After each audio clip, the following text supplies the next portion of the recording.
Yeah, I mean, it's just Luke Ford and the dangers of e-personality. And he's an introvert, incel or whatever. And when he comes out on the internet, he has this, like the dark side of his subconscious becomes conscious. I mean, to me, it's obvious. It's what happens. It's what's happening to you on the same way. But your unconscious, your subconscious is different than Gandalf's subconscious. Logic and science dictate that not only consciousness doesn't exist, consciousness is in fact scientifically impossible. And yes, it is going to involve math and calculus and science and computer programming. I'm sorry. And that have different implications of the process with the connection between the levels of a person's soul and how it reincarnates. But I'm not going to spur on the issue because I'm not a woman. It's not my issue. About how one day you're going to fulfill the Canadian dream and the American dream.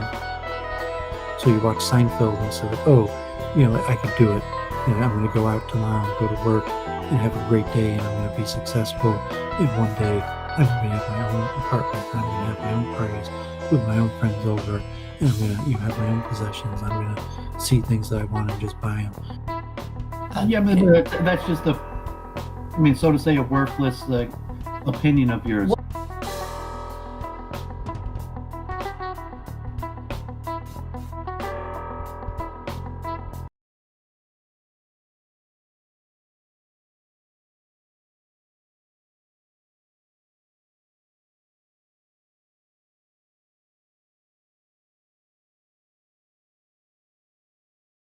Quite yet. Whoops. Welcome back to Week in Review with the Wonderly Doooovid. Thanks everyone for joining. I'm your host, Jen, and Doooovid has just sat down. I'm sorry, there's a tiny bit of a scheduling error, but it looks like it all got worked out and things will be proceeding with the show starting right now, which turns out to be 7, which I erroneously thought was 8. My apologies. So thanks for accommodating that, Doooovid. I will hand it over to you for the introductions. Thank you so much for being here with us this Sunday evening. Okay, thanks for doing this as usual, Jennifer. Great to be back. So it was a decent week. The Jewish holidays finished up, so hopefully, the God judged us favorably, and we'll see to another positive year for good things. I went to a synagogue just one night, the first night of Simchas Torah, and I kind of just stood on the side with my mask. I'm pretty paranoid about COVID-19 still. And, I said the prayers, did the meditation, ready to kind of get back to work, get more serious about my studies. So, for the Jews out there that like the holidays, so hopefully they'll be good. I'll start a chant in a second. I'll try to tie it into the ending of the holidays. And Thursday, I did Charles Moskowitz like usual. We talked about a few different things. I don't remember what we talked about, but he had mentioned that he might be switching to another independent platform that I guess wouldn't limit his speech so much from YouTube. So we'll see about that if he does that. You mentioned even like conspiracy types. If he did that, he'd be more likely to speak to more I don't know, call him like Alex Jones type personalities. So we'll see about that. I was just thinking it's like the first step towards becoming an Alex Jones, as you were saying that. Yeah, well, I mean, obviously Alex Jones is one of the most famous people in the world, but we'll see about that. And I prefer to stay on YouTube. I'm pretty good about keeping the rules. Even Jennifer, so we even largely completely avoid even talking about COVID-19, which is a pretty important subject. And she's probably right. Although I think I know the guidelines, what they're trying to stop people from thinking about. It's probably safer just to not talk about it at all. And then well, the show's supposed to be about consciousness and ideas and whatnot, mostly. So Yes, I mean it doesn't. For I did the streams on my channel, the public purpose, just for because it was important when it first started, and Jennifer even joined those streams. So yeah, COVID-19 doesn't necessarily have anything to do with what we talk about, although it's important. But there's plenty of places to get that information, and I still share a few links each week about just the latest discoveries or the latest medical information or scientific information. And I think I even have more this week that I'll share during just links to think tanks that are giving the latest information. And I made a stream on my channel on Friday. This Joanna Tries, who has been in the chat, interesting woman, chess streamer. So it's kind of like frenemies. Chess is a pretty unfriendly game. I would say, like, I don't really have any friends that are chess players. I have some fellow coaches that are chess players. Yikes!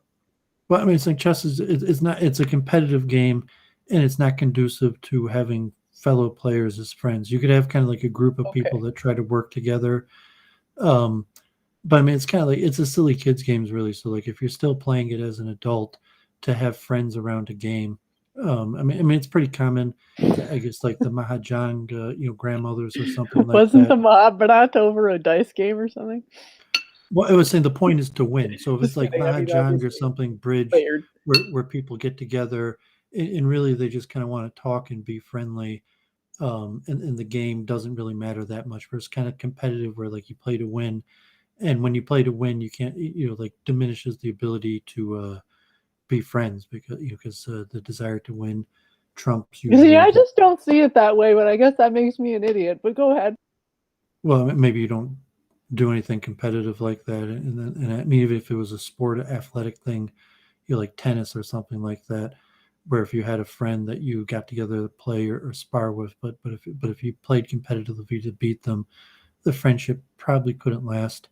Even like racquetball, my father played, like you play games with like your frenemies, not your friends. You and I So, debate, and we're besties, right? well, no, not really. I mean, if we debated and it was competitive, like it mattered who won, our friendship would probably deteriorate pretty quickly, probably even within a week or two at most. Oh, that's so sad.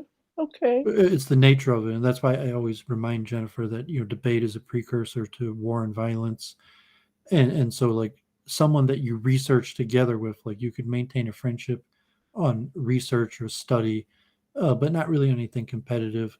Like me and Jennifer were, that's why I said she should just monetize and make money. Saying that if we were debating against each other, you probably couldn't have a friendship based on that. If we're making money off of it, we could probably be professional, and then it just because then it'd be about winning, and you can't like oh, I'm friends, but you won. Like she wins every time, but we're still friends. Like, no, like I'm here to win, and I will sacrifice my friendship with you to win. Like you say, what's important? So I mean, the nature of the thing, the goal of it is to win. So if you're not doing it to win, you're not doing it right. And if you're not willing to sacrifice your friendship to win, you're not really a competitor. So it's just the nature of competition that you can't be friends with your competitors. You could be frenemies to some extent, and it's the cold nature of the world where most people don't really have any friends. They really only have frenemies. But I invited Joanne on, and I mean, and like, okay, I'm a superior player to her, so it's kind of like me helping her out, giving her some pointers how to improve her game, and it's even like to help her win. Even like Detroit, where I coach, really they like winning. They want the kids in Detroit to win, and just the pure benefit of pedagogy, education, teaching people how to use their mind. Really, they want them to win, but there has to be someone else for them to beat for the pleasure of winning, and that's just human nature. Like that's how I view the material world. But we could talk about that more after the chant. I didn't post on Facebook yet, but see if Joanna wants to show up. But you talked about a few things. Maybe she'll come in and debate. She likes evolution. Like maybe she would debate Jennifer on evolution or something like that. We could even host that on. Well, if you guys get married, and then that's awkward. So No, I not mean to mention, I have no she's interest already in married debating with her. children. She's already married with children. I just have no interest in debating her. Okay, well, I recommended her debating and seeing the circuits for her to. I'm the worst increase. person for a novice to debate. Why? Because you're unfriendly.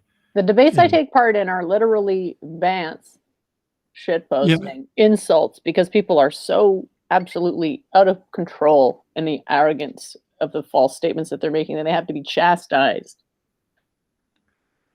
yeah. I mean, it's kind of the state of the world. Like the world's a pretty unfriendly place, and I can't even get anyone on. Like Andre Levy from, I think he's actually in Australia now. Like I've been mentioning for years. He's been following me, Luke Forward and Jewish debates, and he wants to talk about the historical Jesus. And I told him to come on Week in Review. I don't know if he's in Australia, if he wakes up and sees. I didn't send him the link, but I sent him the video. So if he wakes up and messages me, maybe he'll come on. But he wants to stream, and I mean, to some extent, Week in Review was supposed to be.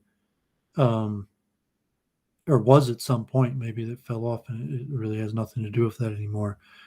When it was more related to Luke Ford, so it probably is nothing like that. Just fell off, and like that just for a period. Fuck, we can bring it back to Luke Ford. His last streams were pretty great, weren't they? Did you watch them? Well, not by saying it was like a union of micro streamers in order for people to get together and plan streams out. So like Jennifer's came into her own now, and I guess is less friendly. So it's harder to just bring some on and try to be nice and try to like book and schedule programming and try to help out new streamers or something like that, which was one of the larger reasons I wanted to do Week in Review, and why I thought like Week in Review was kind of falling apart, because I thought that I don't know if Jennifer's just not quite friendly enough to bring new people on like that. A Gen rehabilitation arc? An image rehabilitation arc where I go from unfriendly to super friendly. Yeah, I don't mind just helping people out, like even if their ideas are poor, or whatever. But to have a steady flow of new streamers, encouraging new streamers, being able to book them programming, and so it's difficult. And you basically have to be altruistic. You have to help people, even though there's really no advantage to helping you, and even though in reality most of the people you help turn against you. So it's almost like a negative, like it would have been better not to help them, because you only helped someone who eventually is going to turn against you. But that is kind of the nature, and that's why you kind of have to be a believer in karma and some larger altruism, which so I mean, we'll see. I didn't post it on. I'll do the chat, and then when Jennifer's doing her Week in Review, I'll get some of the stuff for this week and we ramble. So did you want to play that? Are you able to play that video from my channel? The chant from my channel.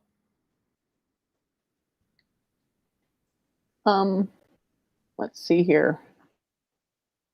I You don't don't have to. I'm sorry, I didn't load it. I'm sorry. I closed the browser before I loaded it. I only had the It's fine. I could just chant it. So I'm just. I joke with Dishan, the rabbi downtown, and kind of like these. There's a lot of Jewish women that are pretty smart, went to good schools in power positions, and we joke and call them the mean girls. And God forbid Jennifer, if she was in, you might probably joke and call her from the Mean Girls. I think that's a movie. I don't even think I saw this movie. Oh yeah, I'm so mean, right? Yeah, fair. The TV show or something. I'm not even sure where. Let me look that up real quick. Mean Girls. Mean Girls was a movie 2004 that I never saw, but kind of like. I didn't even see the movie, but it's like kind of these girls who went to Harvard and like are destined for great things, and they're just gonna use you up and spit you out, and you pretend to like you. They don't really like you. They don't want to be your friend.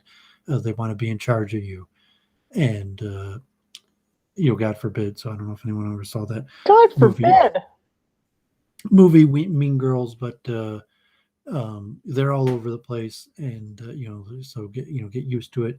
If you deal with like these little cliques of Mean Girls, and then Jennifer got to worry about becoming from the Mean Girls, because just the natural conditions of the material world that cause people to be mean. People want to get ahead, people want to advance, and other people get in their way and taking advantage of other people, or not being nice, or just not helping people. Is the norm that like you have to work on yourself to to be nice. Being nice is not the natural inclination of people, and generally you probably get punished more for being nice than rewarded. So it's a calculation that you have to make. And then I was talking with Charles Moskowitz about that, like the hypocrisy, where I said that hypocrisy is not a high crime in Judaism. And even to some extent, like Judaism probably recommends you should portray yourself better than you actually are. And we talk a lot about politics. Exaggeration isn't hypocrisy. Just wanted to jump in real quick. Are we going to do the chant soon, though? Because it's nice to do it soon. We've already been at this for 20 minutes. Okay, so I mentioned a lot. This rabbi I studied under in Israel, and I put the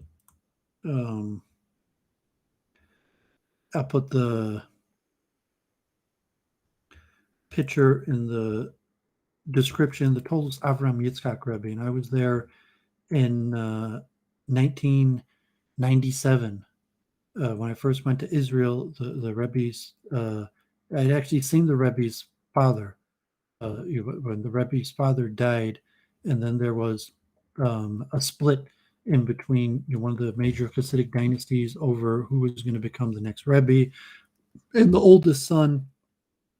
One of the younger sons was chosen over the oldest son, and the oldest son started his own movement, and they had very lively Friday night gatherings where they chant till late into the night, and fiercely anti-Zionist. Although in Jerusalem, the rabbinic court, the main rabbinic court, and yeshivas are largely anti-Zionist. So it's one of the ironies of Jerusalem that Jerusalem is largely controlled by Hasidim that don't support the state of Israel due to religious reasons, and they come from Hungary. If anyone knows anything about Hasidus, I think they were a student of the Bnei Yissaschar or the Blujever Rebbe, and but they had these long tishes, and they're known for being very, very religious. The most religious group in all of Jerusalem. Like women shave their head, and all the most stringencies that of all the stringencies that could be applied, they do almost all of the stringencies, and a lot of them live very poor, saying it's better to live in poverty than to accept the sovereignty of the state of Israel. And there's always constantly protests and between the police and Israel, and these factions in Jerusalem that don't recognize the authority of the state of Israel. But still, on Friday night, regardless of the politics, on Friday night they had these very long tishes and chanted very nicely.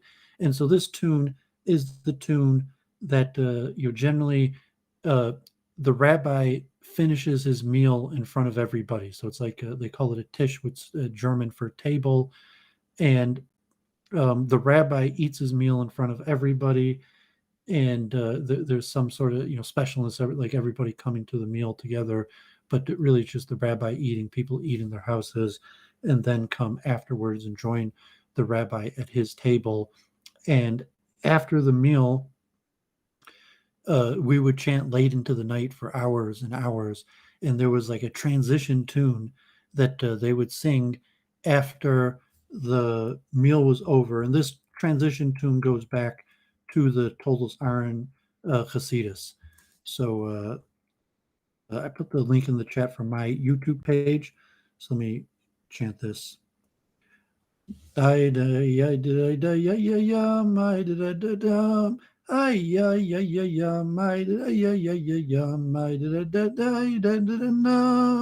Ay, ya, ya, ya, ya, my, da, ya, ya, ya, ya, my, ya, da, da. I da da da ya, my da da ya ya, I da da ya ya, my ya ya ya ya, I ya ya ya ya ya, my da da da da, I da da da da, my ya, I da da da ya ya ya, I da da da ya ya ya, I da da da ya ya ya, my ya, my ya ya. Aya, ya, ya, maya, ya, maya, ya, ya, maya. Aya, ya, maya, ya. I did it, ya, maya, ya. I did it, ya, ya, ya, maya, ya. Aya, ya, maya, maya. Ya, ya, ya, ya, ya, ya. Aya, ya, ya, maya, ya. Aya, ya, ya, maya, ya. Ay, ay, ay, ay, ay, ay, ay, yada-da-da-dum, bum, bum, bum, bum, yada-da-da-dum, bum, bum, bum, bum, yada-da-da-dum, ba-da-da-da-dum, ay-da-da-yum, ay, ay, ay, yum, bum, bum, ba-da-dum. So that is kind of a cute transition tune, and I'll do one more kind of lively one. So I used to eat by this Rabbi Daniel Frisch, who very famous Kabbalist, and he would go to this tish, and at this point after the meal, like a lot of the old people would go home because it'd be late. It'd already be like 1 in the morning or midnight, and then it'd be lively chanting for a few hours. So this period of chanting, this was like the transition tune, and it's kind of a cute tune. Probably Hungarian tune, goes back over 100 years. So this is another Tolls Aron, just a two-part. Most Hasidic tunes are from these four-part tunes I've mentioned, that the hero journey, mirroring the four-letter name, that have an A B C B structure. This is just a 1-2 structure, but this was like a Tolls Aron tune, probably predates. Ya da da ya ya ya ya ma da ya ya ya ya ma ya ya ya ya ma ya da ya ya ya ya ma da ya ya ya ya ma ya ya ya ya da da da da da da da da da dee da da nay nay nay nay no da dee da da da dee da da da dee da da nay nay nay nay no ya da da na na na na ya da da na na na na ma ya ya ya. So I mean that's like over 20 years ago since I've been in Jerusalem, and I don't have that tune, like, so that second tune I really only heard a handful of times in my life, but kind of a feel for this chanting that would go on in Jerusalem, in this politics. It's very difficult for most Jews to understand, of like the main rabbis in Jerusalem are opposed to the state of Israel, in this complicated, like, we serve God and God only, and not the state. And so I'm supposed to have another debate with Ben Watkins. It might even be this Tuesday, and it's going to be on the nature of the soul. Last time we debated, can materialism explain consciousness, and this one will be similar. It's very difficult to bring proofs. Like, you could look at the logical proofs. We'll maybe talk about that more, but it's possible it's going to happen this week, where I'll talk to Ben Watkins. But chanting is one of those things. Like, a lot of people chant that are atheistic, and mantras like mnemonics for memorization, but the main, if you're religious, the chanting comes from this dualistic understanding, collective consciousness, the soul. Don't you And mean like the monad? Isn't the chanting to access the monad? That's the religious argument? To let down the no, barriers to resonance with the monad? no, I mean, monism is generally heretical within Judaism. I mean, Spinoza was probably a monist and was excommunicated for not being a dualist. So I'm saying, like, Jennifer could have her theories, But saying like no, I mean her theories are probably even. I mean I mentioned like the chant because when I first started in Brooklyn, the Scharf, the famous Doooovid Scharf, who the Scharf family, the founders of luxury nursing homes, and currently their foundation is giving I think $125 million. It was like $70 million. Now they've increased it $125 million to build the largest synagogue in New York City. But at that point, 20 years ago, they were sponsoring this rabbi in Jerusalem, and the famous Hasidic Sharps in Brooklyn, who invented luxury nursing homes, which Jennifer is doesn't appear to be related, but it's saying like no, it's saying that we're dualists, and Spinoza was excommunicated, and the excommunication stands because monism is heretical towards mainstream Jewish theology, and it's like I'm not about to excommunicate Jennifer, and we speak, and so say we're friends, and do research, and she might be able to explain some of these concepts in a monistic way. And that's why Doooovid came up with the multiple truth hypothesis in order to talk about these things. But it's like, no, absolutely not. Monism is heretical to Judaism. And, if Jennifer, I mean, she's not going to be, no rabbi's about to excommunicate Jennifer. But it was like, no, I mean, like if she was a rabbi and was preaching monism, they would clearly rule her heretical.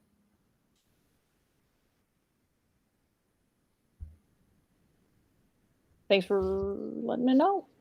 Appreciate it. So does that conclude your week in review? Did you want me to talk about my week a little bit, or what do you think?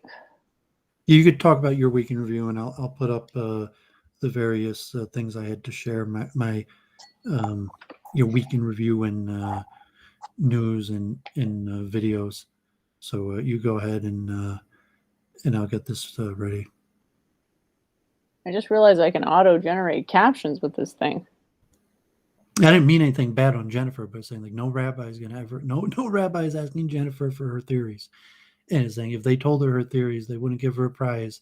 Like they would say it's heretical, and I mean she knows that. And saying like she's familiar, she knows the history, and you could hope you're saying that her theories are true, and is a true explanation for the material reality, and then within that to say why her true explanation would have people so vehemently defending a false explanation, or come on to like a Doovidism multiple truth hypothesis and just say the problem of empiricism. We really just can't know the truth, and can only get so close to the truth. And so the multiple truth hypothesis, some sort of truth discovery, is the best we could do.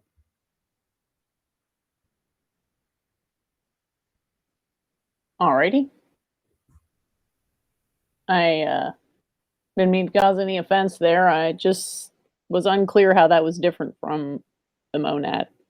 Although I'm not sure if the monad and monism are the same thing. I'm going to show my diagram to try to demonstrate it by saying that. Oh yeah, that's right. Doovid made a diagram. I'm saying dualism, monism, saying that there is different than dualism, and from internal spiritual schools like atheism, monism is a heretical view to historical dualism, and saying, and generally it is understood that Descartes, that Leibniz that Spinoza was a monist, and he was excommunicated for saying that God is the universe, or there is only one substance, as opposed to two separate substances, two separate realms.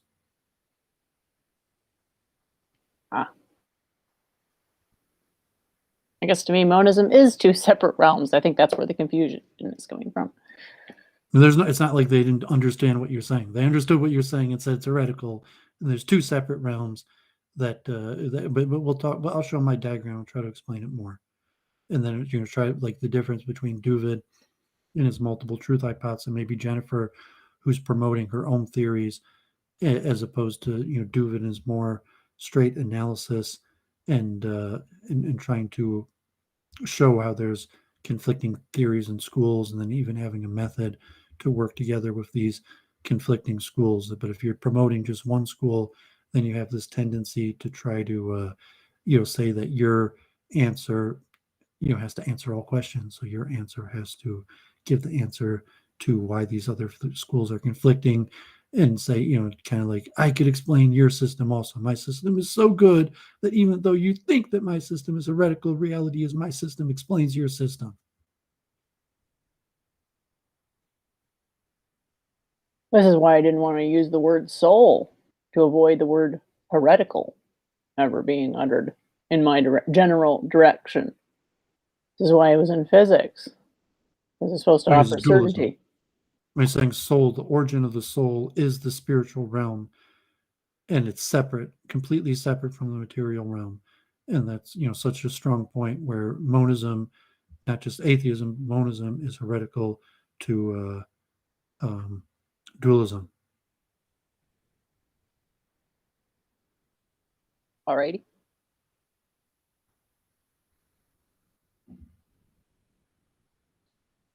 But go ahead, you give your week in review. Well, I don't know. I just feel like you're just thinking heresy over and over again as I give it, so I just feel kind of bad about that. Well, I'm not calling you a heretic. I'm just saying factually that that according to classical Jewish dualistic thought, it's heretical. I mean, there might be some rabbi who's going to argue, but you're saying, like, I'm not saying anything controversial. Like the excommunication of Spinoza is a well-known phenomenon, and I'm just saying the excommunication of Spinoza was largely about monism. I mean, Spinoza wasn't an atheist, so I'm not here just to say heresy. I'm just saying, like, because we've discussed this many times. So, like, I'm not here. I'm just saying, yeah. I mean, and I'm saying even like I mean, I don't know any rabbis like out there, trying to like punish Jennifer. But if someone asked them, they would probably just straight up like, yeah, that's heretical according to our beliefs. And what does it mean that it's heretical? I mean saying that it's a heresy, it's a false system, and it is in contradiction to a dualistic belief. Like it's not compatible compared to atheism or evolution or materialism. Monism is much closer to dualism, probably. But from classical, it's like monism is not dualism, and before atheism and materialism gained popularity, the main heresy was in fact monism.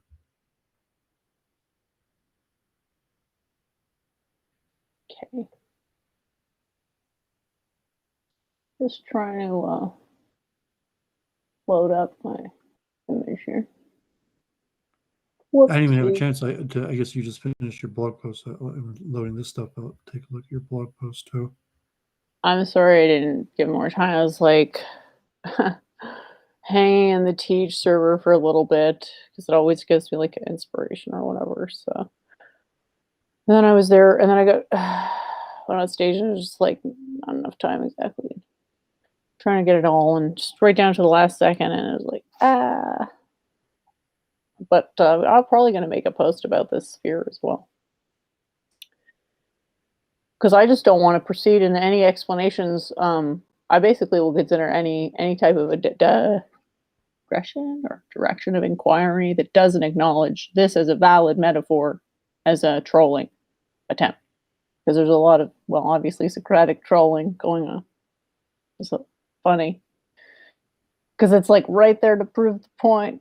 Seemingly with perfect timing. This guy on the Teach server just going full on whatever. Full on Socratic. So anyway, this is the simplest. If this isn't something that is accessible, then just honestly forget the rest, because everything is going to eventually just need to sort of use this as a grounding metaphor. And, my blog post goes into it a bit. It's not perfect, but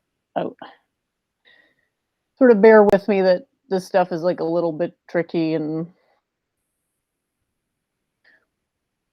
got a lot of people working against me right now, not a lot of people working with me. Hopefully that changes at some point. But I guess, that's the cost of working on heretical periodic tables. So well, the people that would have declared you a heretic are so out of power anyways. So it's at this point the people in power are the materialists and atheists. I'm not saying like the school in Jerusalem is a dissident school that is you're really out of power, and although they have power within Jerusalem, and saying the state of Israel is against them even, and so I mean, it's just like a brief historical side note that at one, but even the mainstream is saying for probably over 1,000 years, dualism was the main school belief, and monism was the main heresy, to the point where we're saying there just weren't that many atheists or materialists, to now where there's at least in the realms of power, there's so many materialists and atheists that believing is the so to say the heresy. Believing in God is heretical according to the university and power structures, and there's not much differentiation between like if a believer is a monist or a dualist, and the nature of the soul, the origins of the soul. So saying if you believe you have a soul that's non-material, you're from the minority. And but I mean, just to note that historically for over 1,000 years, the vast majority of people were dualists, and the main heresy was in fact monism.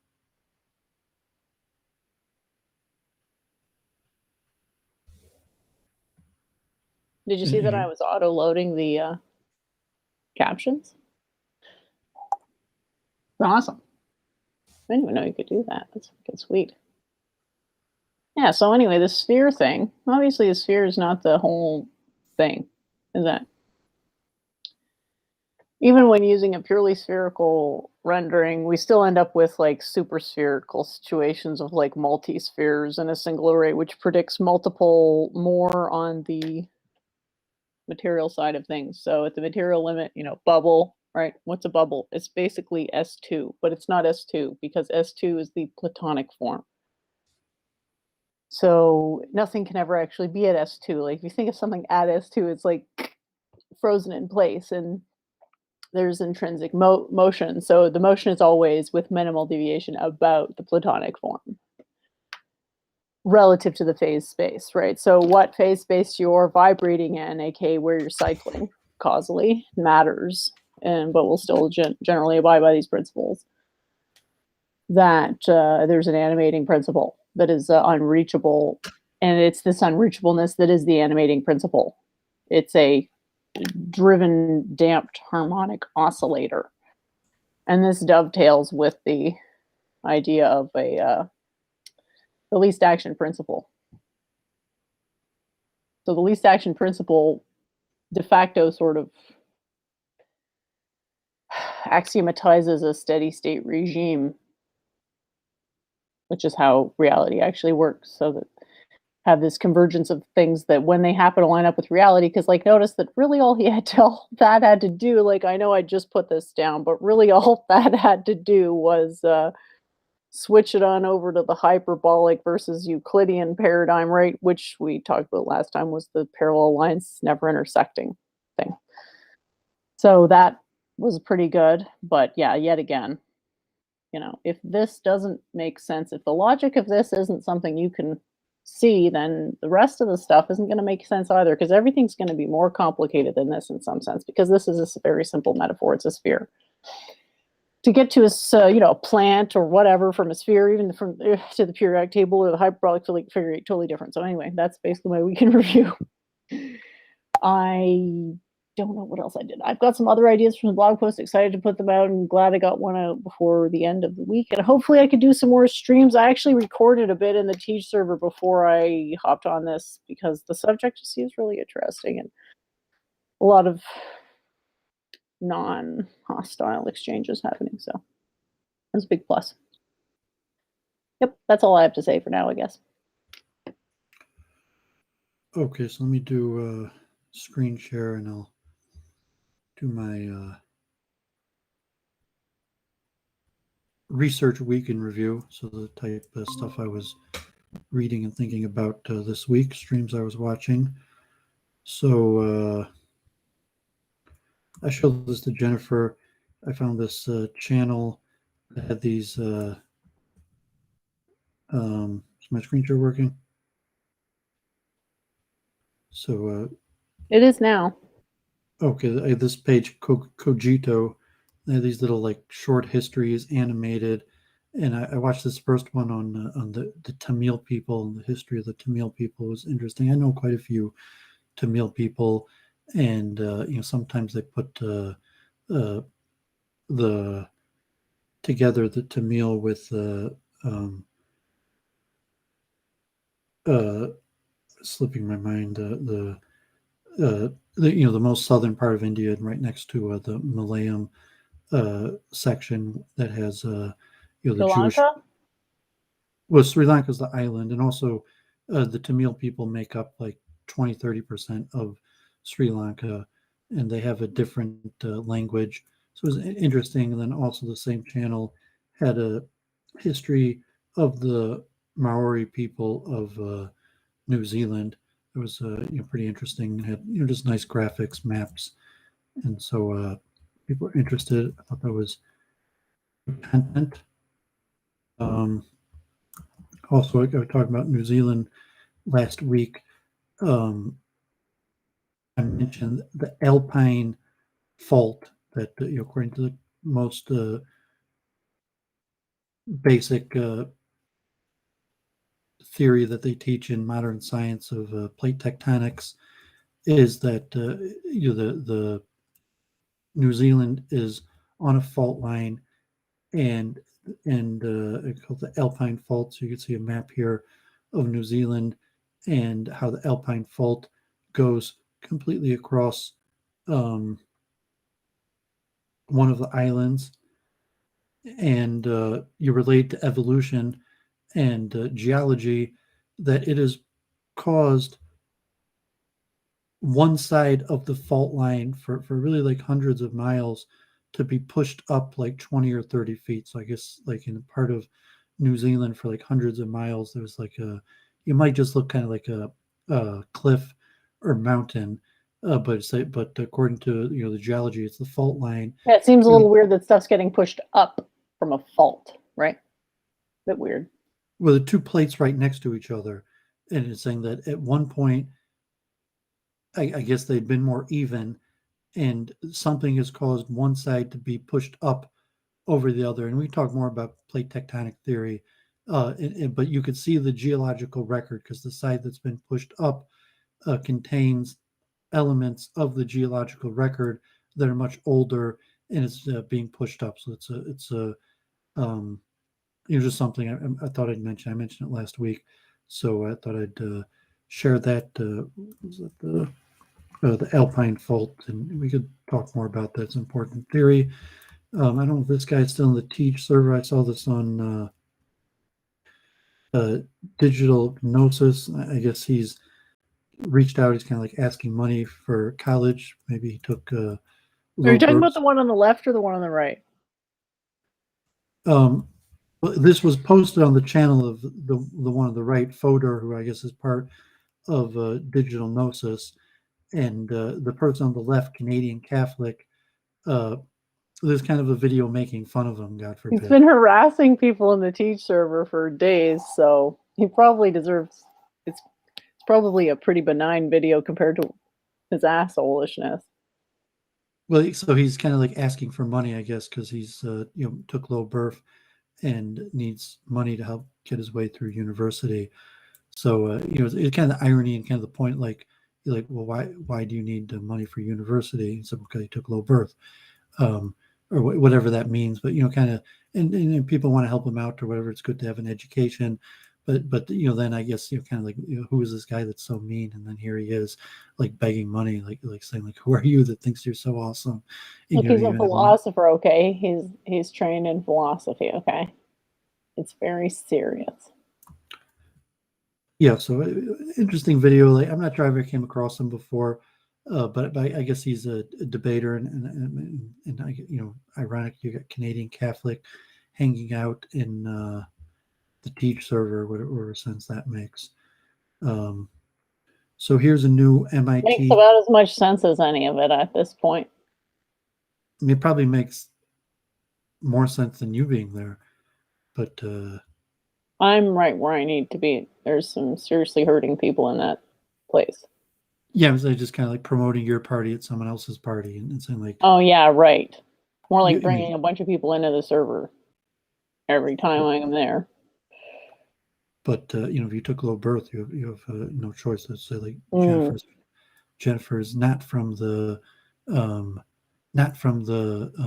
luxury nursing home Sharps, and her father did not leave her own debate institute, so she had to Oh, seek out someone else's debate institute to join because she did not take high enough birth that her father has a debate are we institute. calling it a debate institute now, or what?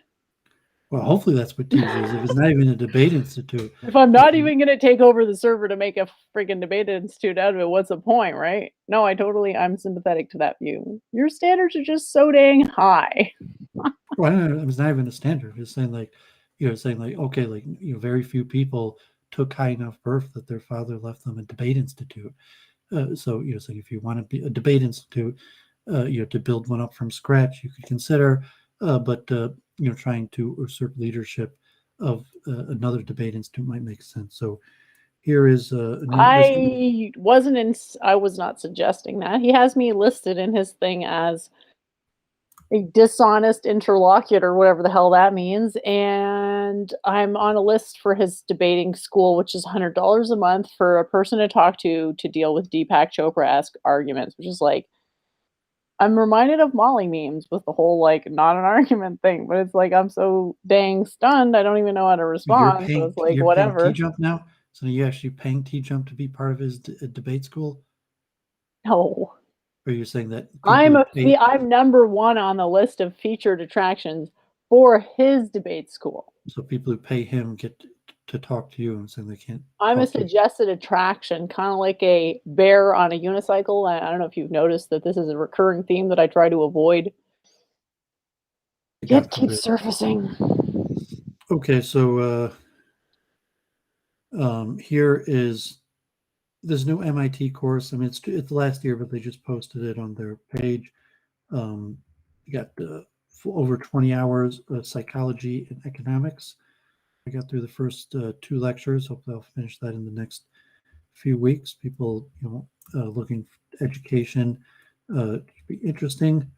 Here was something on Russian TV. Saying a declaration of media war. YouTube bans 2 RT German, Russian TV German language channels. So you can see kind of the step up in censorship. Countries, German, YouTube banning Russian TV in English.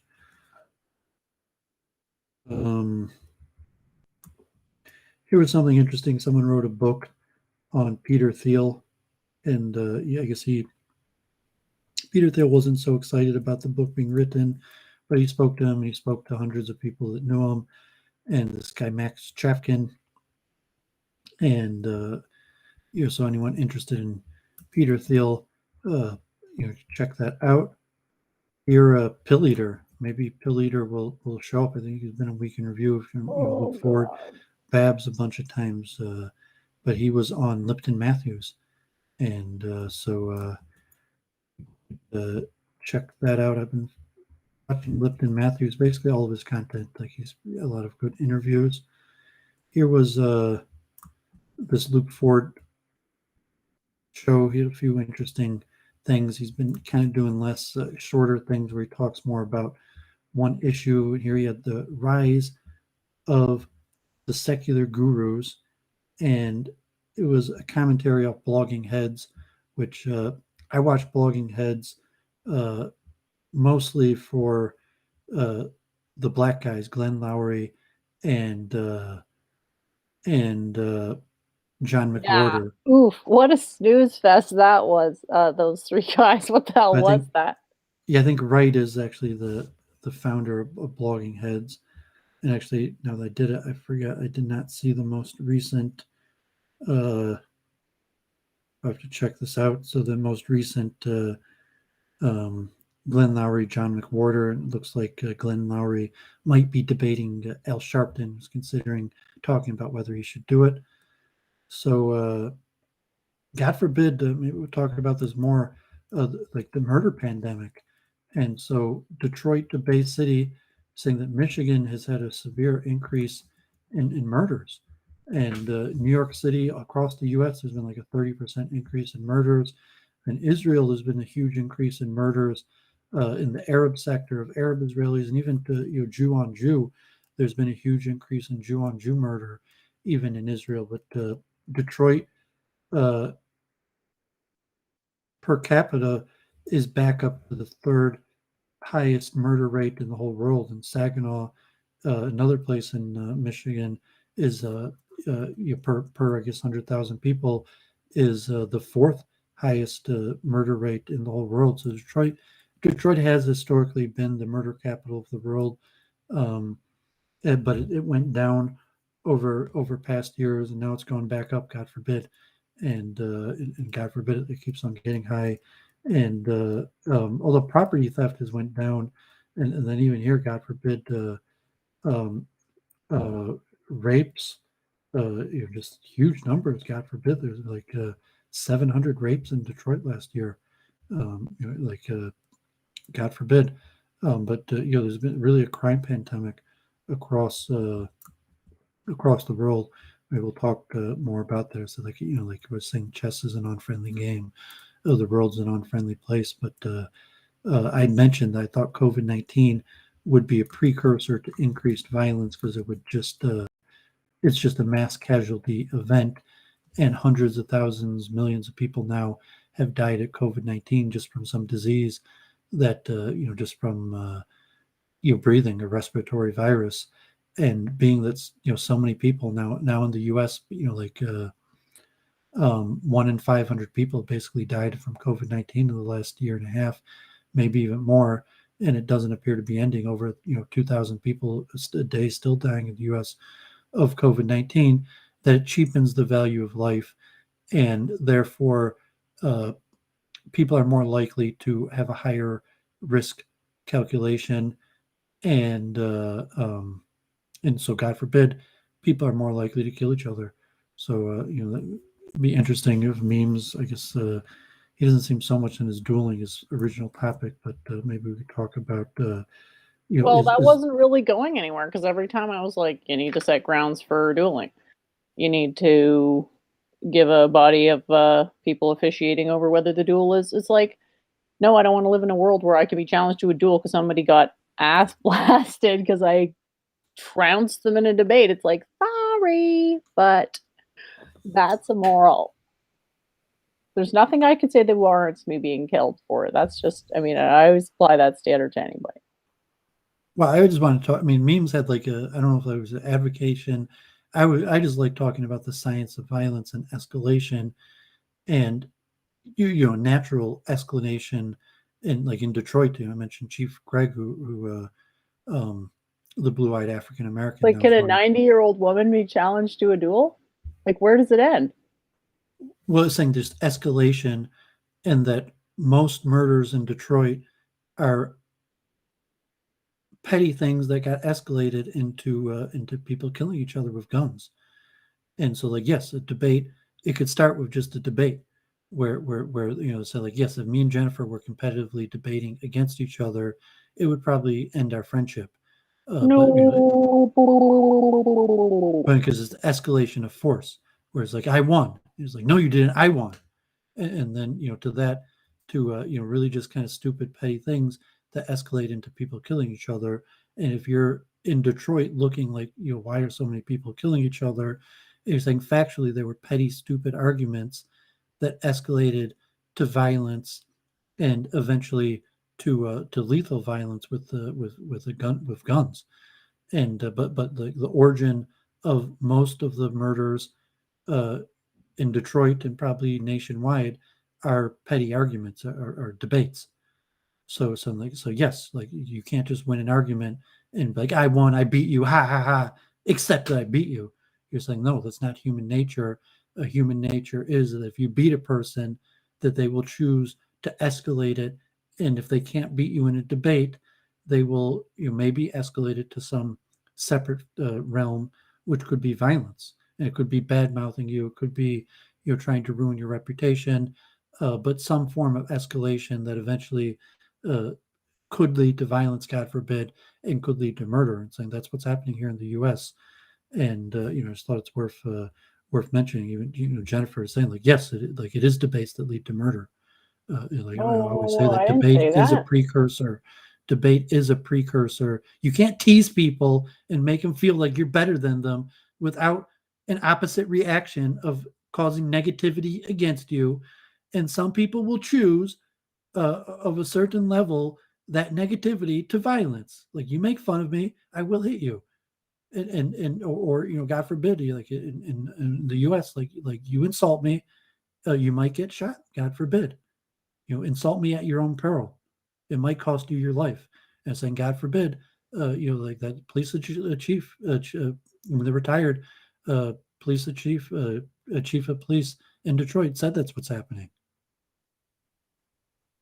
Yikes. Well, I mean, you got to be Carry careful. on, You're please. saying that you can't just make fun of somebody and think like, oh, I just made fun of you. It's like, no, people get shot.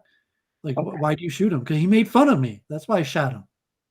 Okay. I mean, that's not like basic logic. It doesn't make sense to you. Like people shoot each other because they got made fun of. Yep, makes sense. So I mean, you say, okay, like don't you make fun of me and try to shoot me? Like you're not gonna, it's not gonna work out good for you. But like, no, bad karma is bad karma. Escalation of conflict. Generally you want to de-escalate, and once the escalation process starts, the ultimate end of it is murder. And that's dueling. It's just saying like, no, like this woman insulted my honor, and the world is not big enough for the two. The only resolution will be when she apologizes and admits that she was wrong and I was right, or when the world only has one of us two in it.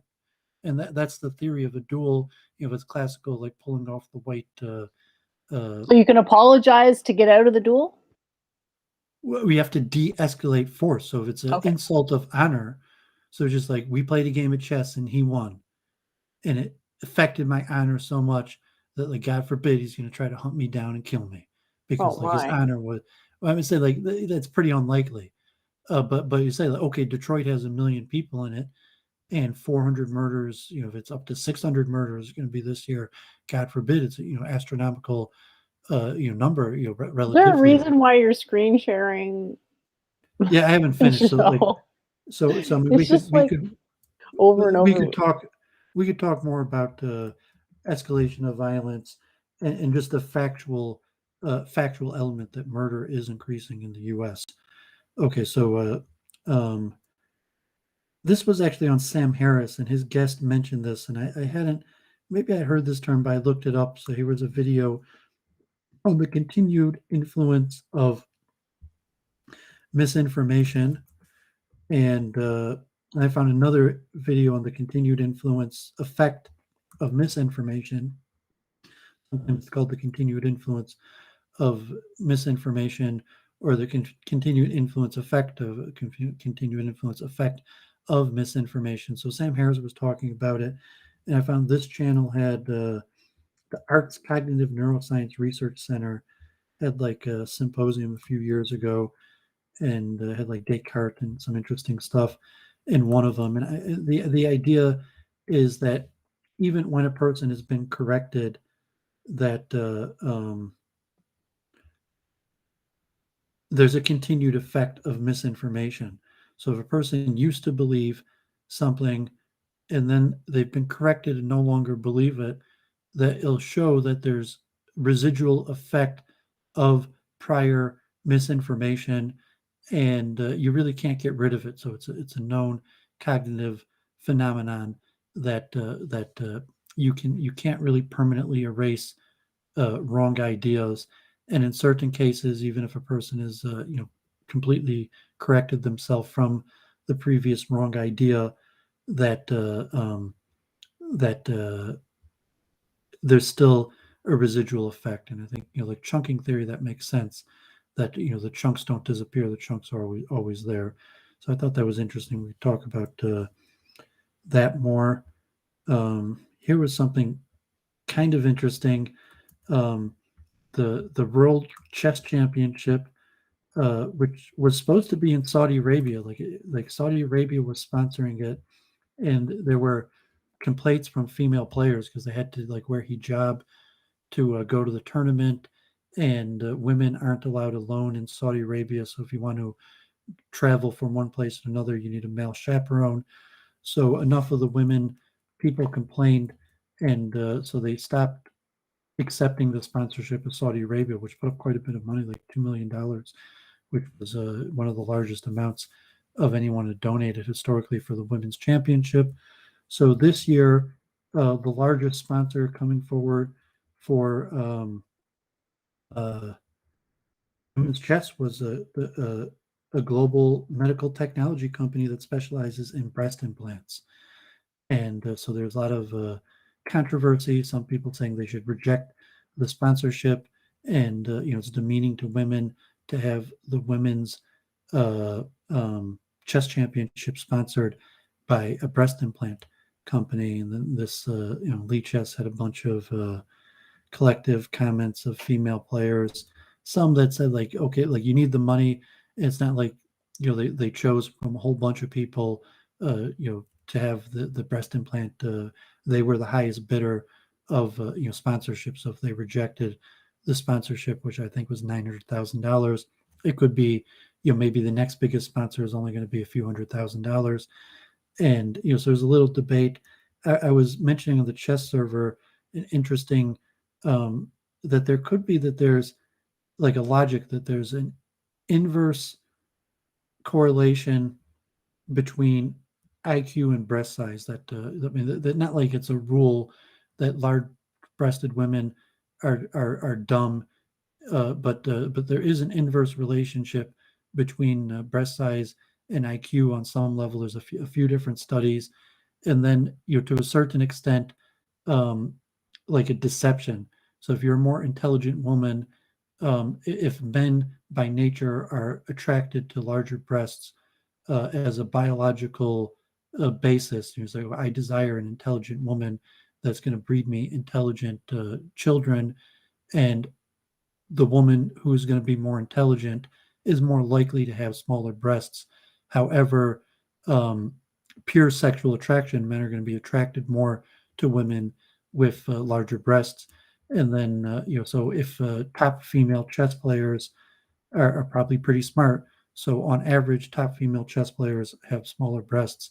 So if that was some kind of like weird logic that a breast implant company would be the sponsor, and then there's also like breast cancer awareness, and a lot of breast implants are related to people who had breast cancer and some sort of rehabilitation surgery. So I thought that was kind of random, and just interesting karma. Last, they rejected Saudi Arabia, and now the next biggest sponsor that they could get is a company doing breast implants. So just the nature of the material realm and looking for money and sponsorship. Reminds me of Halsey selling sex dolls a bit.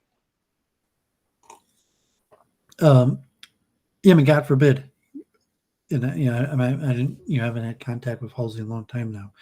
I didn't feel comfortable too much with that. I mean, he's on his own, but yeah, I mean, money's money, and so if you're a female chess player, maybe you don't care who the sponsor is. You just prefer there to be as large a sponsorship as possible. But what does it say about the karma that seeking out sponsorship for a female intellectual competitive sport, that that would be the largest sponsor after Saudi Arabia.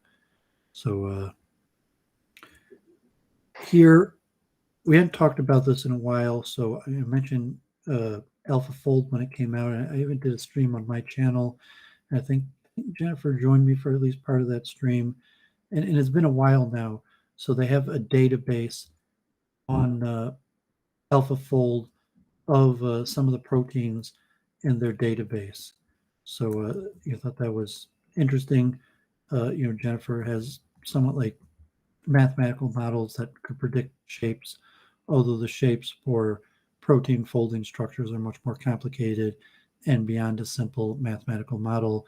And that's why you have AlphaFold there. So people more interested in that, they could check that out. Here, DeepMind is It's related to chess also and to AlphaFold. They did a new paper on a type of machine learning efficient visual pertaining with contrastive detection. Jennifer is talking very often about contrast detection or contrast in general. So a new machine learning algorithm that has some sort of superior method of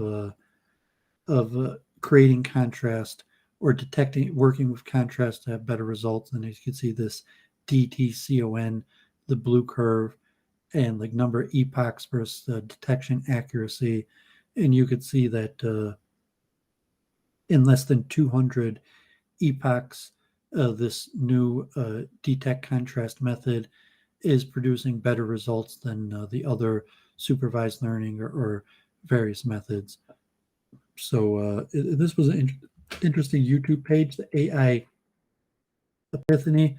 I thought, on my YouTube channel, it's kind of what I do. Well, I have a new one here, Fake It Till You Make It, Paper Explain. I'm going to check that out there. I'm going to save that one.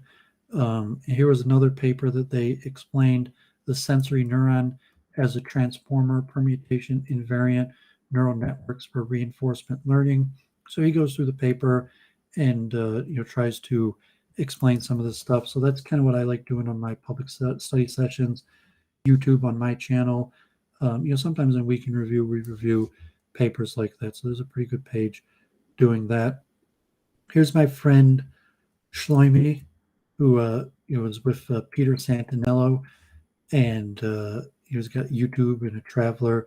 So he was in Uman, the big gathering in Uman each year, and so made a video on that. People, I think I've talked about Rebbe Nachman and the Uman gathering in Ukraine before. Check also, now that I mentioned Peter Santinello, who's been doing the Amish videos. So I guess he finished his videos with the Amish, and here's his latest video I haven't seen yet. I'll load it up for later to watch after Week in Review. His takeaway of his week with the Amish. So I'll be curious what he does next, but I found that pretty interesting. And here, okay, so I showed a few weeks ago that video on Bohemian Rhapsody, Rick Beato, and so he has this whole play series of like what makes this song great, over 100 videos that Bohemian Rhapsody was from. And he's an interesting character. I guess he was like a professor of music in upstate New York, and he quit his job trying to make a band, and he never really made it, and he eventually ended up like a studio music store. Now he's got a YouTube page. He's a pretty talented musician. He's got these videos teaching music theory and how to play songs, and these like what makes this song great that I mentioned Bohemian Rhapsody a few weeks ago. And so I mentioned expertise, the Andres Ericsson and the 10,000 hour rule that I mentioned also to Joanna when she was on talking about chess, that deliberate practice is how you get better, just by being by yourself, sometimes in groups, and just practicing, working on things. And so he mentioned when he was in university that he spent 10,000 hours in 6 months practicing, the guitar or various forms of music. And he was a very talented musician, but I thought that was interesting. He didn't mention the 10,000 hour rule, but I've talked about that in the past. Here is another thing I think, inconsistency in conference peer review, revisiting the 2014 neural IPS experiment. So I guess there was some sort of conference on machine learning, and now they're saying it was biased.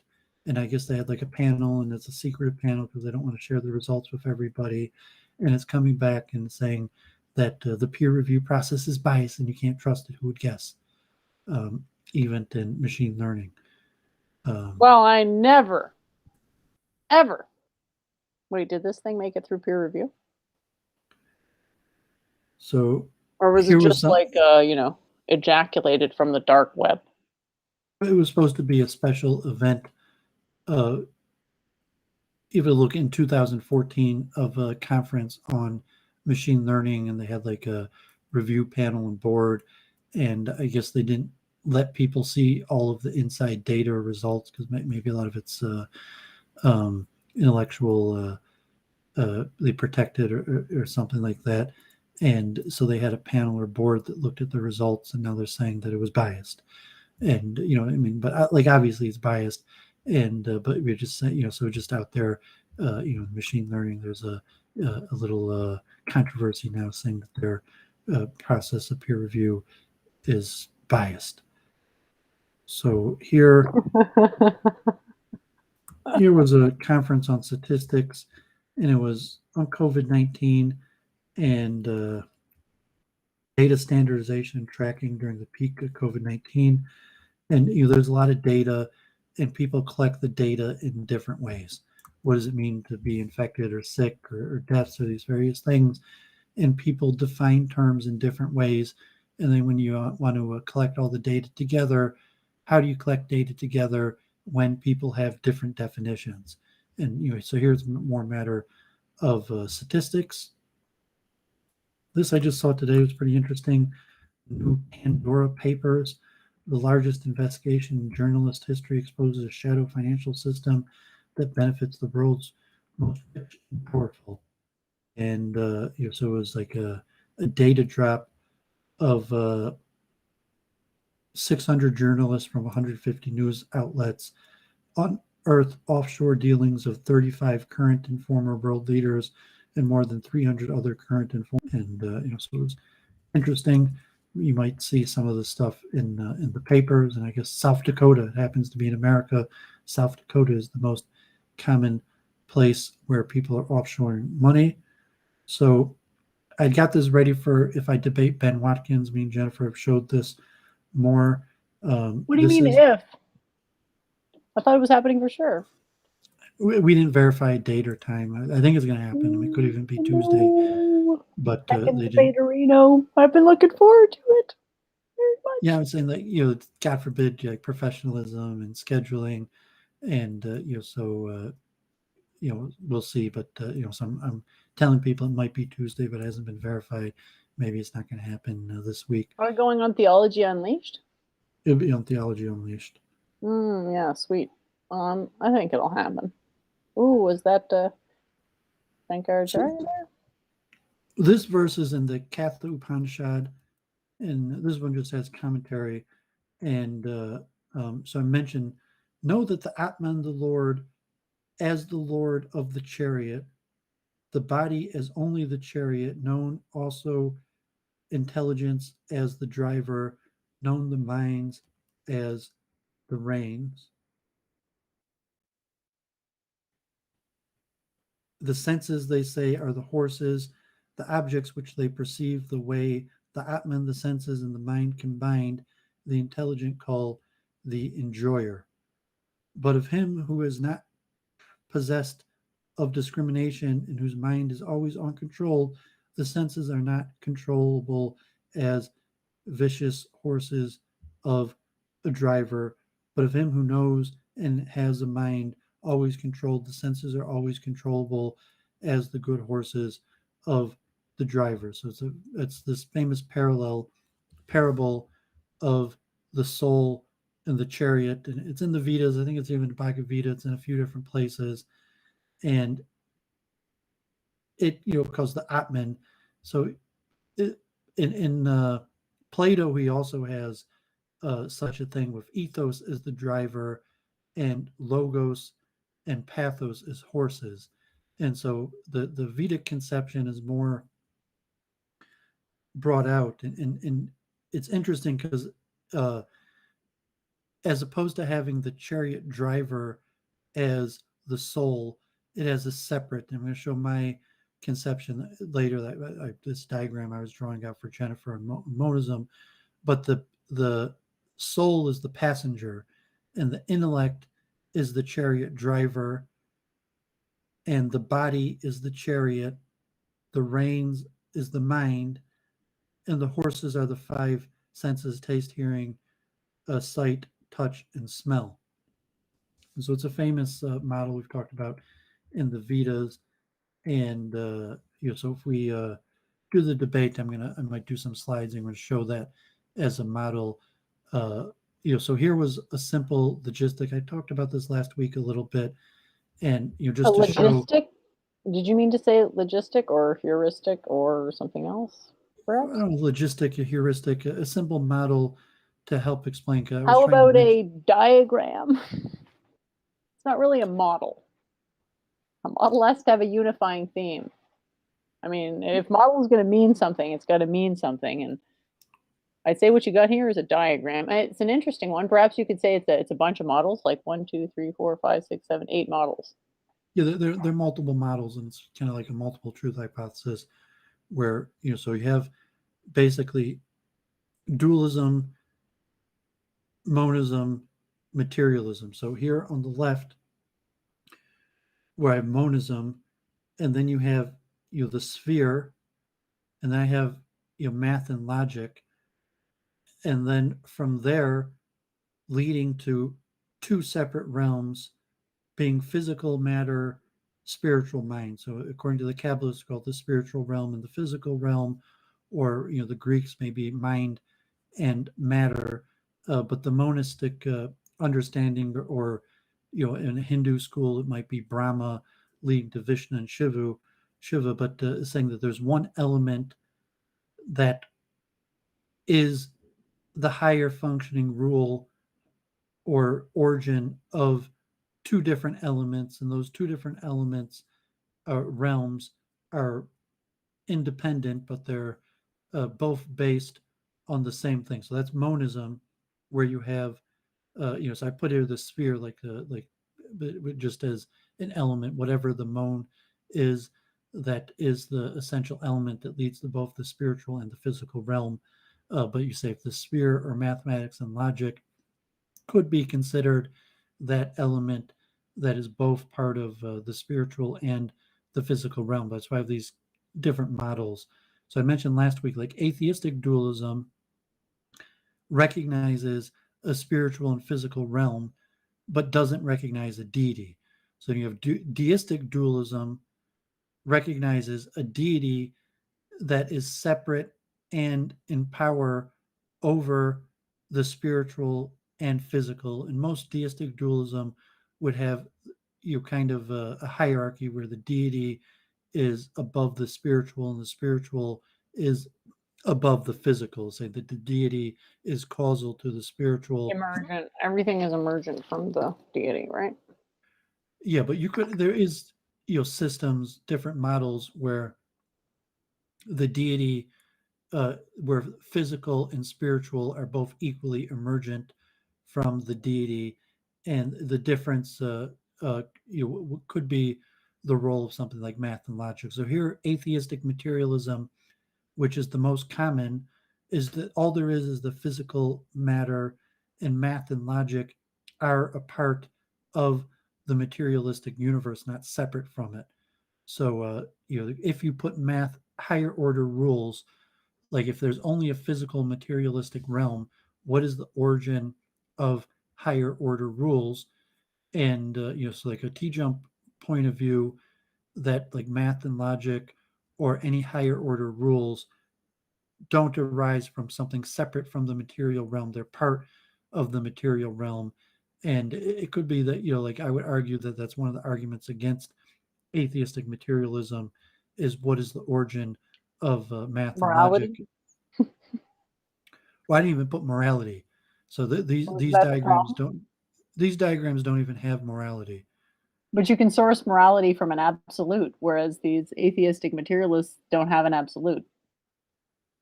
Well, I wasn't even putting into them, because you could have morality. So for the point of these diagrams, you could look at it as a moral universe where maybe morality doesn't even exist. If I put morality, it would have made the diagram more complicated, and then you'd have another question: is morality bound by the laws of math and logic? So I mean, here where I have math and logic as a common element of the spiritual and physical realm here in the upper right, because generally most spiritualists believe that math and logic are common to both the spiritual and the physical realm. And here on the right, I have more that like a Platonic um, argument. It was really a question: what is dualism? But that math and logic are part of the spiritual realm, and you could see that that the physical realm is governed by the spiritual realm, and math and logic are not part of the physical realm; they're part of the spiritual realm. And you have here that we don't necessarily know the workings of the spiritual realm. So math and logic could just be an emergent quality of the spiritual realm, but not a governing factor. So we say that math and logic are a governing factor of the physical realm. And then what is the origin of math and logic? Does math and logic come from the spiritual realm? And then the spiritual realm could have a different governing factor besides math and logic. And then you have here like a deistic dualism where you have the deity causes math and logic, and then math and logic is a governing factor of both the spiritual and the physical realm. But as opposed to atheistic dualism, you're saying that the deity that we pray to, that we serve through ritual, is beyond math and logic. So even if math and logic, so to say, you could call karma from some understanding, if you want to call math and logic like karma yoga. There's also complications, but to say that the deity is beyond karma, and if you pray to the deity could change the material reality because the deity is not dependent upon math and logic. And so I just tried to make a few simple diagrams of Wow, various that's models. very confusing, but thank you for attempting to convey that rather confusing concept. And I mean, I simplified, I didn't include like morals and ethics in it. And that's why you have multiple truth hypothesis is in terms of predictions. So you're saying like in the physical realm, like, till death sets us free, and maybe even after death sets us free, we really have limited ability to answer these questions. And, so these are hypothetical. Like if we ask a metaphysical question on what is the origin of math and logic, that's really unanswerable. So you're just giving these different models that put math and logic in different places, that math and logic is something intrinsic to the material realm. If you're atheist materialist, that's all that exists. Or if math and logic is a higher level rule that rules the material realm, and the material realm is bounded by the law. You would say that's not logical. What do I care if it's logical? You would say no, because the material realm is bounded by logic, and if it's not logical, it's false. It's not reality. And in some schools, saying the spiritual realm is also bound by math and logic, and like the Platonic forms. Generally, most people understand Plato to have math and logic as part of the spiritual realm. That math and logic is proof of the spiritual realm, and it's something that we could access with our mind. And they're saying our mind itself. I haven't put mind in here, so maybe if Isn't I it do the evidence of an ordering principle more than anything? what saying whether order is actually true or not, whether there is such a thing as order, Right. and then what's the origin of order. Oh God. Excuse me. Well, you say God, yeah, of course, God's oh God, that God is the origin of order, and just say like, here's a law, and so why should I assume that this law applies in another circumstance? You're saying because it's a higher order rule that applies everywhere in the material realm, and all occurrences in the material realm happen according to these rules. That's basically like science, physics. You're saying like, okay, we have equations for gravity and engineering, and we know that basically everything. If you're a pure scientist, you say everything without exception operates according to those laws. You gotta Um, just ask yourself, what's the difference between math and logic? And I'm not saying this for you to have the answer right now, but I also sent you an image that I hope that was helpful. Maybe we can talk about it later, but we haven't gotten through your diagram all the way yet. I just wanted to interject that mini comment, but go ahead. Yeah, I mean, Jennifer likes to promote her own system, and then a lot of even people don't even know what her system is. So here I'm talking like multiple truth hypothesis, and I'm looking. There's a lot of uncertainty of, uh, monism.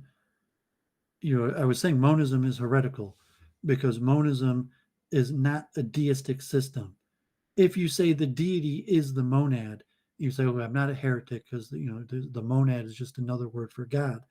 But generally, monism is understood to be a heretical system because you say that I'm a believer in, I'm a Jew, I'm a believer in a deity, and I think that Hashem, uh, the ineffable name of God, that spoke to Moses, is the deity and is what is behind both the spiritual and the Can we just physical confirm realm. which one of these diagrams it is? Like real quick, it would be nice if these were lined up a little better, but I understand what you had to do with this. But which one are you talking about here? And they don't have a number. A number would really help. Well, if you look at monism here, which is in um, Like the ideally, what you'd have is which were consequences of which, because right now you can't see any dependence between them. So that would require a lot of work to get it to be that ordered. these But are you can at these least are order it with numbers these for are now. alternative models.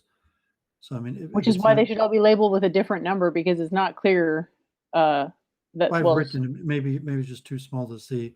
Oh, But did I mean, at you? the top, I have monism written. So monism with the blue sphere on top, and then atheistic dualism, deistic dualism, and Well, you all of have the two labeled as deistic dualism and two that aren't labeled, or three rather that aren't labeled. both of these are all deistic dualism. So why do you have it labeled twice? But I mean, it's imperfect. I just put this together for like I'm not like publishing a paper. I just put this together. Okay. I mean, really, I put it together mostly to help you, show Oh, on thank week you. in review. I mean, if you look at monism versus deistic dualism are basically the same. And then here I have deistic dualism that has the deity, uh, which like a Kabbalistic one, the deity becomes the monad, becomes the spiritual and physical realm. So you could have a somewhat without a distinction, but it's saying that like no, there is a deity, and if you reject the deity, you're a heretic. Which is the basic religious principle of the West, classically, even in the pre-Christian Greek and Roman realm, to the uh, I Judeo. think epoch would be a better term than realm. Well, no, I'm saying realm is the term that is generally used. Uh, is generally used. It's saying that because realm implies rulership and a deity that rules these realms. So the difference between monism and deistic dualism is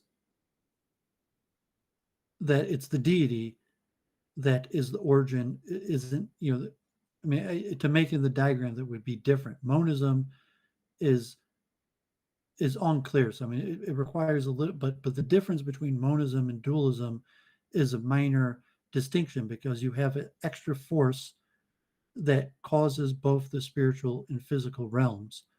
Um, but in a deistic religious sense, that's the deity that we worship, we pray to. So if you want to say that's Jesus or Jehovah or Brahma or Krishna or whatever, it's separate. That this deity that we worship is the origin of both the spiritual and physical realm. And yes, it is a realm because it is ruled by a deity. And if you're a monist, maybe the realm doesn't make that much sense because it's not like a realm that's ruled. It's an origin like a sphere, where the sphere is the origin of everything in the spiritual and The physical sphere is realm. the ruler as well. Well, it probably, Yes. if the sphere is just a form No, it's that the morphs. ruler. That's not- what a isn't- form is.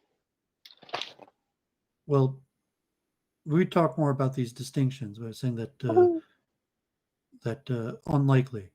You're saying a sphere is a form that morphs according to rules, and it doesn't rule. No, the sphere doesn't morph. The sphere is not a deity. Well, I mean, it says I mean, I mean, it says classical religion, says the people that excommunicated Spinoza, says the people that the scholars of Judaism in the West for thousands of years.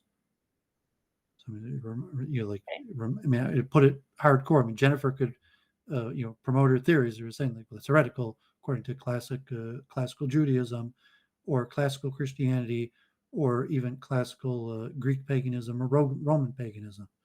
Say, well, it's sort of multiple bad karma to an extent on the Greeks for the whole Pythagoras thing. I mean, you could have your theories. Okay, that's why debate is a precursor to war, because whatever competitive. So I'm looking at multiple truth hypotheses and saying there's a large amount of uncertainty. So if Jennifer is just saying I'm right, and Doovid's saying like no, you're wrong and I'm right, and God forbid, maybe it's going to be escalated. We're going to have to kill each other. God forbid, because it's zero sum. One of us is right, and the world's only big enough for one of us, and we both can't be right. So the only solution will be when the world only has one of us, and then that will show. Doovid. We talked about this. We're going to get off this craziness. So you finish up your week in review. Your Battlefield posting again. God damn it. Well, I'm saying it is the point. That's what Jennifer is Battlefield posting when she claims that she has the truth, and that's what I'm saying. Claiming that you have the truth and your truth is right and the other person's truth is wrong is Battlefield posting. So multiple truth hypothesis is in admitting that there's uncertainty and that we're not going to solve the uncertainty. That me and Jennifer or nobody, no humans are going to get together and figure these problems out because of empiricism. Maybe death will set us free, and after death will be revealed the answers to these. But that's one of the, even call them axioms of the multiple truth hypothesis, is that the answer is not available to us in human form, and at best we could have some sort of truth discovery that would give some sort of probability or competitive systems. And if Jennifer is saying like, no, I have the answer, and that other answer is just wrong, that it's back to her that's Battlefield posting. But that ends, I guess, my intellectual week in review, the stuff I was thinking about this week and some of the research. Awesome. Okay, so let's see here. I'll just screen share you. So if I preface things with this is just my opinion, then somehow.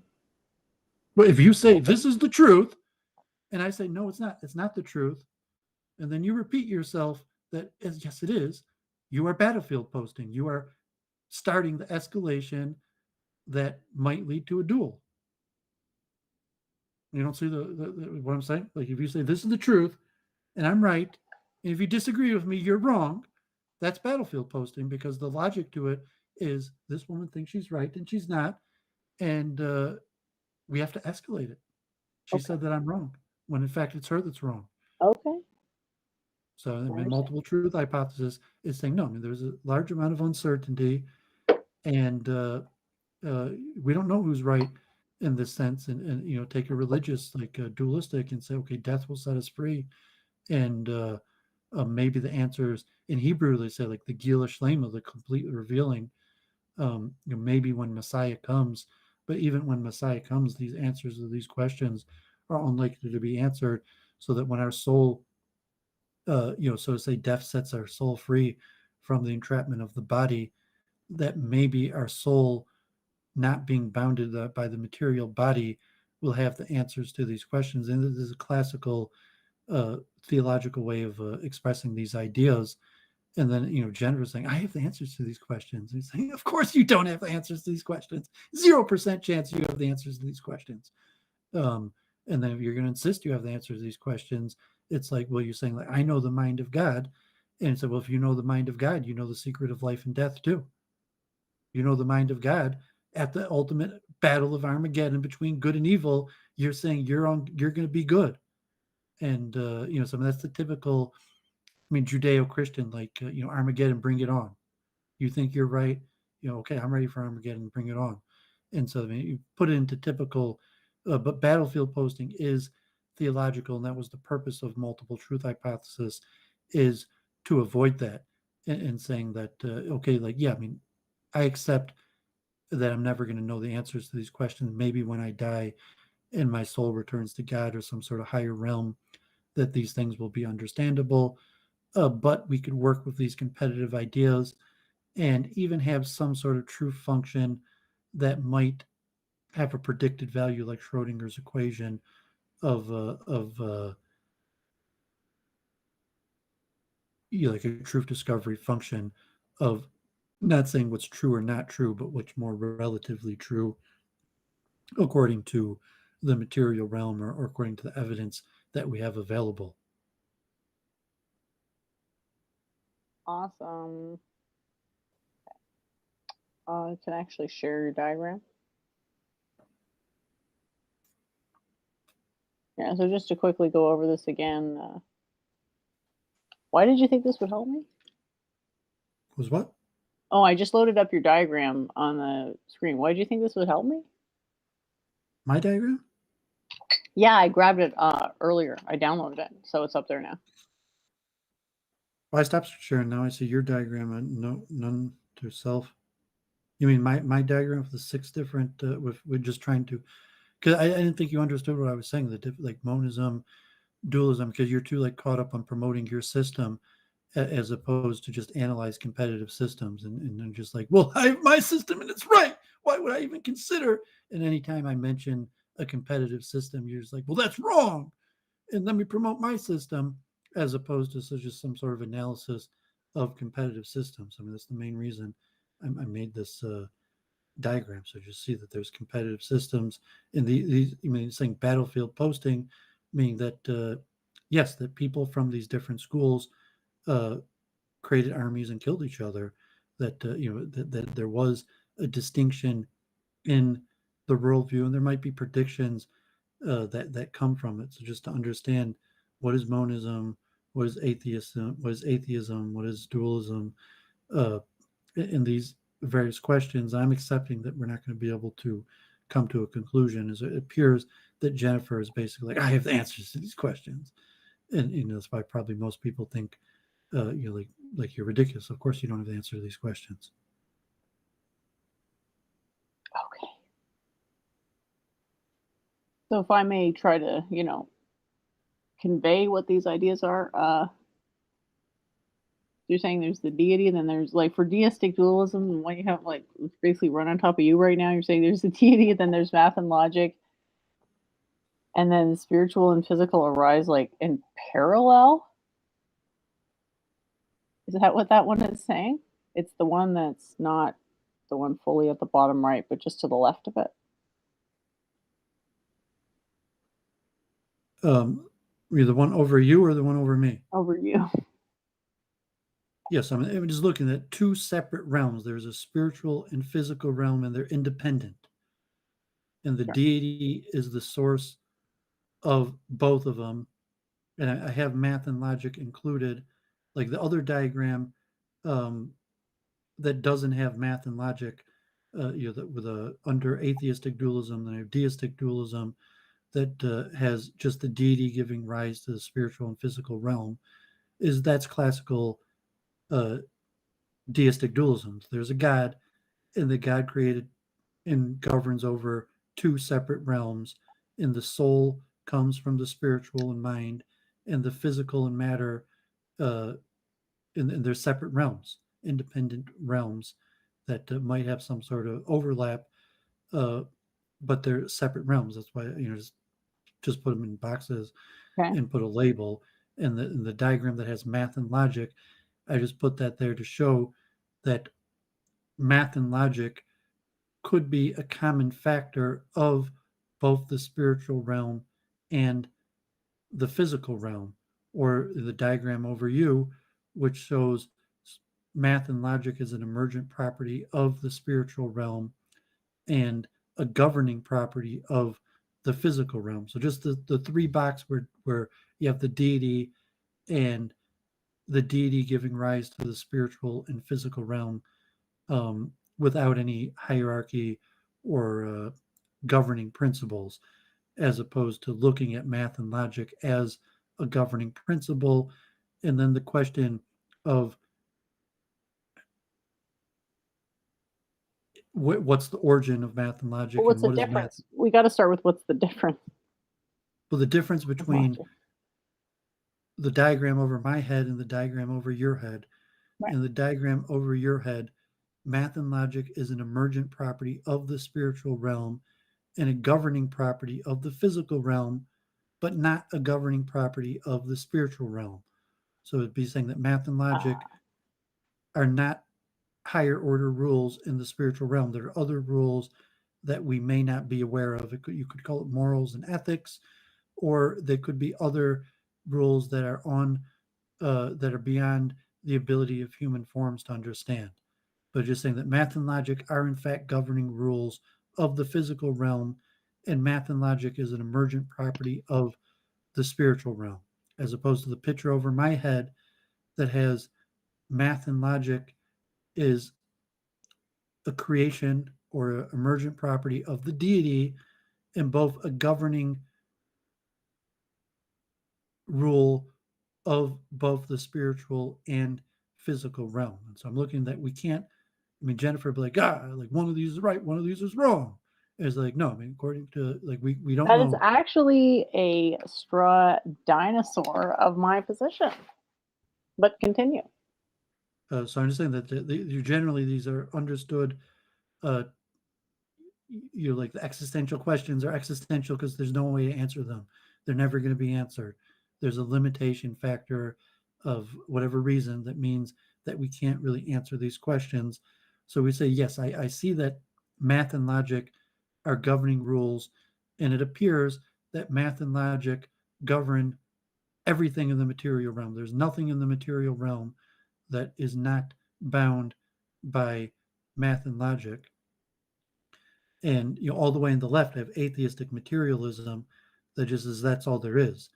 And so you could question an atheistic materialist: what is the origin of math and logic? If math and logic are governing laws of the Let's say they're material realm, useful processes that yes, like what arise JF from, would say that food they're not component. actually governing, that they're just like a preference even. Who knows? Who knows what these, like, you ask them and it's half time you don't get a straight answer. And so I tried to express this in different ways, and I mean, like, I just use paint. Like, I mean, I could try to make nicer graphics, and some from the monistic. I think it's a really good start. Yeah, so it seemed last week like people weren't understanding, and I was just trying to point out last week that you could be an atheist and still believe in a spiritual and physical realm, and not believe in a deity. And that was the simple thing I was trying to express: atheistic dualism in the top center, where you have independent spiritual and physical realm, mind and matter, but not a deity, as opposed to deistic dualism. Let's say there's a deity behind them both. In monism, generally, monism is understood to be the sphere or math and logic as the mon, and that being the origin governing factor that gives rise to both mind and matter. Although there's other models of monism and saying it's heretical because there's no deity. And you say, You well, do what's the realize this difference? doesn't preclude deities, but okay.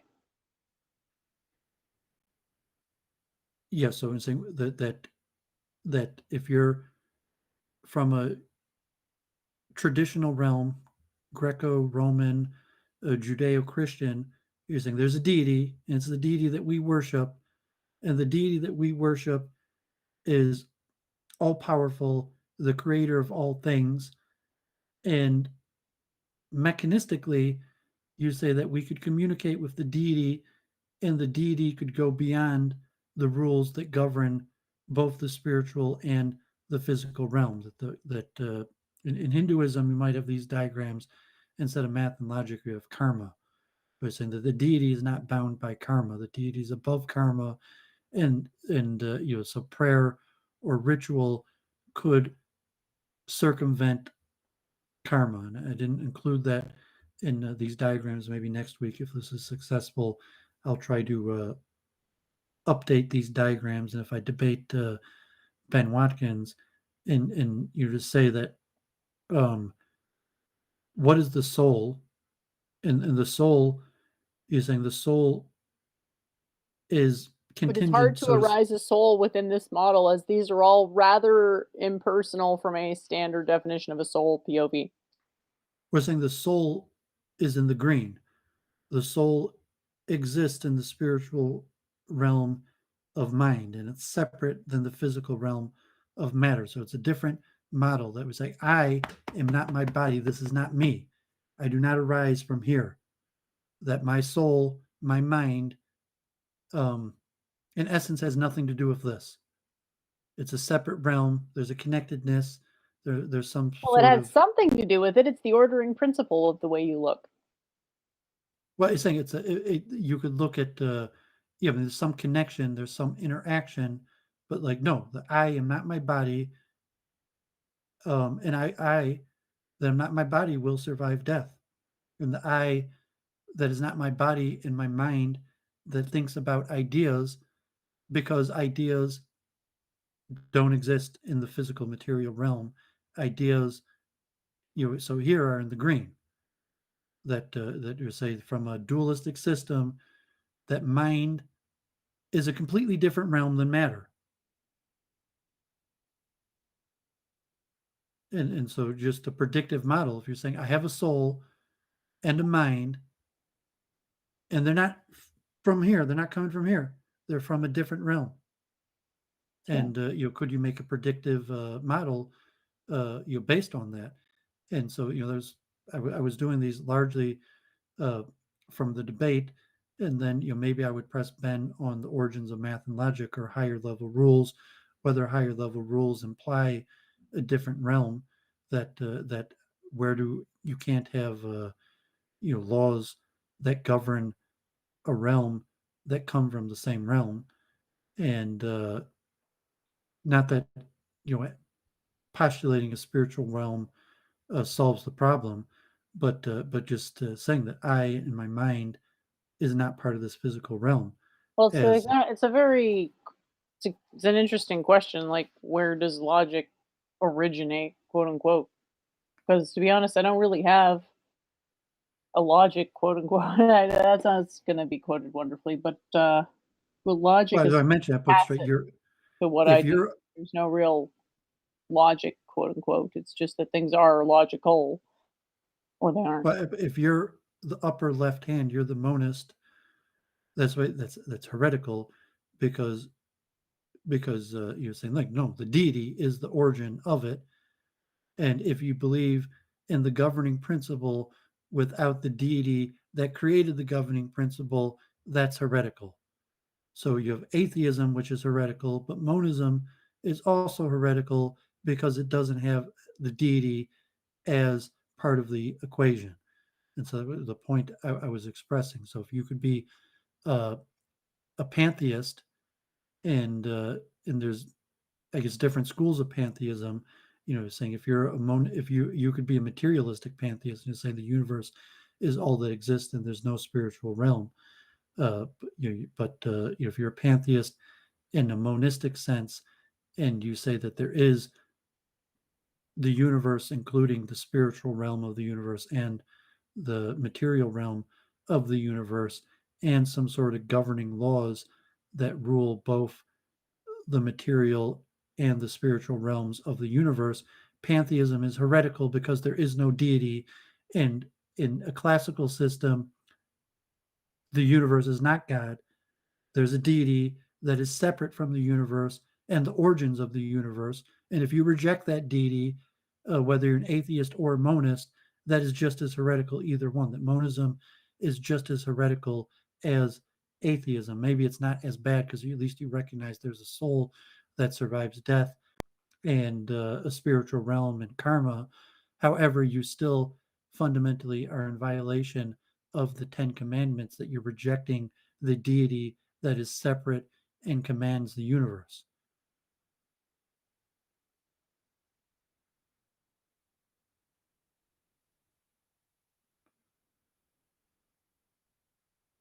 So that was the distinction I was trying to make with these diagrams. And like Spinoza, if you want to say Spinoza could have been, the atheistic materialist who said the universe is all there is, or like a monistic where Spinoza believed in a spiritual realm, but believed that the spiritual realm is part of the universe.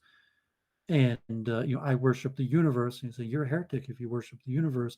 You need to worship the deity, not the universe. And the deity is not part of the universe. The deity is the origin and controller of the universe. I mean, as it should be. That was trying to make the logic of these diagrams relatively clear. Did we lose Jennifer? No, I'm still here. And you see what I'm saying about the deity. Sure.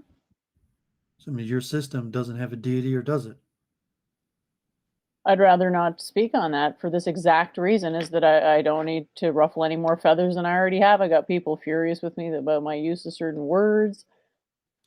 So I'm just, Yeah, and say, okay, I'm like not honestly, scared. I give up. To some extent, I give up on certain, Well, if you're taking I'll part of the change system, my whatever tack if a certain direction isn't fruitful. well, I was saying oh no, I'm speaking on behalf of truth, and so I said well, I don't fear death because because I'm good with the deity. I don't even care about the physical realm. I'm worried about my relationship with the deity. And if you're looking like a scientist, and I'm saying that's classical to school. You're saying that Greco-Romans were deists, and Judeo-Christians are deists, and Islamists are deists, and Hindus are deists. You could have, within Vedanta, within different schools of Hinduism, various understandings of this also. And then if you're looking for a scientific model, to use the scientific method to explain the spiritual realm. So if you look at the diagram over Jennifer's head as opposed to over my head, and so if the model over my head is the correct model, so to say, then you could use the scientific method of math and logic to understand spirituality, because math and logic is also a governing factor in the spiritual realm. But if the model over Jennifer's head is the correct model and math and logic is an emergent property of the spiritual realm and not a governing factor, math and logic are useless in trying to understand the spiritual realm because it's not a governing factor of the spiritual realm. So, it's an important factor. So a lot of, dispute among Kabbalists would say that we're basically anything beyond math and logic is beyond humans, and the spiritual realm is not bound by math and logic. So that's as far as we could get. And you could believe, and you could have tradition, you could believe in acharyas or sages or prophecy that somehow we're just given wisdom and we believe this wisdom is true. But the faculties that are available to us are limited. And if the model over Jennifer's head is the correct model, we basically have, that's the expression, death will set us free, because the body as the limiting factor, and really logic and math is our limiting factor. And we're saying the laws that govern the higher realms is not science and math and logic. And because we're limited by the use of science and logic, math, therefore we have nothing useful to say about the realms that are not governed by those laws. You see what I'm saying? I agree. There's truth to this. If something's pre-logical, then it itself won't be subject to logic in the same sense that everything arising post-logic will be Yes, I subject mentioned to like the logic. Greeks, because Plato, Aristotle, they all discussed this. Like the great minds had already thought this out in ancient times in the Vedas, and I mentioned the scripture in the Upanishad Still about warrants repeating time to time. well, I mean, it's the most important thing, and saying just to think about it, and the unknown and knowable, and if you say the diagram over my head is in fact true, and I mean, really, it's much more complicated. These are simplistic diagrams. Well, In the we're on Vedic, the path to understanding, and this is how it's done. And we just tighten up an understanding and carry forth into the future with a better understanding. It'll be awesome. yeah, like the temple of the Vedic planetarium, and the model in the Bhagavatam, like 9 worlds or something like that. The Guru Loka, all the lokas or something like that. And there's different You thinking about understandings. Naraka? The Well, I mean, hopefully we'll go more in depth in that. But I believe those models have multiple levels of the spiritual realm, and so to say, math or logic, or karma as governing up to some level. So, like at some point, uh,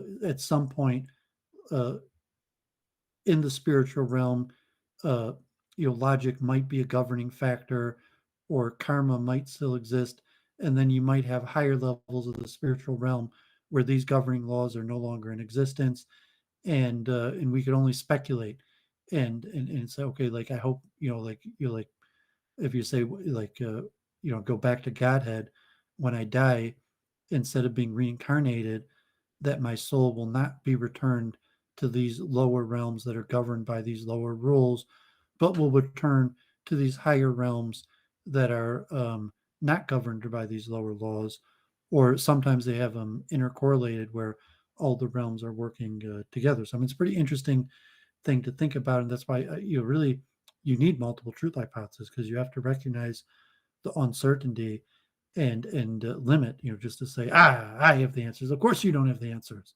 okay, my bedside manner's terrible, and everybody I meet wants to kill me. Okay, gotcha. Appreciate it. I've taken it on board.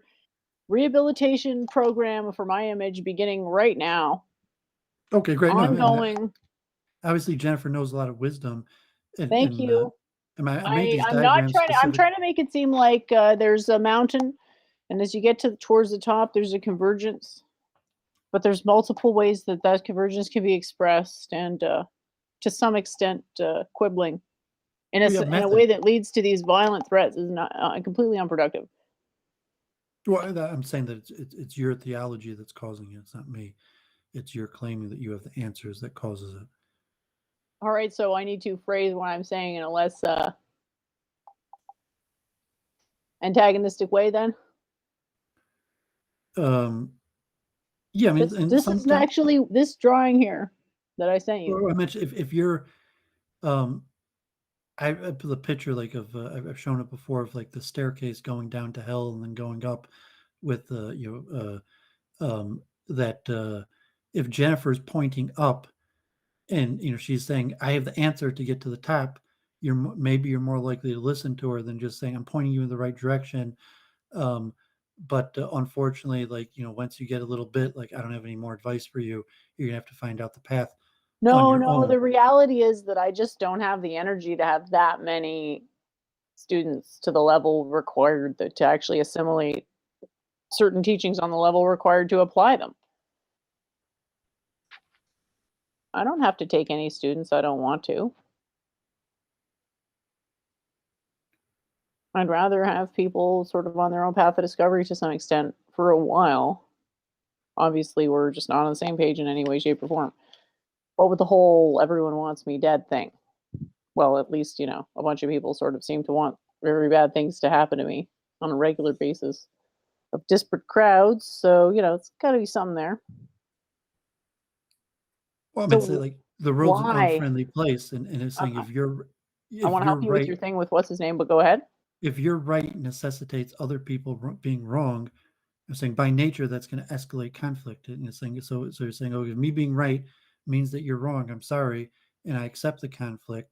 Or you're going to try to avoid conflict and say that, oh, like like I'm not really saying I'm right, or I'm just. It means you have to look at it and saying, like, I mean, no, I mean generally these theologies are part of schools that have armies and nations built upon them, and it is battlefield posting because it's saying like, no, like I'm good with the deity, like the deity who created and runs the whole material realm is on my side, and I'm looking forward to the battlefield to prove my point. And so like if your theology isn't pro battlefield, you have to recognize a lot of theologies are pro battlefield, and even my diagram could demonstrate it. You're saying that like that if I'm connected with the deity that is the governing law of the physical and material realm, of course I'm looking forward to the battlefield. I'm almost guaranteed to win. And then so you're coming back, you're like, okay, well, it's Armageddon, like if that's the way we both feel, that's the duel, saying like, no, like, so it's really a battle of deities. And to some extent that was the Greek way, where there wasn't just one deity, there are multiple deities. And so my diagram was more monotheistic, but in reality in the Greco-Roman system there were multiple deities, and even governing rules like math and logic had a deity. So if you like math or logic had a deity, but there were other deities. Are you sure about that? Do you know the deity of math and logic? Because, I'm just curious. Like I know there was Athena, and I believe she was like goddess of wisdom or something. Why are pre-logical things not subject to logic? Well, in Greek mythology, Apollo, the god of the sun, logic, and reason. Okay. So I think Apollo in the Greek, and I guess, was that Mark Brahman and his Apollonianism? Yeah, it just made me think of that. Ugh, cringe. But yeah, I don't know if there might be separate deities. Athena is also a goddess of wisdom, knowledge, civilization. But so there's differentiation, like what is wisdom? So Apollo is the god of logic, and Athena is the god of wisdom. It might be goddess, but whatever, we're among friends here. But there's governing factors and saying so that if you say that there's in most likely in the Greek system, there was a realm of souls and the spiritual and material realm, and the deities were above them, but it was polytheistic, so there were multiple deities that were above both the spiritual and physical realm. And those multiple deities may have conflicted, and those multiple deities, so to say, if you were under this deity and I'm under this deity, and if those deities go to war, the followers of those deities in the material realm will also go to war. Versus a later Judeo-Christian monotheistic view where there's only one deity, one controller, and that's why monism is more. Monism actually dates back to the Greek period and is heretical in the Greek period because monism, is implying that there's only one, in a polytheistic world. So in a monotheistic you lost dualistic. me there. What? So monism in the Greco-Roman polytheistic world was heretical because they were polytheists, and there were multiple origins or forces. So in the Judeo-Christian realm, the distinction between monism and dualism is limited because what is this deity? And that's see the diagram like over my head, and then monism. It's a unclear. So you could say that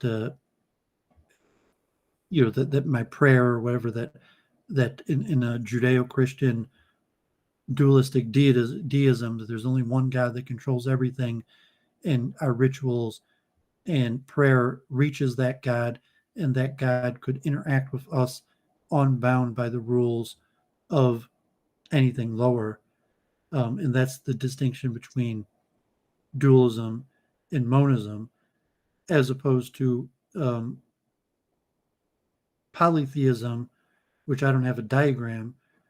You might have a spiritual and physical realm, and then you might have a whole bunch of governing factors, and each one of those governing factors would have their own deity.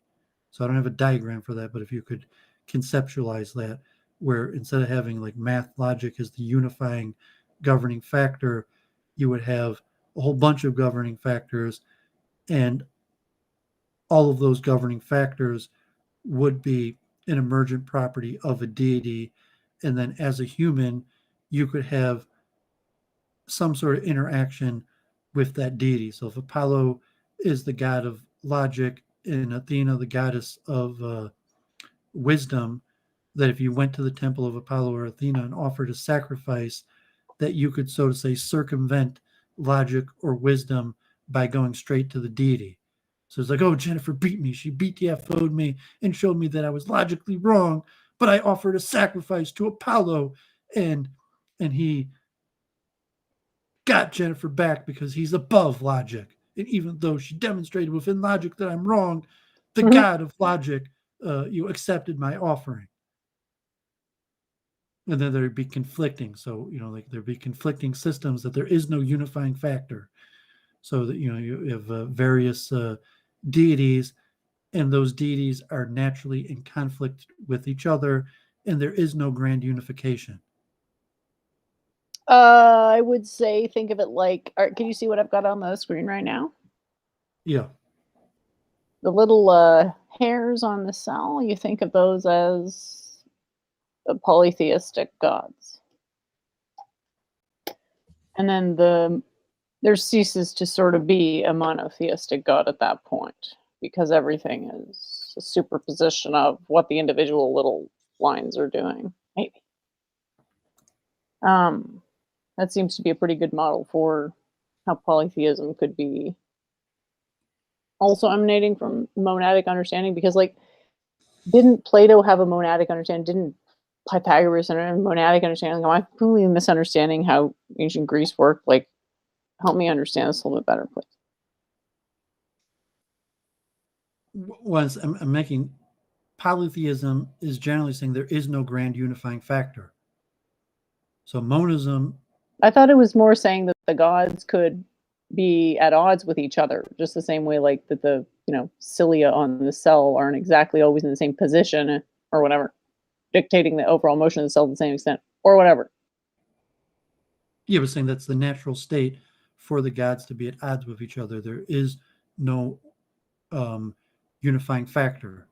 Well, you can still say the cell's a unifying principle, but the gods are like the cilia, and we're disunified by their nature. Theoretically, polytheism is asserting that there is no unifying factor. Right, I see what you're saying. Cool. So Plato as a polytheist and the Platonic sphere as a monadic element is of the material realm. So it's saying that the sphere comes from the spiritual realm, as an emergent property of the spiritual realm. And like I showed the other week, that the sphere is the origin of the Platonic solids, and the Platonic solids are all shapes that the shapes that could be circumscribed in a sphere, and they are the origins of earth, wind, fire, air, and ether. And like the cube is earth because it's the sphere and it's the most rigid form of the sphere. In water is the dodecahedron, or I think, in because that's the most closest to the sphere and the most smooth transitioning. But within the Platonic realm, you still have the deities and governing factors over the spiritual realm, the Platonic monistic, the Platonic sphere is just the monad for the material realm. That's a beautiful way to put it. Thank you for understanding. That's Does just that the make it origin. any less heretical?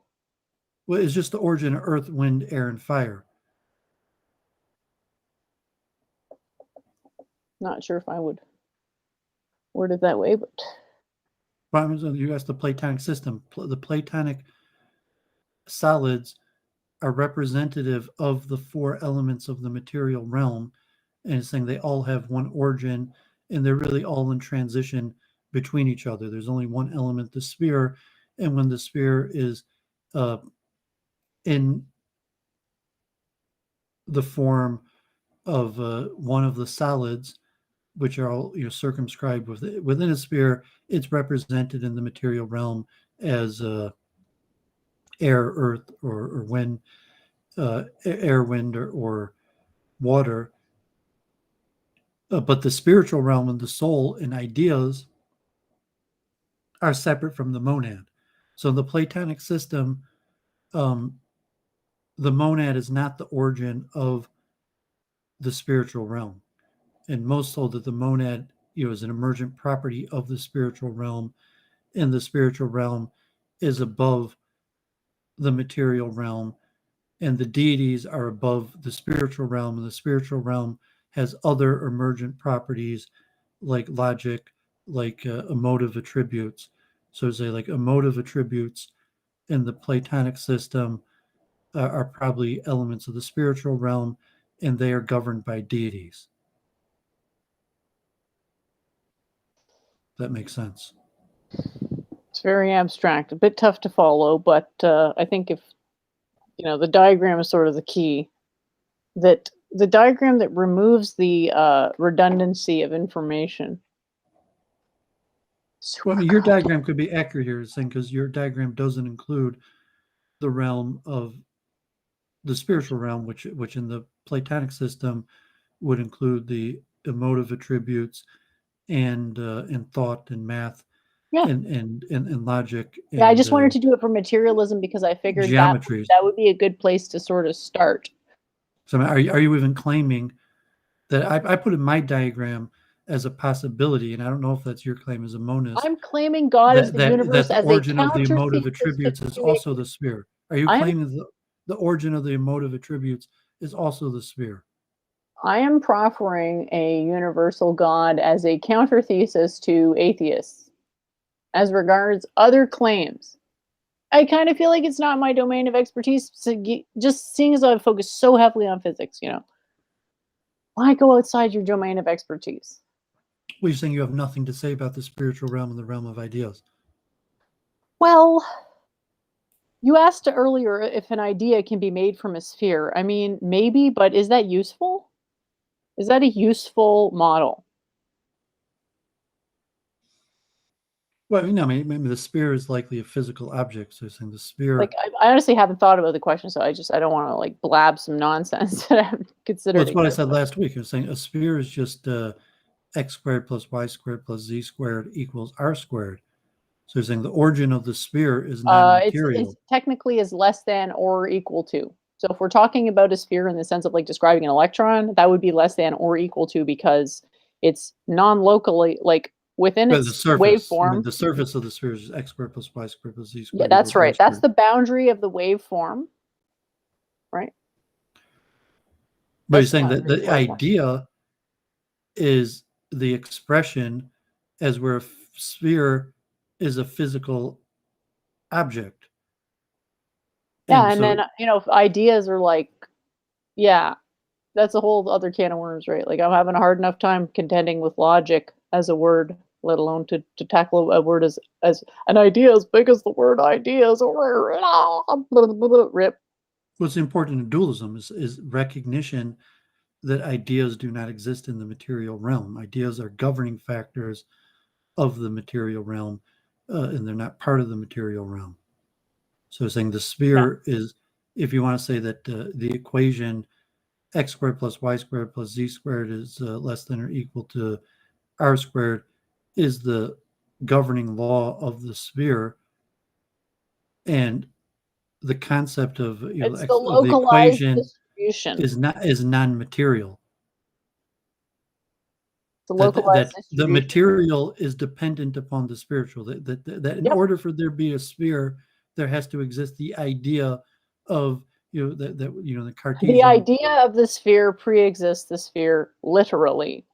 Is not dependent on it. The idea of the sphere is not dependent upon the sphere, as where the sphere is Not dependent necessarily. upon the idea. That was the diagram I had over your head, Okay. where that had math and logic as an emergent property of the spiritual realm, but a governing property of the material realm. So you might design it in a different way by saying that if math and logic are a governing element of the material realm, the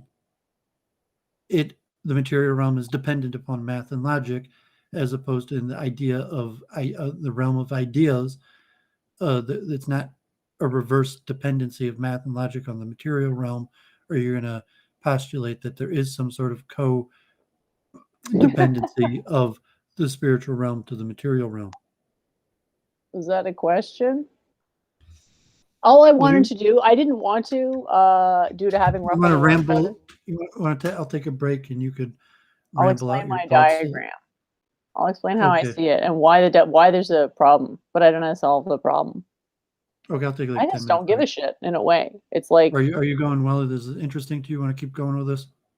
Kind of, yeah. Well, I want to talk about your combo with what's his name and Free Planet and all the different. But I mean, are you going to hear me when I'm explaining this? Because this is to help you with your combo with what's his name? Ben Watkins. Yeah. Like, did you understand this diagram? Because I sent it to you a few days ago. Yeah, well, I mean, I looked at it. I'm not sure. I'm not sure if I internalized like the depth or what point. I'm looking at now. I looked at it when you sent it. I looked at it before week in review. I mean, reality gives rise to subjectivity, gives rise to idea language, and that's not how I say it. When I say that, maybe you put language or idea where you have idea. I'm saying idea gives rise to that, but in your system, your concrete manifestations, symbolic. It's not saying that idea is the third thing. No, it's identifying language as an idea, because language could be either a symbolic representation or an idea. So I'm identifying it on top as the idea and at the bottom as the symbolic representation, which necessarily has a concrete manifestation associated with it. Like I'm trying to basically disentangle with the why this is an issue. So when L is emergent from S, what's L and S? And language. L, S, and what's S? Subjectivity, and R is reality. Yeah, I'm basically arguing that subjectivity is an ordering principle. So I would say that it's a fundamental attribute of basic causality. So I've got this diagram here is just saying, well, whatever. Take it or leave it, but feel free to use, okay, got this diagram here, whatever. So yeah, if I'm going to use a consistent definition, and I'm agreeing that, maybe there is no consistent definition, blah, blah, blah, preface with requisite uncertainty. Please pepper that with uncertainty to be politically correct. So we've got, so that would basically establish that it was not emergent because there was no difference between reality and self, because self is a fundamental attribute of reality. But then you get language, well, that depends on all these other things. And our basically evidence that language exists is the fact that we can communicate abstract concepts to each other, which are all archetypes. Like a chair is an archetype, right? That's why people ask the question like, well, what makes it a chair? It's because like they can't answer because they don't know what an archetype is. In short, so is all that makes sense. So that's why I put in the dualistic. Language is not an attribute of the universe. Is the point. Spiritual realm or the realm of mind is saying that language arises from mind and is not a material. Mind isn't even defined in this. I haven't even invoked mind in this. I haven't invoked mind. I've invoked subjectivity, which would be a self.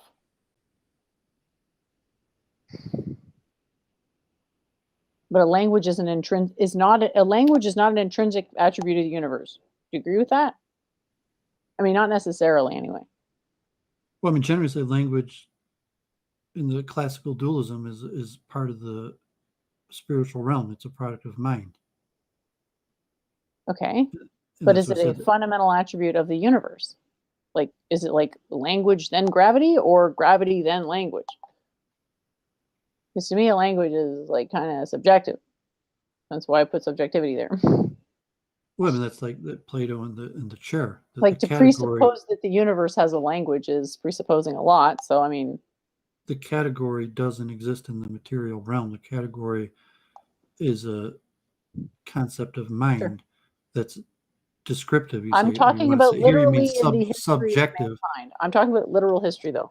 I'm talking about literal history. Sorry. Well, I mean, subject to mind. Languages didn't exist before mankind arose. Agree or disagree? It's unclear. It's unclear. Okay, cool. Well, I mean, It's we a can't dispute among scholars. we You say, can't like, from an presuppose. evolutionary point of view, Maybe I agree language. with you. Let's just say I do actually agree with you, but we can't presuppose it because most people won't agree with it. That's what I'm saying. I would actually be inclined to agree, but won't for reasons of not wanting to ruffle more feathers. I'm already ruffling secular feathers. No need to add religious feathers to it. So the intrinsic order is basically, I think this is the problem, is this non-acknowledgement of order.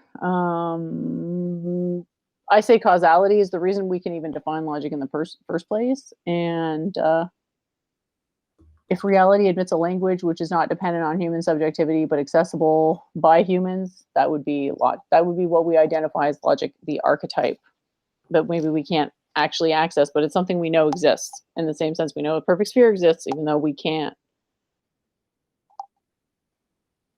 actually ever observe a perfect sphere. We don't need to observe a perfect sphere to know it exists, is the point. We don't need to observe logic to know it exists. It's a governing, to some extent, governing principle of the universe. We don't know on what level it emerges, though.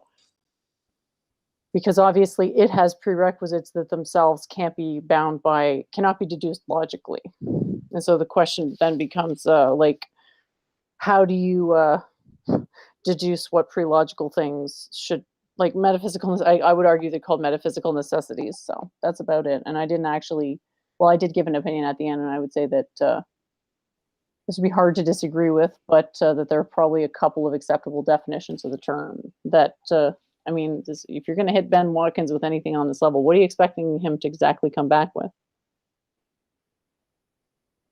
Well, I don't think we're going to do a debate. I think we're going to have a conversation. He's going to present like a PowerPoint, and he's probably going to be kind of like me, where he's going to present the possibilities, and he's just going to mention, his beliefs, but it's not going to be more like an attack of his beliefs or my beliefs.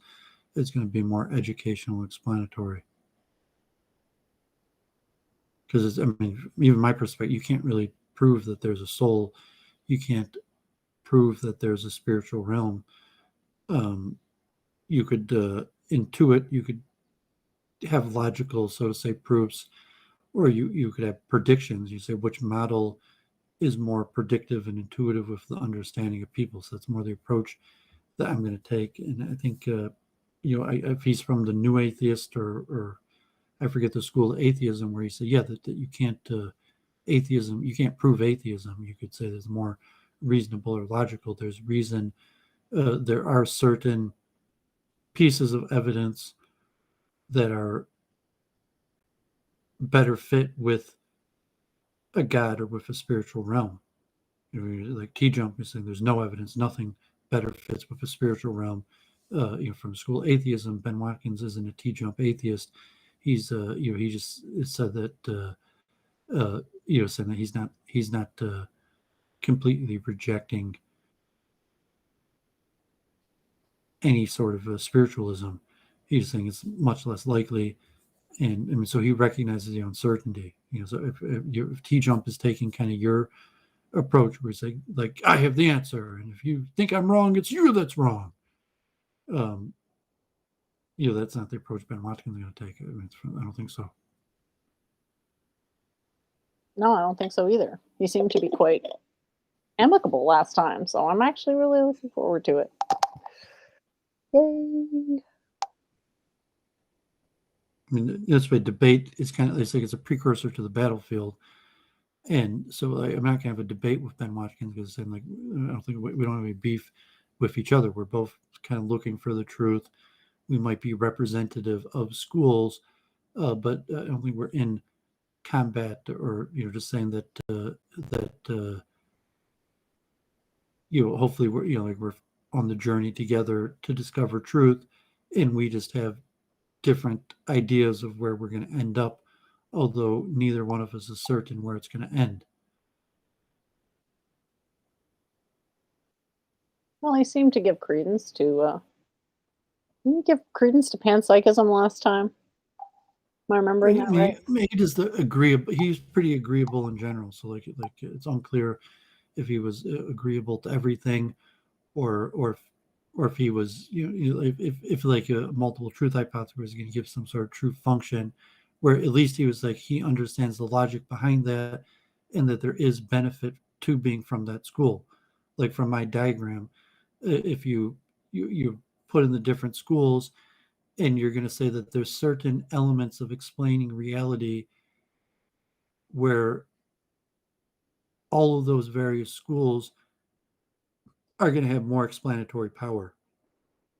So of all the observed phenomena that we see and the various systems that we have for explaining the observed phenomenon, that there's certain areas where different schools do a better job of explaining the observed phenomenon, and there's certain realms where certain schools do a worse job of explaining the observed phenomenon.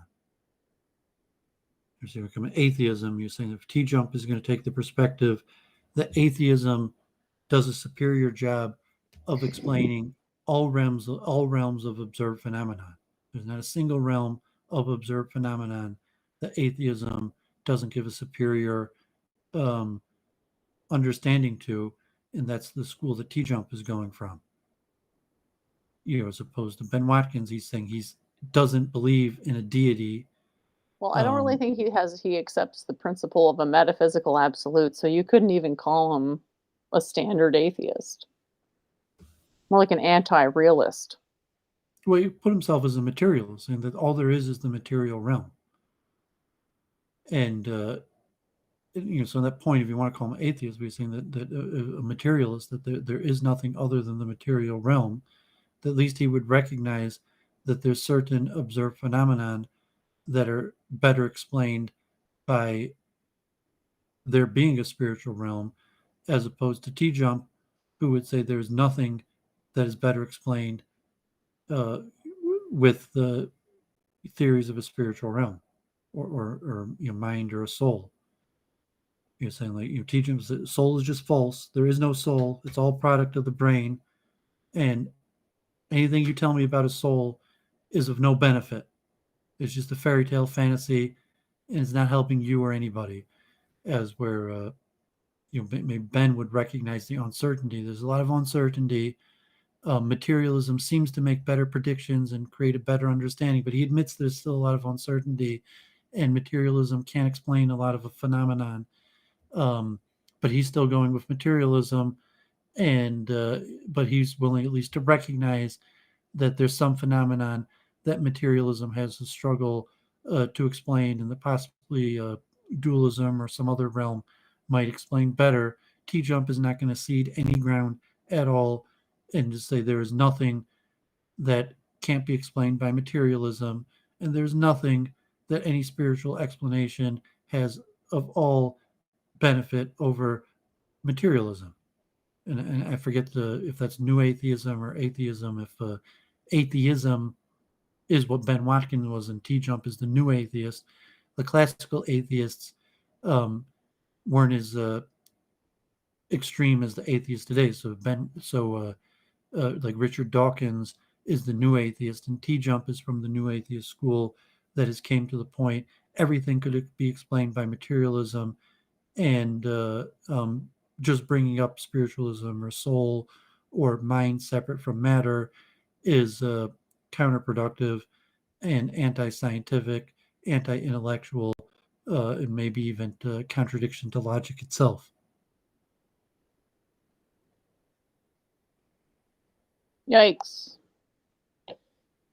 No, it's Well, not. Are you seeing it? Like, I mean, if you just the school, if T. Jump's a new atheist and Ben Watkins a classical atheist. would they identify as such? Just But wondering. T. Jump actually said he's called himself a pantheist, or there's a diminishment in terms or what you say, and whether he has a consistent, coherent worldview. If he's kind of just a character arguing, or whether saying he lives according to a worldview, and what does it mean to live according to a materialistic, atheistic worldview. Well, I mean, you can argue that everyone is just a lapsed pantheist, right? Because you can argue, well, tautologically, all you're really saying with pantheism is that the universe exists. It's like this unacknowledged God. It's like, well, yeah, it's kind of the axiom of science that something exists and we're determining how it presumably, works. I mean, pantheism was heretical because pantheism rejects the deity. That pantheism would say your relationship with the deity is your imagination. It's fantastical. It's not true. There is no deity outside of the universe. So you're saying if you're saying that as a pantheist, the universe is all that exists, and any supplication that something exists beyond that is false, including your deity. And that's why pantheism was originally heretical. That's why Spinoza was excommunicated, because he rejected the deity.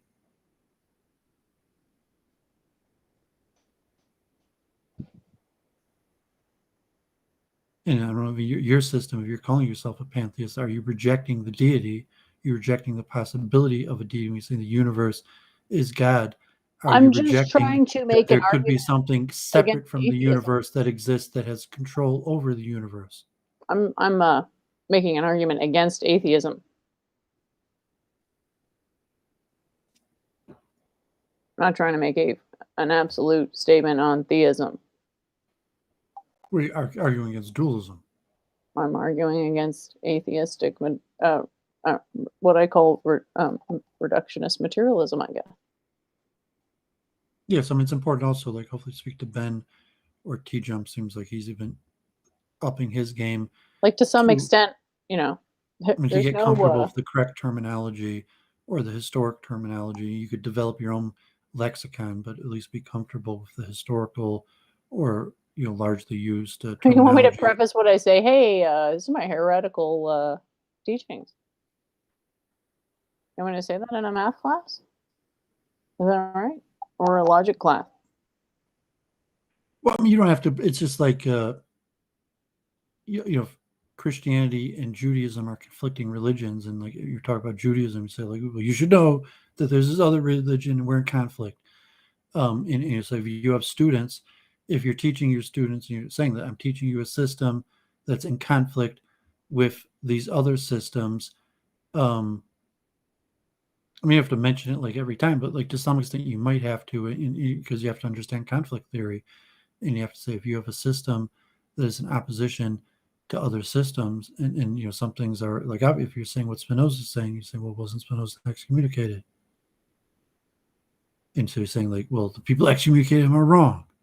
So I mean, it's conflict in general. Like if you're saying the same thing Spinoza is saying, and you're saying you agree with Spinoza, then you seem to be in conflict with the people who excommunicated him. You say, well, conflict is the natural order of the material realm. You try to minimize conflict, but just when you step out there in the realm of ideas, and there's schools, and the schools have opposing schools, and the battlefield posting is the opposing schools historically have led to armies and states that have waged war against each other. Even in the Vedas or all within all systems, that opposing schools at times in history have had opposing armies together with them. So I mean, it seems that that's something worthy of acknowledging. And so you could ask, well, if you're raising up a school, does that mean you're also raising up an army? No. And then we say no, but we say, well, like, what's a school without an army? It's ideas, like, no, I I have a suppose. school that needs no army. I guess it's that chump notion that ideas are worth something. That's why I'm the sage from the what is it? The country? There you go. Big dumbass Jen. One blunder after another. Okay, let me take a break. You can ramble a little bit.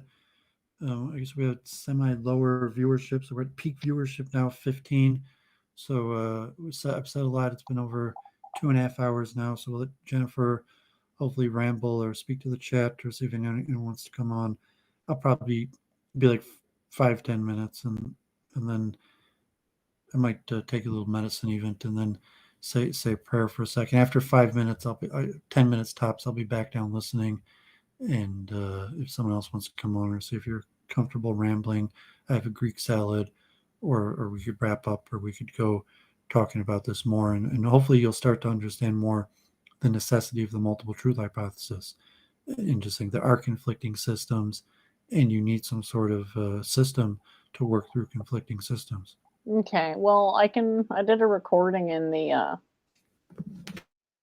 Discord today, so I can just play that. It was like an intermission break thing, and think about something I can say and hop in a bit. Yippee! Got the times all mixed up today. Whatever. All right. See if I can find the right one. I'm going to guess this is the right one here. I think there was something interesting starting at about position in monism. how long is here. Broad. Okay. Much good enough. Okay. Bodhisattvas were the type that came back. And I say that in as much as my experience of this other place or whatever this this oneness that you speak of, or this total non-dualism, it's more like jumping on a trampoline and being able to see my neighbor's backyard.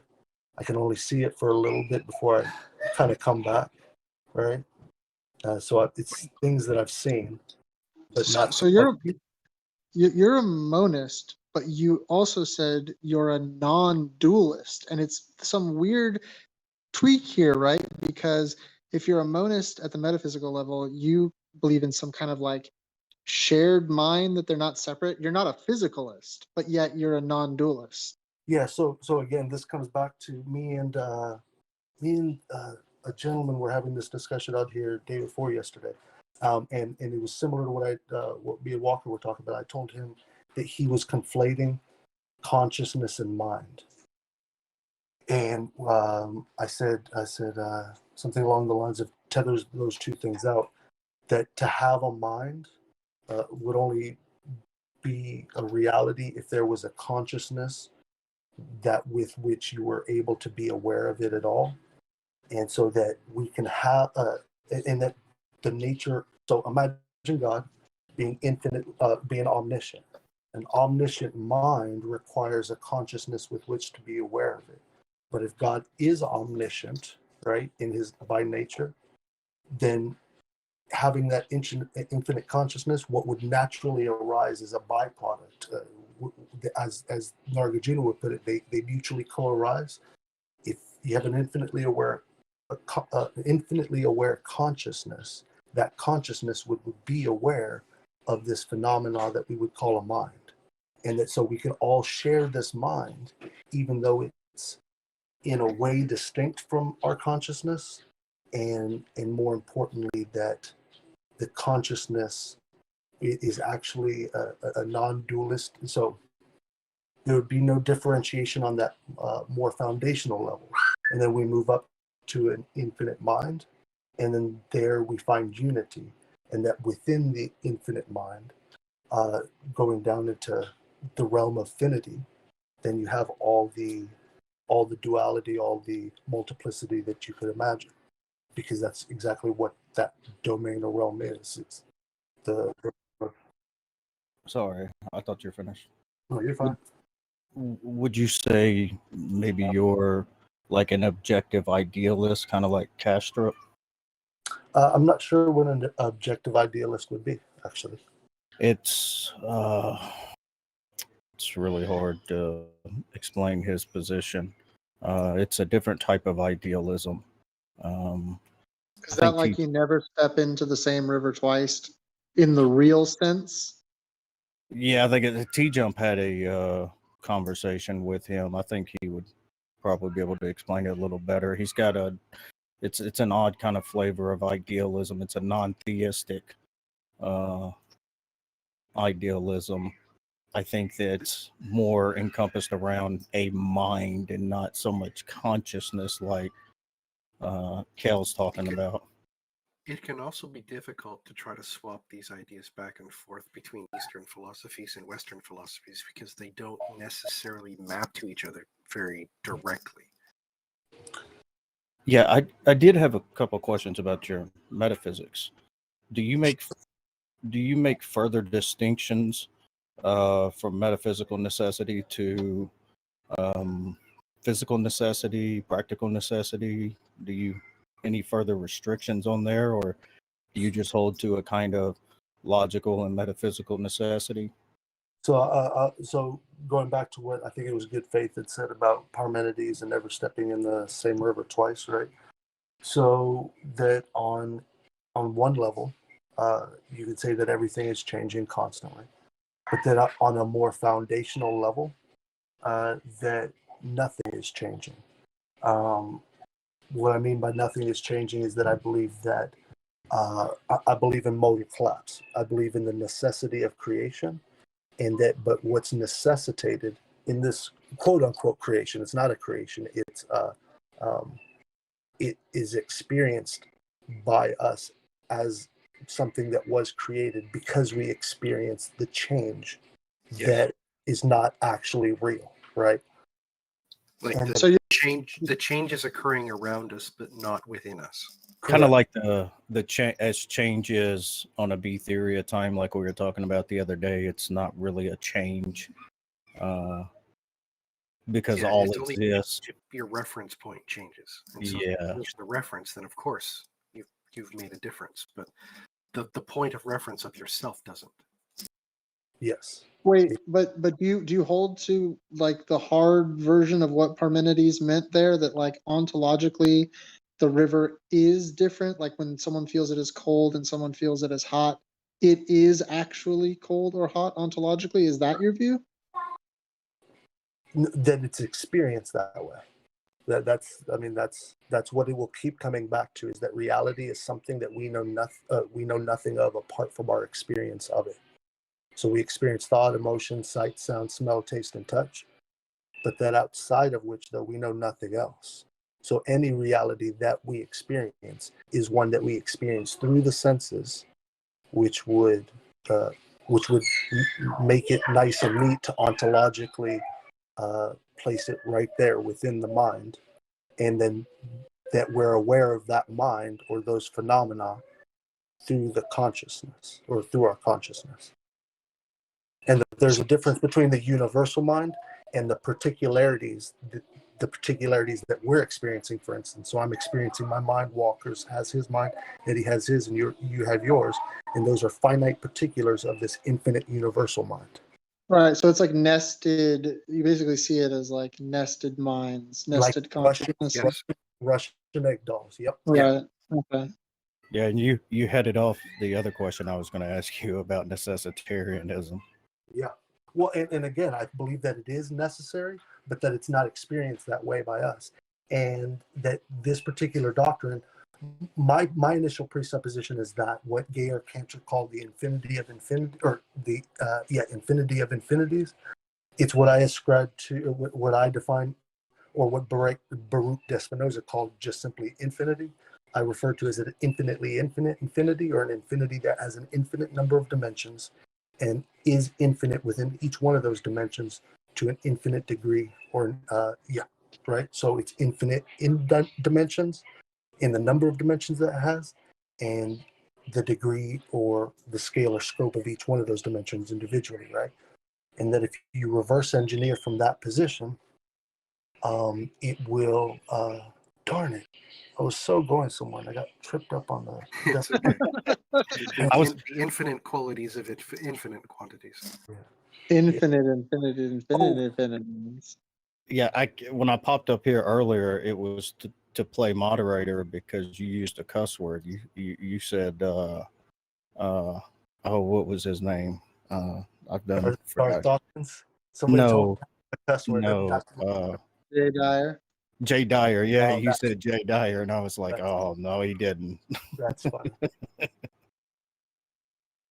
But yeah, I just find it to be a robust argument, and the necessity comes in as much as that I believe that the multiverse theory is true from a materialist perspective. That materially, every possible iteration of every possible thing that could exist does exist.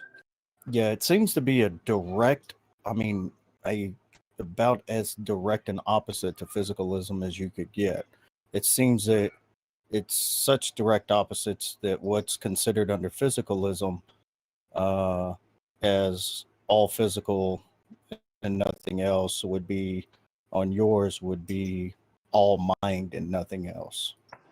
In a way, but you're also having to smuggle in a differentiation between the locus of self and everything else that is not being included in that locus, that is basically like you are a boulder in a river and the river is crashing around you. The boulder is fixed, but what's passing around you is not, but it's still an experiential position, both the boulder and the river. So there's always this delineation going on.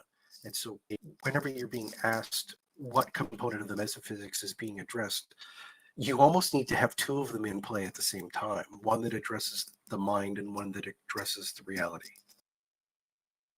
Yeah. Like I said, it's very difficult to swap Eastern philosophies and Western philosophies back and forth. But I really think that if we dedicated some time to it, we could come up with something that would be really robust. I've actually used infinity in that way. When I realized infinity, it was 7 years ago. And a few months later, I didn't know anything about Eastern philosophy or theology or Eastern thought. And I started reading things like the Bhagavad Gita and other things. And I would start reading it, and the conclusions that I had drawn from this one presupposition, this infinitely infinite infinity, that gave me a perspective to where I saw it in Eastern. I saw it all throughout the Tao Te Ching. It's all throughout there, and it mentions infinity numerous times. And so I think actually infinity in our conception of it, it could be a link or a bridge in which we could build a perennial worldview that is rooted or complementary or works in tandem with science and not enforces or necessitate that it conform in some way. I think maybe the main communication problem occurs when attempting to communicate the idea of like something that is both finite and infinite at the same time, with regards to something like the mind. It has finite components, but also infinite components, as well as reality has this sort of infinite component to it as well. And yet they're separate as far as we can tell. Yeah, there definitely can be. I definitely agree.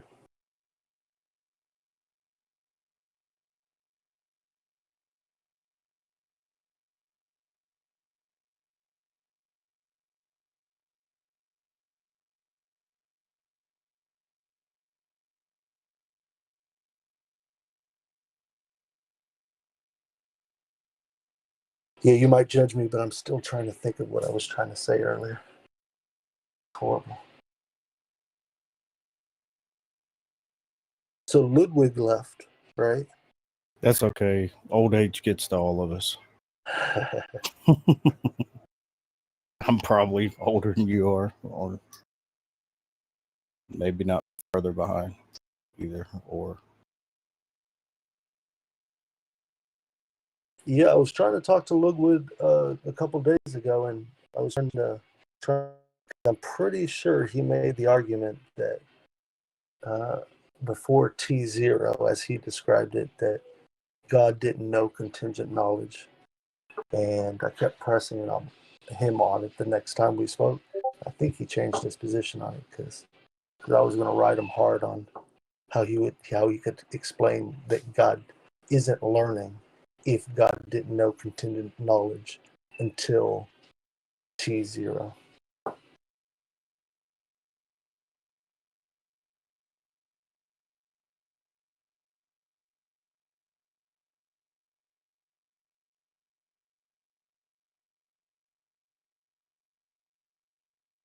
Yeah, we were actually talking about that in another server after that,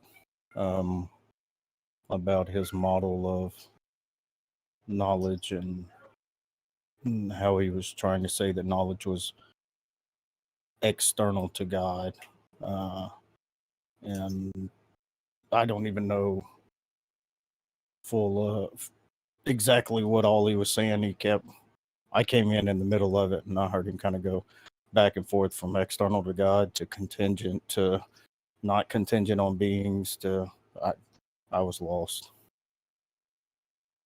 And something I find a lot with on Jay's server that or Jay's specific conceptualization of God, or sorry, the type of Eastern Orthodoxy that he's arguing for. I find that all the time. I mean, Bonson and Bonson says this. Bonson and Van Til used to say this all the time. They said that the hallmarks of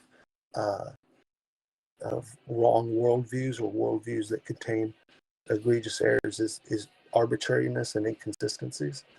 And all the time, I'm sorry for interrupting, but I wanted to ask the question for this is where I came up here. What's the difference between atheism and theism? A theist says that God exists is true, and an atheist does not accept the proposition that God exists is true. There's strong and weak versions of Sure. that. And there's No. strong and weak versions of it if you decide to specify exactly the nature and quality and characteristics of the God in question. Then you can become very specific in the statement that, yes, I don't believe in that one. Then that forms the difference between the definition in the dictionary of lack of belief versus disbelief, since both make you an atheist. We were talking about this earlier, which I still think is interesting. This idea of how far off can the sense of the referent be and still refer. It seems like another threshold.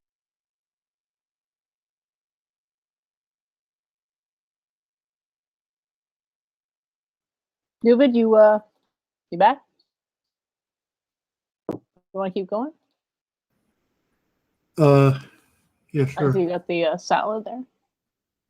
I didn't take the salad out of the fridge. I brought my Moses, my Bible. I don't think everybody thinks that my image is bad, but certain events in the recent past have led me to believe that I may have an image problem. Far be it for me to stop being a student in the University of Life.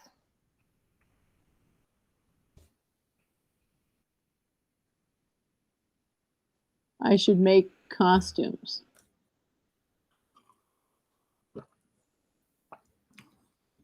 Let me read this real quick because Read what? maybe you have some sort of comment on this. I don't think I ever saw this. It's a big piece of American culture. Deshaun got me using this expression.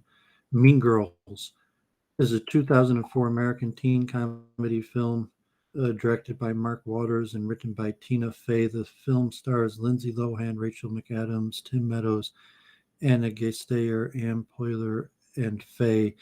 Is based part on a Rosalind Wiseman 2002 nonfiction self-help book, Queen Bees and Wannabes, which describes female high school social cliques, school bullying, and the damaging effects they can have on girls. Faye also drew from her own experience at Upper Darby High School as an inspiration for some of the concepts in the film. The plot centers on a naive teenage girl navigating her way through the social hierarchy of modern American high school after years of her parents' homeschooling while conducting research in Africa. And it might be like a Saturday Night Live type thing. Have you heard of this? I mean, this movie, has anyone heard of this movie? Anyone seen this movie? Sorry, what is it?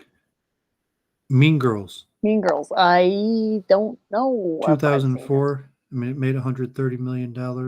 Probably, it was a pretty popular movie. I wasn't really watching movies at that time. But the expression, I heard it pretty common. Like people, like Deshaun uses that expression. Even though I never saw the movie, I still sometimes use that expression.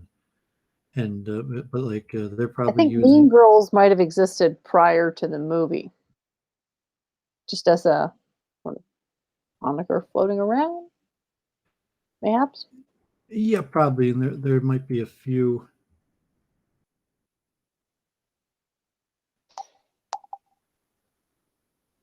Looks like I'm up to 60%. It's not a huge majority, but it's something. Can't remember the ones from last week other than being disappointed in a few of them. And also forgot why. So good thing that I don't hang on to much in the interest of hanging on to. It's divine tidbits.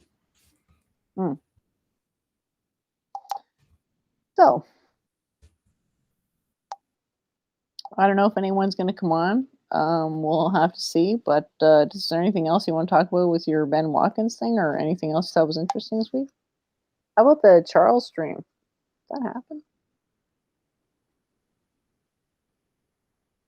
Doovid? Doovid? Hello? You there? Yeah, I'm looking.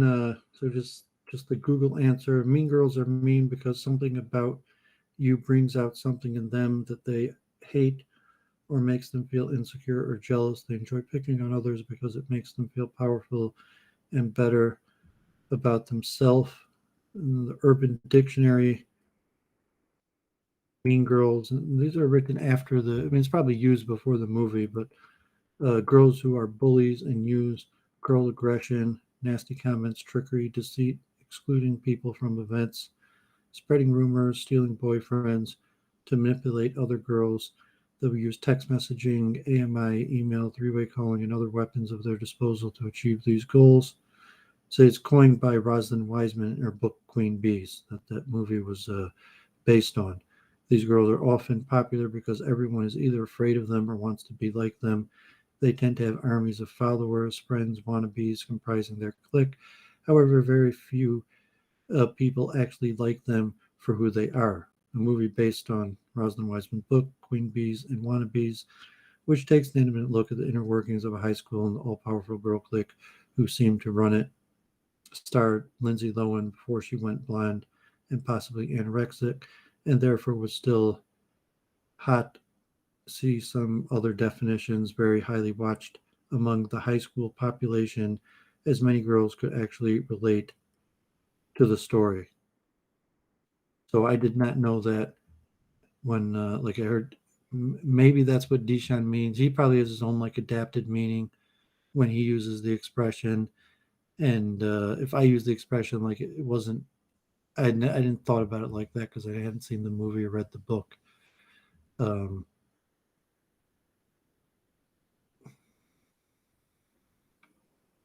I just asked the audience if they think I'm a mean girl, just out of curiosity.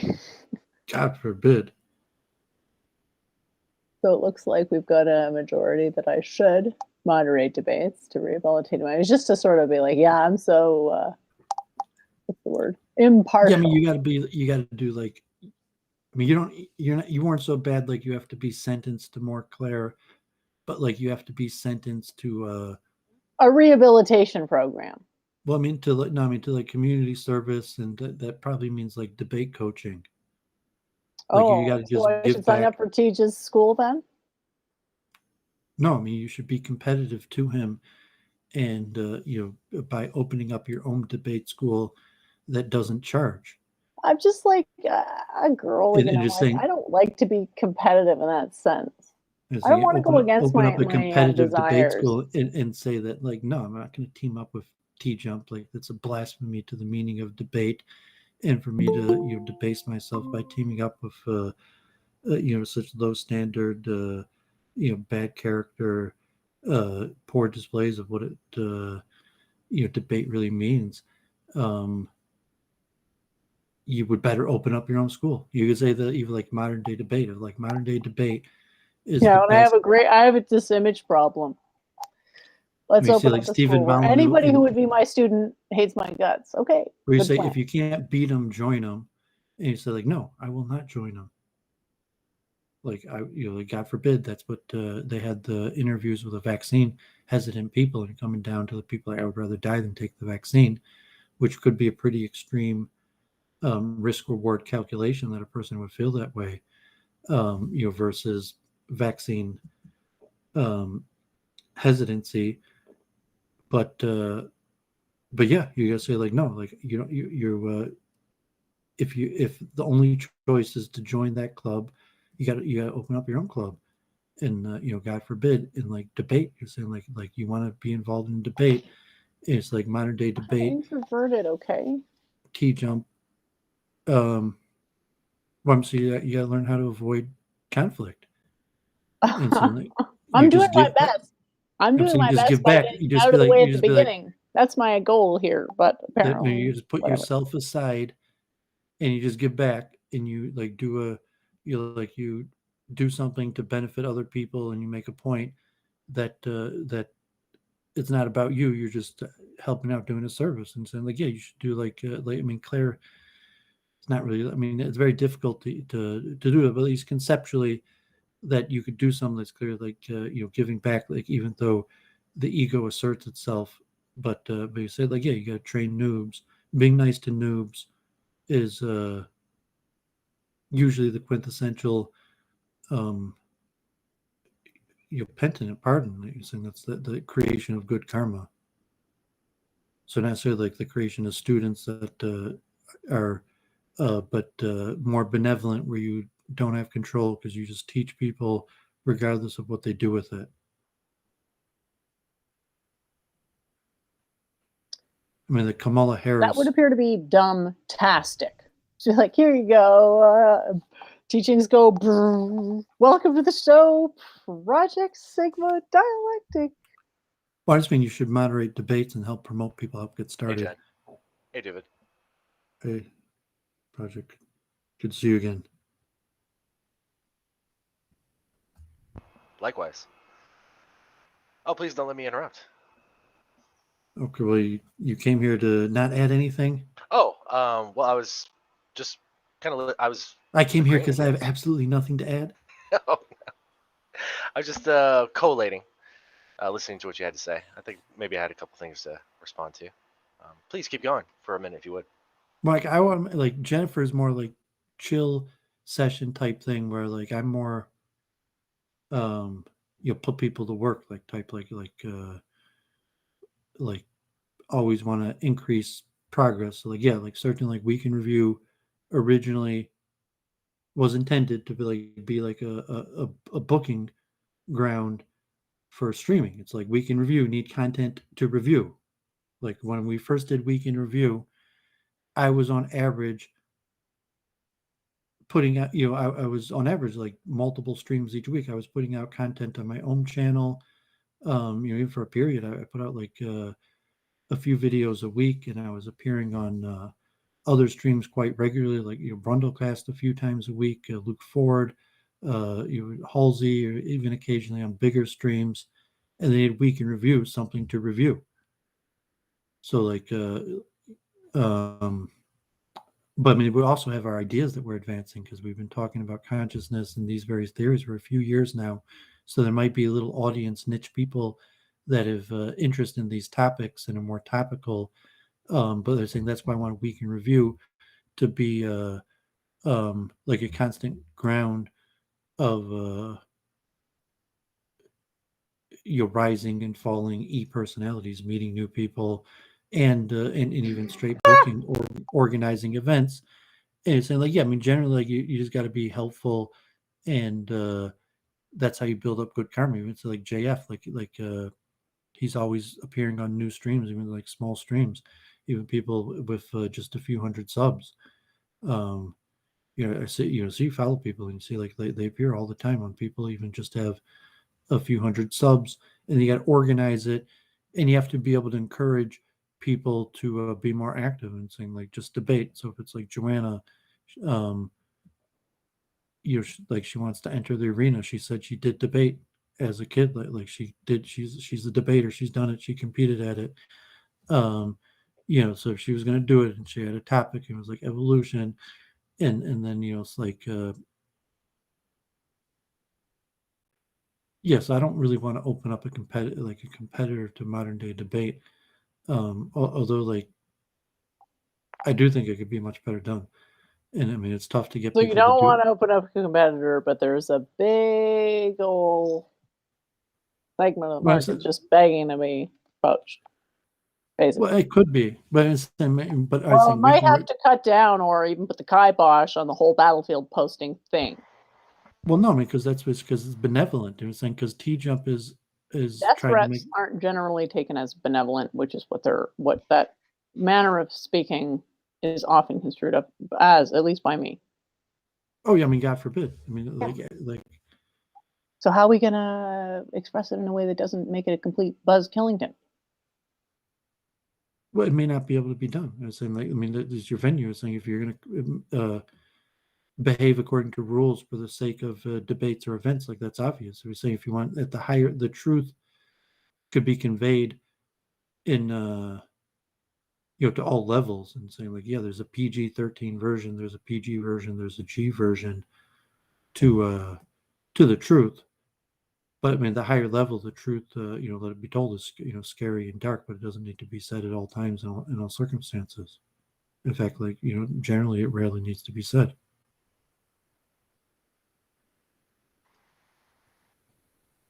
Would you say presenting something novel would be a good strategy, David? Well, there's all sorts of strategies. Any of them could be good. It depends, maybe on place and circumstance, whether one strategy might be good in one place and circumstance and poor in another. But we can review functions at its best when we're a breeding ground for more streaming. When the people that we're talking to are putting out streams, they're talking about streams and they're telling about streams they plan on doing. So like not when Gandalf was not when he was like when he was appearing on Halsey and Luke Ford and started up his own channel and was hours with all these type streamers. It was interesting for Week in Review because there was a lot of material to cover versus a person who's not streaming. So you really got to you got to help people out. So it's like it's a way like you build good karma in some way, like debate coach, putting events, helping people, and really like if you want to see good quality stuff and the stuff out there that isn't that good quality, if you can't, you maybe that means you should be putting out the content. And a lot of times the introverts who just step up because the job needs to be done and they know like they're the ones to do the job and they do it though goes there against their nature. Because like if they're extrovert, if like T Jump is he might not even be an extrovert, but if you're extrovert, it's not an effort and you don't mind just God forbid, like making an ass out of yourself in front of the crowd every night because you like being the center of attention, even if it means making an ass out of yourself. So like introverts a lot of times are better talking in front of crowds because they're more careful. That seems true. I was falling into the end there, so that the introvert likes the crowd because of the separation, whereas the extrovert doesn't mind sort of being drowning in people type thing. The introvert never likes being in front of a crowd. So when the introvert is in front of a crowd, they're extremely thoughtful and careful about it because it's not their natural condition. And you say, but now I'm speaking to all these people, and like I don't really want all these people like coming over to try to talk to me afterwards. So you're saying like you're presenting pertinent information and communication ways. Like extrovert might not have any negative sense of karma of being the center of attention. That's fair. You say if you're an introvert and you say you're in a room and maybe like someone's consciousness, like their eye gaze. I mean, there's studies in apes. I think JF even conducted some of them about what they call communal eye gaze, where you're with your kin, where you're sitting in a group, your vision you could see the other people's eye and they notice something, you could notice they notice something immediately from the eye gaze, and it's exhibited in other Yeah, that's that phenomenon we've seen probably videos on YouTube of people just staring up into the sky as a social experiment. See other people do it too. well, like Interesting. if you're sitting in a group and someone walks up from your back, that you would sense it in the eye of the person sitting across you. Like you wouldn't have to turn to look around, and you wouldn't need the person to tell you you've reached some sort of communal vision. That if that person became aware of something, behind you, even though you couldn't see it, that you would become aware of their awareness of it. And so, like animals that work together in a group exhibit this group sense perception, and I think mostly in vision, or it might include sound and other things. Um, and I forgot why I brought that up related to what we were talking about, but it was probably some sort of like point or parallel to what we were talking about, but I actually don't remember. Oh, we should go back to the Mean Girls thing. I mean, female social hierarchy is not very well understood, is it? Yeah, but there's some theories on it. I mean, like, well, sure, but it's not largely like a topic of conversation. Usually male psychology that gets roasted. I know I've talked about it a few times with other dudes. Yeah, I mean, I'd have to assume like that's something almost everyone's at least thought about, talked about, and probably even semi-regularly, because like half of people are women, and obviously like women exist together with men, but also exist as a subset amongst themselves, and are going to have their own hierarchies. And anybody who went to school, like a yes, I guess school, vaginas do keep us together and apart from others. If you went to separate sex schools, but I mean, if you went to mixed schools, like of course people have felt and everybody's got thoughts about it. I even took a social in university, like a upper level sociology of human reproduction course, and then let alone like just of I needed a sociology course for my larger university requirements, and like from a list of things that one looked more interesting. Do you have any anecdotal examples, dude? Well, I hadn't realized that, because I wasn't a major in sociology or like archaeology, or that so many of these things had been studied, and even there were mass studies with numbers, and just the widespread phenomenon also that that of whatever various mating habits, that there's almost global studies on the numbers and how it varies across geographies, peoples, cultures.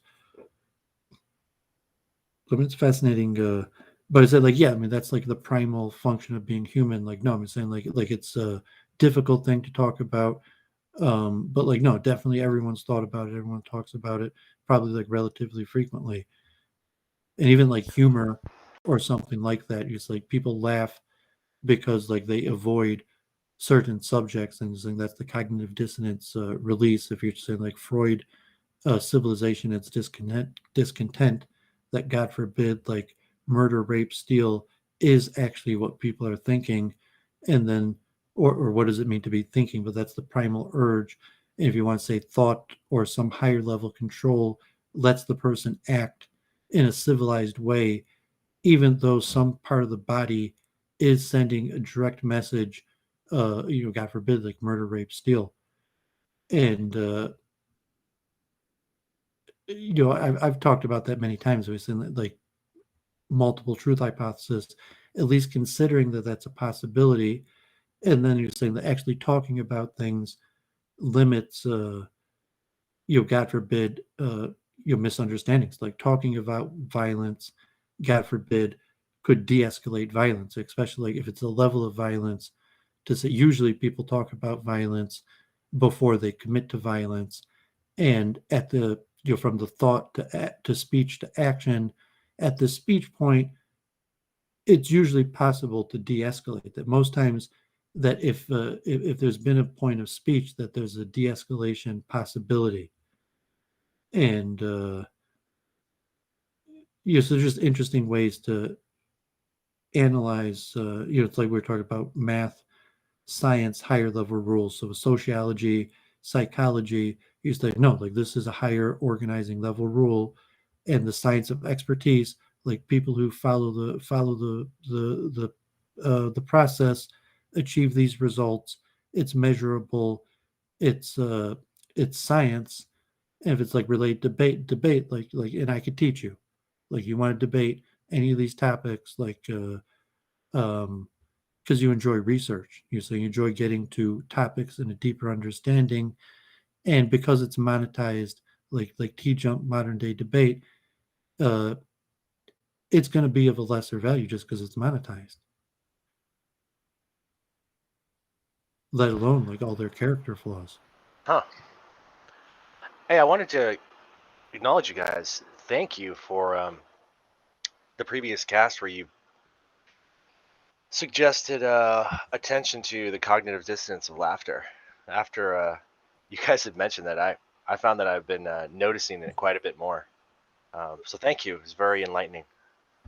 If you do basic meditation where you're used to watching your own mind, so then, if you already know how to do that, and then you just pay special attention to watching your own mind when you laugh. And then just to say, okay, maybe Doovid's right, maybe he's wrong. And saying Doovid's just quoting Aristotle and a lot of the Hebrew sages and various people and even scientific studies. But just as a basic meditative process, to say like, well, watch your own mind when you laugh, and after a period of doing that, can you draw some certain trend and say, yeah, I am laughing because of a cognitive dissonance, and I've even located some of the dissonances that are causing me to laugh, and even if it's at the crude, rougher base, where you're saying, well, unfortunately, because I'm a human animal, I was actually thinking murder, rape, steal. God forbid. I can't help myself. I'm a human animal, but I would never act on any of those inclinations, and very rarely does one of those inclinations even rise to my mind, and God forbid should something like that rise to my mind. The person has self-control and impulse control and logical reasoning and higher level orders and morals and ethics, but at the end of the day, we are a human animal, and any given person at any given time could lose the impulse control and act out the human animal. That's Freud, civilization and its discontent. So you could look at your laughter. Yeah, and then there's stalking and plotting and all this other stuff, contrivances. You're missing all the relevant stuff. It's like these death threats is like, it almost seems like it's a deflection at this point from other stuff. I want to say it's one of the suppositions of what the human animal might do. So you say whether the person says it or not, in the realm of possibility that the person is always looking at the other person I'm interacting with could use the human animal body to do what the human animal body is capable of doing. So if you just say that that's a possibility in all circumstances, in all places, that has a certain likelihood, like I mentioned, Detroit, God forbid, the murders is just going crazy. It's going to be like, it's like up 30%. America up 30% murders this year. I mean, are you an America project? Oh, yes, I am. I mean, can you see that the karma on the street, like 30% more people killed each other last year than like the year before? Like just walking down the street, could you say like that makes sense? Like I could feel the karma that there 30% of people's disputes, escalated to a level of killing more this last year than the year before, whether it's COVID-19 or other factors, but saying like the numbers are in, God forbid. But it's saying when you laugh, you're saying the simple dissonance. That's Freudian psychology that's the dissonance. The dissonance is murder, rape, kill. And saying like that's the supposition of how life works and how psychology operates. So when you laugh, you as a Freudian, I'm speculating that that's the dissonance you're resolving. But you're still like, no, I watched my own mind, and like I wasn't laughing because I was thinking murder, rape, kill. I was laughing because of some other dissonance, and that other dissonance could be a higher level functioning order. You say, I would never operate at such a base level of human action, even though my human body is certainly capable of doing that. God forbid, should I choose to make extremely bad decisions Fair about enough. what to do with my human body.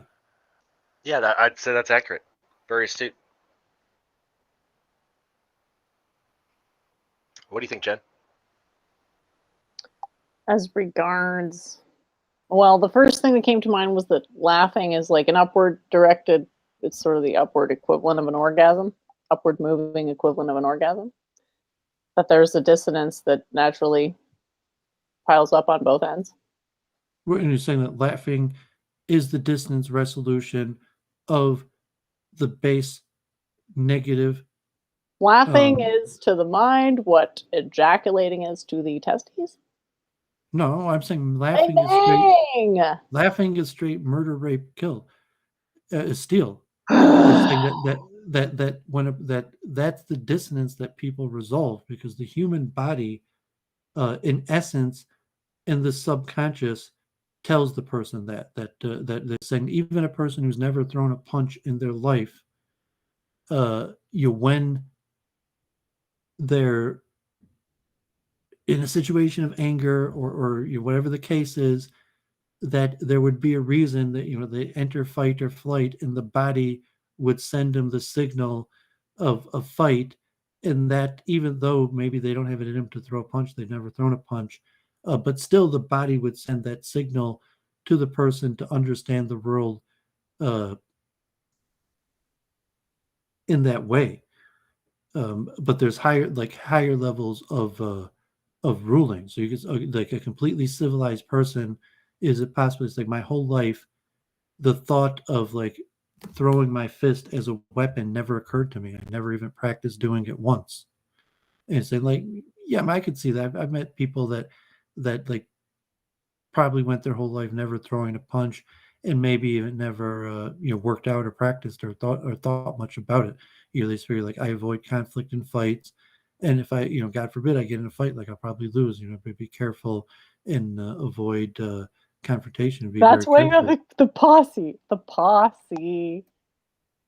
Well, I mean, you could choose a method of that, or you could just take it like say like where you're going to team up with strong people. But I think a lot of people don't even necessarily team up with someone strong. Just take the conflict avoidance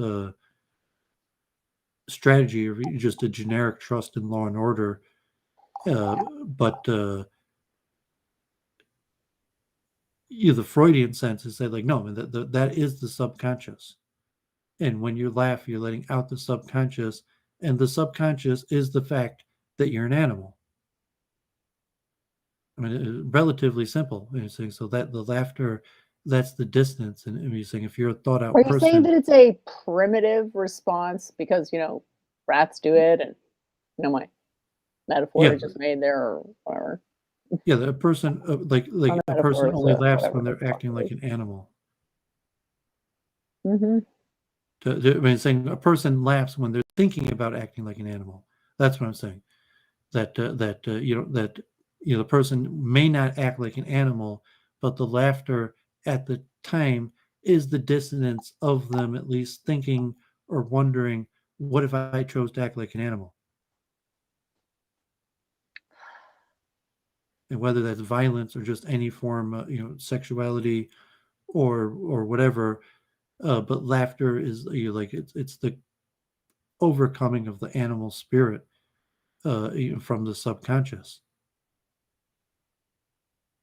And it's like the communication, because I am not my body. And so when you communicate with a person, and you're really communicating, it's not a communication between bodies. It's reached the level of ideas, and it's a communication at the level of the soul. And then laughter is the dissonance where there's like a communication problem with the body.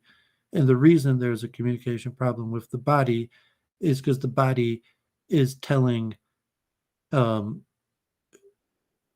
the controller that they should act in an animalistic way. That the controller, you say, okay, the controller now that is not concerned with the maintenance of this body and is just using this body to talk about ideas and things that are an element of a higher level of me that is beyond this body, like mind, spirit, just the fact that we're talking about these abstract ideas.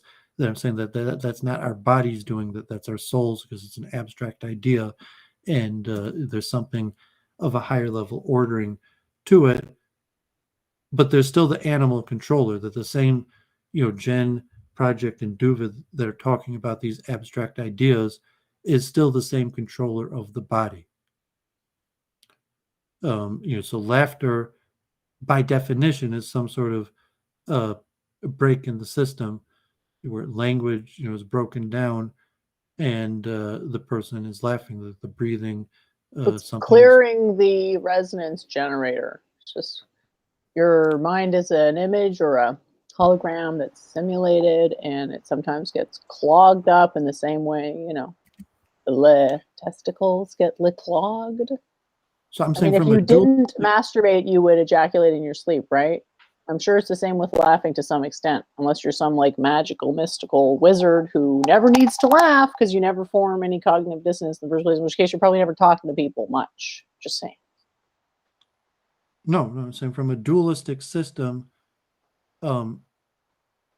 laughter is a negative. You say, okay, God forbid nobody's perfect. They say, but so even you have some sort of dualistic understanding where laughter is like a sign of failure, a sign of poor character. And so, okay, I laugh occasionally. When I laugh, I've at least reached a level of awareness that I watch my own mind and I'm careful my baser urges and senses, and to restore, immediately my higher levels of cognitive control from my baser levels of cognitive control.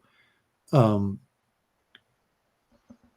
as long as you're watching your mind during that circumstance, you're not likely to make a poor decision and act on negative stimulus. But you would say from a materialistic, you have to explain laughter, like why someone would laugh, and you want to apply good or bad is a judgment. So there may not be good or bad. Saying laughter could have nothing to do with the mind and could purely be physical, and it has nothing to do with the mind. Laughter, but you're saying no, voice is how the mind is transferred to other people, and if there's a breakdown in the voice, it's probably a breakdown in mind. And so laughter is a demonstration of that. So if you're a dualist, you're saying laughter is a physical representation of mind. Whether you interpret that in a good or bad way, versus you're saying laughter. It's basically it's unfalsifiable. It's an unfalsifiable assertion. Awesome. Is laughter just a result of a breathing anomaly, or is it the result of mind? It's a result of a clog. Yeah, didn't you suggest it was? But it's not a burp. Laughter is not a burp. Laughter is, you're saying laughter is not just like a breathing irregularity. Laughter has something to do with mind. Laughter is some sort of failed attempt to put together speech. Mental burp. Ah. Well, that's what I'm asking. Is laughter a product of mind, or is it purely a physical response? Well, you can make various analogies to it, but you're never going to land dead on. But I like Does it have to be both? Can it be together congruently? Well, you could ask, is a burp a product of mind? So if I'm drinking or eating, I burp. You say that had nothing to do with mind. Shit. I have to mute it. It was purely a physical product, a product of digestion. Maybe the digestion is dependent on mind. But you could say an animal burps, I ate and I ate too quickly or in a way that I didn't digest properly, and maybe I could have eaten in a way that didn't. So it's a negative reaction that a burp is large, somewhat a correction of a mistake, and the mistake was of mind. But I would say no, burp is pretty much straight related to digestion. What about a yawn? We'll say a yawn is also more sign of the body. That saying laughter uniquely is but yeah, if you're in a disciplinary place, you could be punished for laughter, a burp, or yawn, or anything. Pause. Are you any of that ticklish, Doovid? is a sign of so to say I don't know, so it's like rebellion, or just a sign of not taking things seriously enough for discipline. Like you're in a very serious place, like even like a board meeting, money, you can't burp, or you like a university, you're giving your presentation, you can't burp, you can't yawn, you can't laugh. But laughing, maybe you could, like a yawn or a burp would just be maybe they'd forgive you, but it seemed like something's wrong if you're yawning or burping. But laughter, you're saying no, that's a product of mind, and depending on the laughter, you say no, it was a good product of mind or beneficial, and it's not the same as like a burp or a yawn. Yes. And they're contagious. You're saying that you laugh, the whole room might laugh, a lot of people might laugh. Burps and yawns, maybe sometimes yawns might be like that, where yawns are contagious, so maybe even burps in rare cases, but generally no. Yawn is just one person is particularly tired, and it's a demonstration. So if you're in a serious situation, you're yawning, you could be like, you're not cut out for the job, you're fired, I'm sorry. Was that a yawn I saw there? But laughing, depending, you could be in circumstances where laughing could be like that also, but you're saying, I think laughing is uniquely a product of mind, and even a proof of mind. And I'm making the point of a dualistic. I don't know if you could draw laughter as a proof of the soul. If you could prove that laughter is a product of mind, is that some sort of demonstration of a soul? Well, or are you saying that if you could demonstrate that laughter is, you're saying laughter is produced from the brain, and it's saying, well, no, I mean, to some extent, it's like no, laughter is produced from the mind, and it's unlikely that the mind that produced that laughter arose from the physical being. That the controlling factor of the mind that produced the laughter couldn't have arose from the body that produced the laughter. Well, she brought up tickling, so that would be kind of evidence against that, wouldn't it? I mean, considering that that's a Or you're saying laughter laughter serves a digestive function. Mm-hmm. If you say laughter serves no digestive function, it has to be a product of the mind. Well, maybe it digests the stimuli. It depends what your definition body's of mind interpretation. is. But the Hence the tickling, time. right? Say that again, Jen? I just said it depends on what you mean by mind for the quadrillionth time. I apologize, but I mean, if you're going to give it an abstract definition and then not commit to a definition, the realm of thought, the realm of ideas. If you want to prove a soul, you need to first say, well, this would be good evidence for a soul, then go out to try to find it. You're saying from a materialist perspective. Is there a soul? Is there evidence for a soul? You don't even know what you're looking for. Sorry, this isn't just a criticism on you. I'm sorry. Go ahead. With a materialist perspective, saying the Freudian subconscious is really, God forbid, murder, rape, steal. That there is no mind. There is no that's the message. Doesn't that mean that there is a mind and that it's saying murder, rape, steal? No, that's what the body says. I was just thinking about that. No, it's saying you don't have a controller, that you just have the senses. So I see something, I want it. I want to use my body to acquire what I want. So, it's steal. I see something that's not mine, that my body just wants to take it. And there has to be a higher cognitive value. It's not mine. There's a concept of stealing, and there's an order and structure to the world.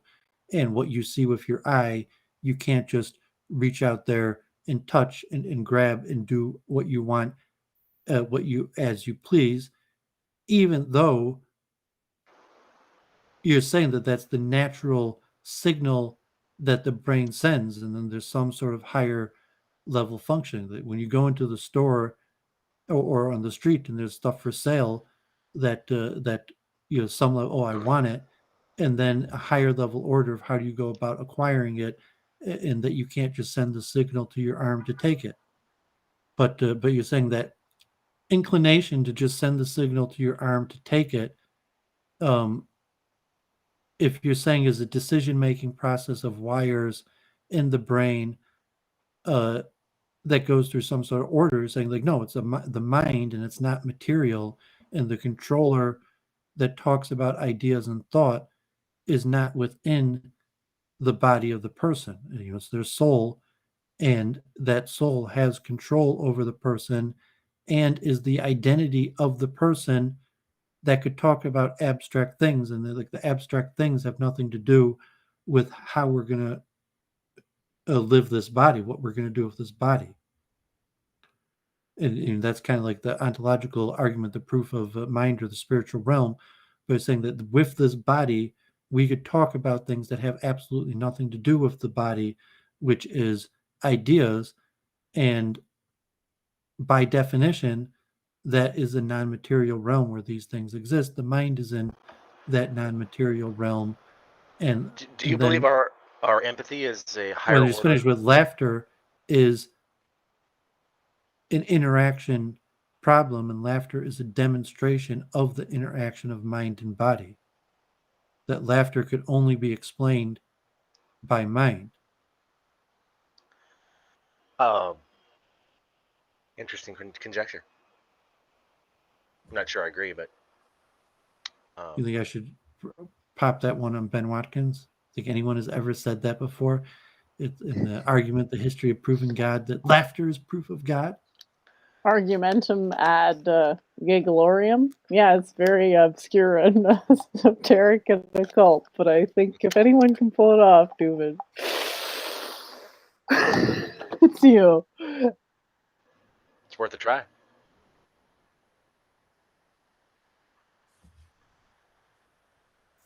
Definitely. I could not laugh. Seriously, if that was what was called for, I could. But I'm just not in a state right now where that makes sense, because nobody else, except for Doovid, abstains from laughter. Most people are giggling all the time. God forbid. So what purpose do I serve to separate from myself from people spiritually or psychically, or however you want to word it? Sometimes you also, laughter is a change in karma. That if like karma was predestined to be one way, that laughter actually changes the predestinations. Like I said, like me and Jennifer were getting an argument and a fight, and maybe we're going to end week in review, and it's okay, what happened? And you say, well, if you knew the karma of the situation of both people at the time, you said, well, it made sense. The people did the most logical thing in their circumstance given the previous karma. And they said, like the Heisenberg uncertainty principle, you can't know a person's exact karma and a place and time, both pieces of information, so that you could never know all the karma going into the situation at the exact moment of why it would have been perfectly logical or most reasonable that the person did exactly what they did, no matter what the circumstance. But in theory, maybe that is the way it exists. And laughter, like that's it's something that everyone's familiar with, and it's really, and people don't understand the phenomenon that everyone's familiar with, and it might be a call towards mind. Maybe a prediction of a solution, HPC, right? But yeah, I think you're right. Good point. That it's not really very well understood. Well, and just to think about, like, I think most people would agree that laughter has something to do with mind. Well, I don't, but I definitely see it as a cathartic response. But that made the most sense. You That's what don't I think started it to has notice. anything to do with mind? Oh, You think no, laughter is I think connected mind to is involved. ideas? I just don't separate the two. I don't see mind and body as two different things. But I was saying that, well, I was saying that you could still use the word mind just because you don't see the word, just because you don't see mind as separate from body, that still laughter is connected to mind. Yeah, if we went that way. That you're fair. laughing about an idea that you're thinking about. You're not laughing about, if you Well, it's something. the you that's laughing, isn't that it? The fact that there's a centralized you laughing proves that it's an effective mind, because the you-ness, like, I mean, I hate to be the one to cite the Descartesian malarkey of cogito ergo sum there.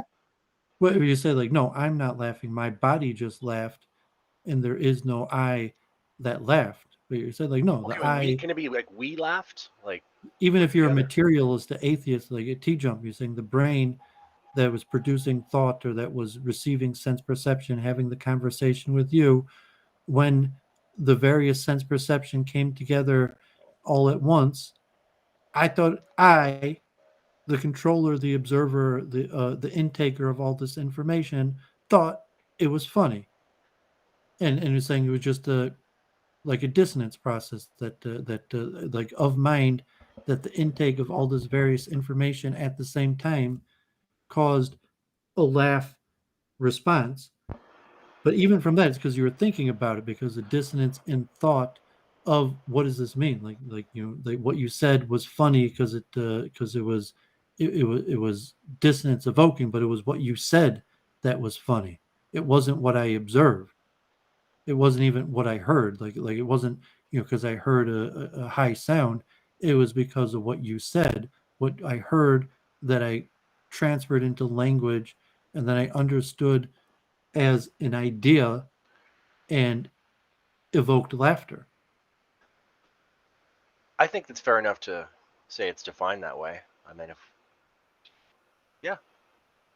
You say you could laugh without, like, if God forbid a person slips on a banana peel and someone finds that funny, you don't have to hear or understand something.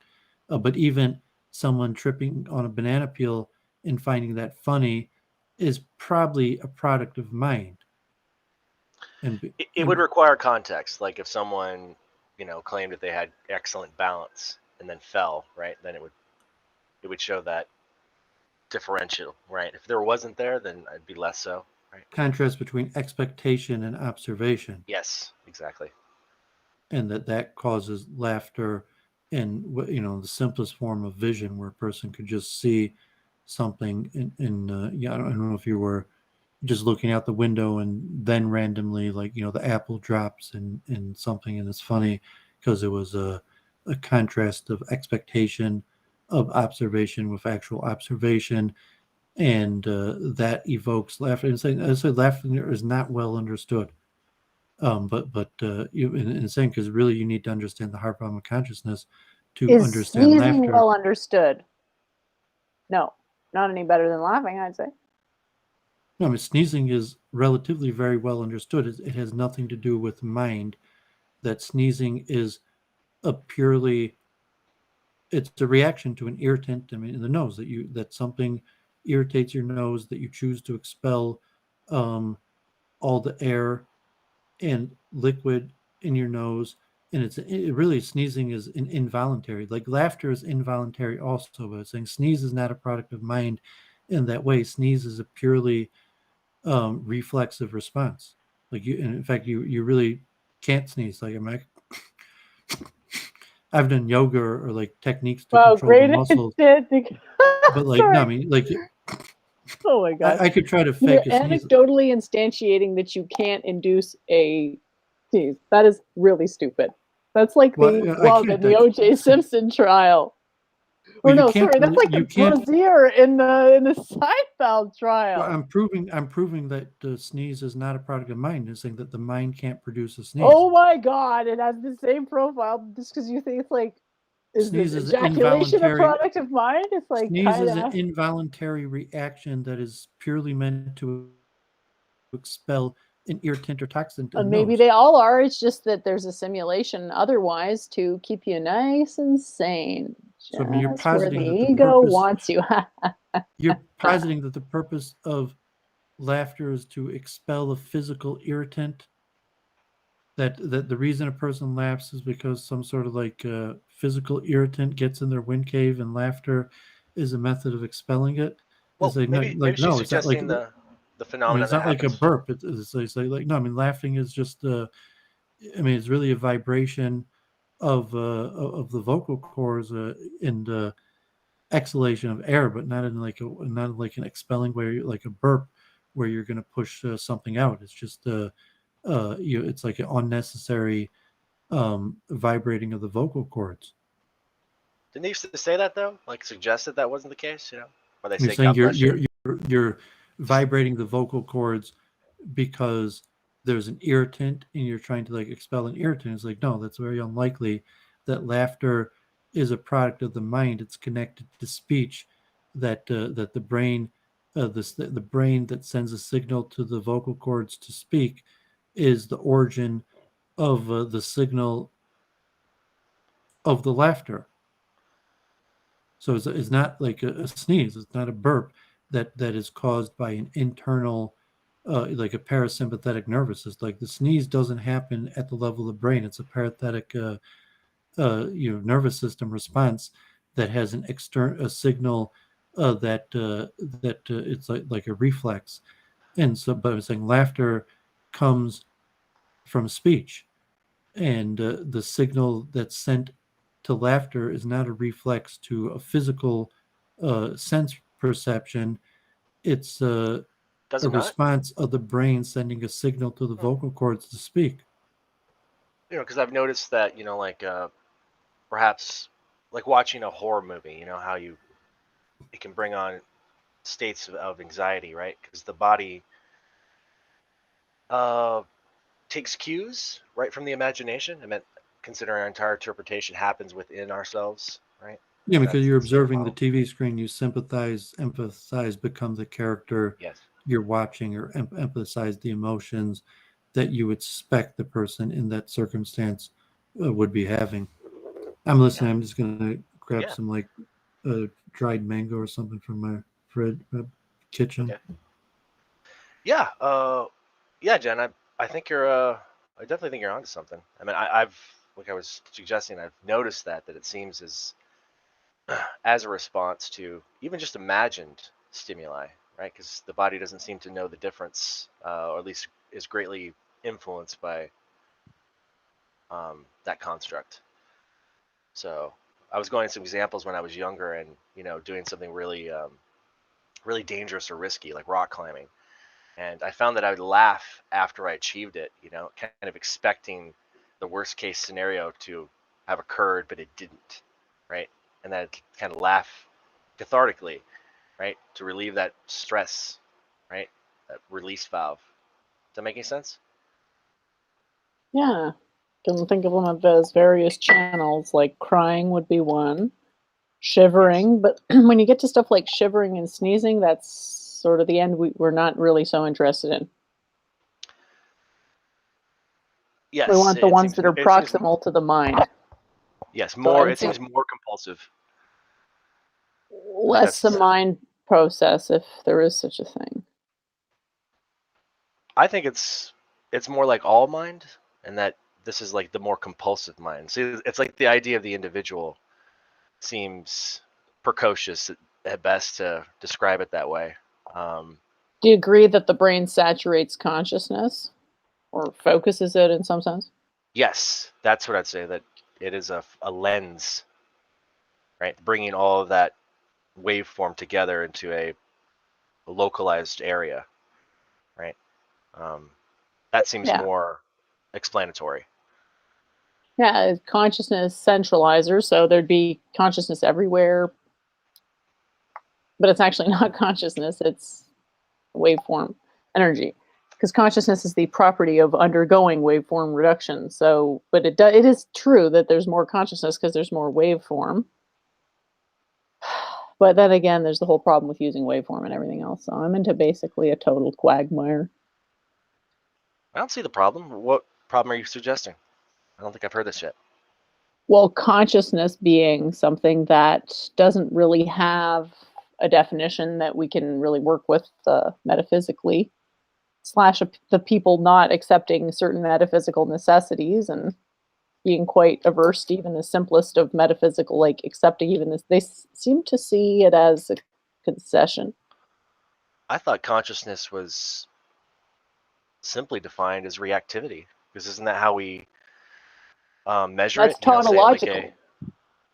it is like but it seems apt, right? I mean, when we measure like someone in a coma, right? We give them stimuli, possible stimuli, and measure their reactivity. Either they get poked with a needle and react, or they don't, right?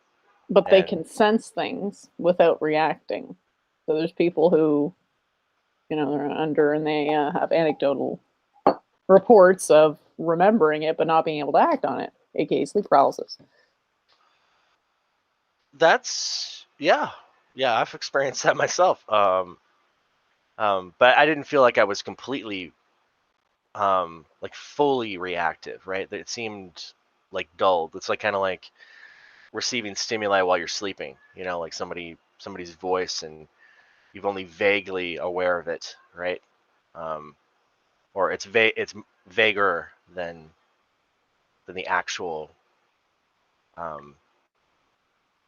fully, if that's even a word, fully conscious. I can't even say there's like a fullness of consciousness, like Are you trying to say awake? Awake, but even it's precarious, right, to say it that way, right? Because it's like, well, even when people are what I would call awake, how awake are they? Right? I've noticed a differential. I know, but then then you're into like trolling pedantry, and then it's like you got to ask the question of why are you doing trolling pedantry? Not that it's always bad to do, but should be a reason for it. What? Trolling pedantry? I don't know this word pedantry. I'll look that up real Well, quick. when you're like, oh yeah, like you don't have a self to base that judgment on or whatever, like when you want to latch on to some attribute to stall the progress of making an argument, or that's what it appears as. I'm not saying that that's the intentionality. It could be that. I guess what I was describing is just my own. Once you start these deeper contemplations, right? I mean, yes, for the sake of argument, you're right. It probably wouldn't be less productive to note it. Wouldn't be less productive. Whoa, I'm lost.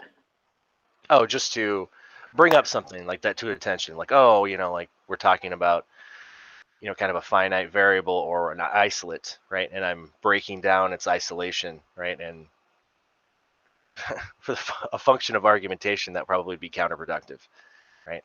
Well, you're presupposing that it's possible to do that arbitrarily, and on what level that's possible is not really clear. Certainly can't assume an ad hoc. I think that's the right word. Ad hoc. That's after the fact, right? Damn. What's the one where you put it? I keep saying axiomatic, but that's causing tidal waves of problems. I gotta just at some point sally forth, I suppose. Can you see the diagram on the page about the waking versus the sleeping orientation? Not at the moment. I'm actually on the patio enjoying this beautiful weather. Awesome. Well, the waking has more of a sphere centered around the head, and then sleeping has the energetic maximum pushed out of the head. So there's a speculative shape of it, which is like a donut around the head. Yes. Your work you sent me a couple weeks ago was those diagrams were very impressive. Like showing you were talking about dissonance, or like the how the dream state is countering the damage, right, from just thinking, like being conscious, being awake. It was I hadn't considered that. I mean, it seems intuitive, but it articulated in a way that I hadn't done before. Thanks. Yeah, I'm just hey, thinking about. Oh, thanks. I was just thinking about what you were saying before, like with this sleeping and wakefulness and the intermediary dreaming state. That this donut shape could be thought of like an orienting axis. So when you slip along the orienting axis, like at first when you're sleeping, the orienting axis is straight away from the brain. So there's very little projection on the brain. And I don't know if that's visible. I haven't made a diagram of this either, but it'd be like an arrow pointing out from the radial direction of an axis starting at the top of the head and going to the bottom. So when you're in a deep sleep, the original position would be just pointing outwards. And then as you sort of quote unquote woke back up, gradually the arrow would start to point upwards and upwards and upwards and twirl along the donut. And as it was doing that, it would start to generate gradually more of an image within the brain, which would be the dreaming effect. So it wouldn't be a full consciousness, it'd be like a subset consciousness. But I think the idea of rounding as a perspective is helpful because there is something truly happening there. And, to whatever extent dreams can be accessed for this stuff, it can be pretty interesting. I don't know how much beginners can do it, but I like to do it. Quasi-awake, quasi-asleep practice type stuff. So just throw that out there. Nice. I haven't experimented with that myself, other than serendipitously, like not of my choosing. I used to sleepwalk and have dream paralysis and things of that nature when I was young. So quite the experience, right? To be kind of in the middle there, right? Or between states. Yeah, what was that like? It was terrible and wondrous. I noticed that there was at levels there was a disassociation, especially like physically. So afterward, I might somehow I felt not complete, not attached, and it was odd. To explain it in words is maybe impossible, but I felt distance from myself, and so there was a time of integration as over the course of maybe 30 minutes, I would reintegrate, and then I'd feel okay, I'm back in. I feel in myself again. My skin doesn't feel alien or, that makes any sense. Sounds like delocalization. Yeah, couldn't say better. Definitely that felt like it, was less localized, and yeah, it gives you I don't know, have you felt anything like that yourself? Do you experience that as a child? Sleepwalking? Well, just sleepwalking or dissociative states, feeling like that, paralysis, which is the kind of an ultimate disassociation because you can't feel yourself much at all, right? You're trapped behind your eyes. I've heard is a apt description. I think I've had sleep paralysis, but I never panicked, so I don't know if that rises to the level of sleep paralysis. But you remember the sensation, though. What about just a meditative state of thinking about something so intently, thinking about an abstract idea that you completely disassociated from your body, that you're saying, me, the controller of this body that is thinking about the idea, became so engrossed in the thought of the idea that me, the controller of the body, was not wasn't part of the picture anymore, and it was just pure thought of the idea that me, my identity, separate from the control of this body, was thinking deeply about this idea. Yeah, I would agree. I mean, you could think maybe theoretically in a game of chess, I forgot where I am. The only thing of focus on my mind was the game of chess, and for a second I delocalized from my body, and I could have been here in Israel or Australia or anywhere, and I forgot where I was, that I became so absorbed in the game, so to say, but thought at any level like that, and if you have a dualistic understanding of mind, that might make sense. That might be naturally how you see it, as opposed to materialistic might just mean like more blood, more energy being sent to the brain. There's even studies about chess players and burning calories or what percentage of the mind's energy, blood, or various factors are being sent to the brain as opposed to other times. And so you could explain it um, in that phenomenon that basically you could consciously, so to say, choose to allocate as much resources as possible to the brain um, without damaging the rest of the body, but to say all the current resources are purely being sent to the brain, and that gives the disassociated experience. Or if it's like paralysis, it could be for a different physical reason why but it's a mismatch in the signal. Uh, and if you're a spiritual doctor, you're looking at the factor of the controller as a separate mechanism, as a separate entity from the body, versus the purely material understanding of the controller uh, arising from the physical mechanism of the body. Have you ever taken like hallucinogens, Doovid? Or had any experiences, I guess? Yeah, I mean, God forbid. I took some. I mean, not regularly, probably less than 5 times in my life. Um, but I took mushrooms a few times, and could be acid, although not voluntarily, but it could be at an event where it was actually acid Shabbos, where they put it in the kiddush, but it wasn't. And what did you think about its effects on you, like? It was a group. On your mind. Then I was thinking a lot about Kabbalah, and because it was almost all Jews that I participated in the experience with. So it was probably a lot like Israel and Judaism and Kabbalah and. Did you notice a change in the type of thoughts you were having, like how you were collating while induced?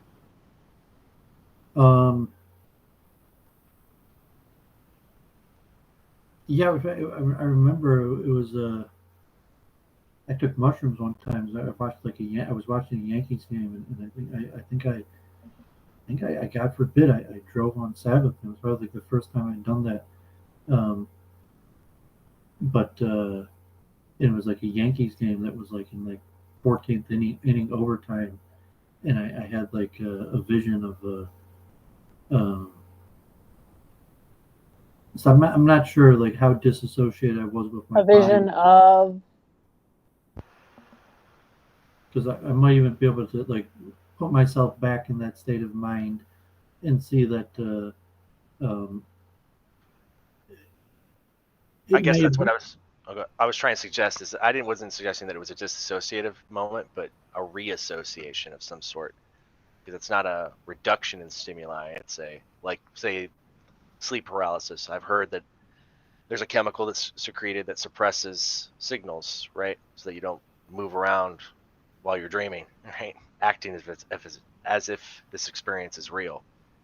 Where so it was a more cognitive mental experience that was like it didn't really make my body feel different in any special way. It was a mental cognitive experience of at least observing, sensing the world in a different way, and even mentally thinking about it or understanding that. Even looking back now, I could think of the experiential, maybe of how I was generally experienced the world at that time versus how I experienced it, when I was under the influence of something else. What about you, Jen? Have you had any experiences? with regards to drugs or with regards to consciousness? To Just in regards to drugs or hallucinogens. Well, let's just say that, the notion that any particular relevant insight is going to be forthcoming from getting wasted is a touch unrealistic. Well, I guess just noting its effects, right? What did you think? However, I want to just preface it with that. But that said, I think it can form an important portion of an initiation rite, integral part, depending on how it's used, and ultimately the bottleneck of the result is the intentionality. Well, in what way would you suggest that this experience, this association or deassociation would Under what circumstances would I recommend taking psychedelics? Is that what you're asking? just you already suggested the circumstance, right? The rites of initiation. It's just what aspect of it would be copacetic to that. It's lubricant for harmonizing the mind states, which is important for meaningful, coherent communication. What do you think's happening, like energetically? There's an inhibition of you first start with the visualization of the mind. The primary metaphor for a mind is a fountain. So what is the hallucinogenic doing? Well, it's affecting the projection of the fountain somehow.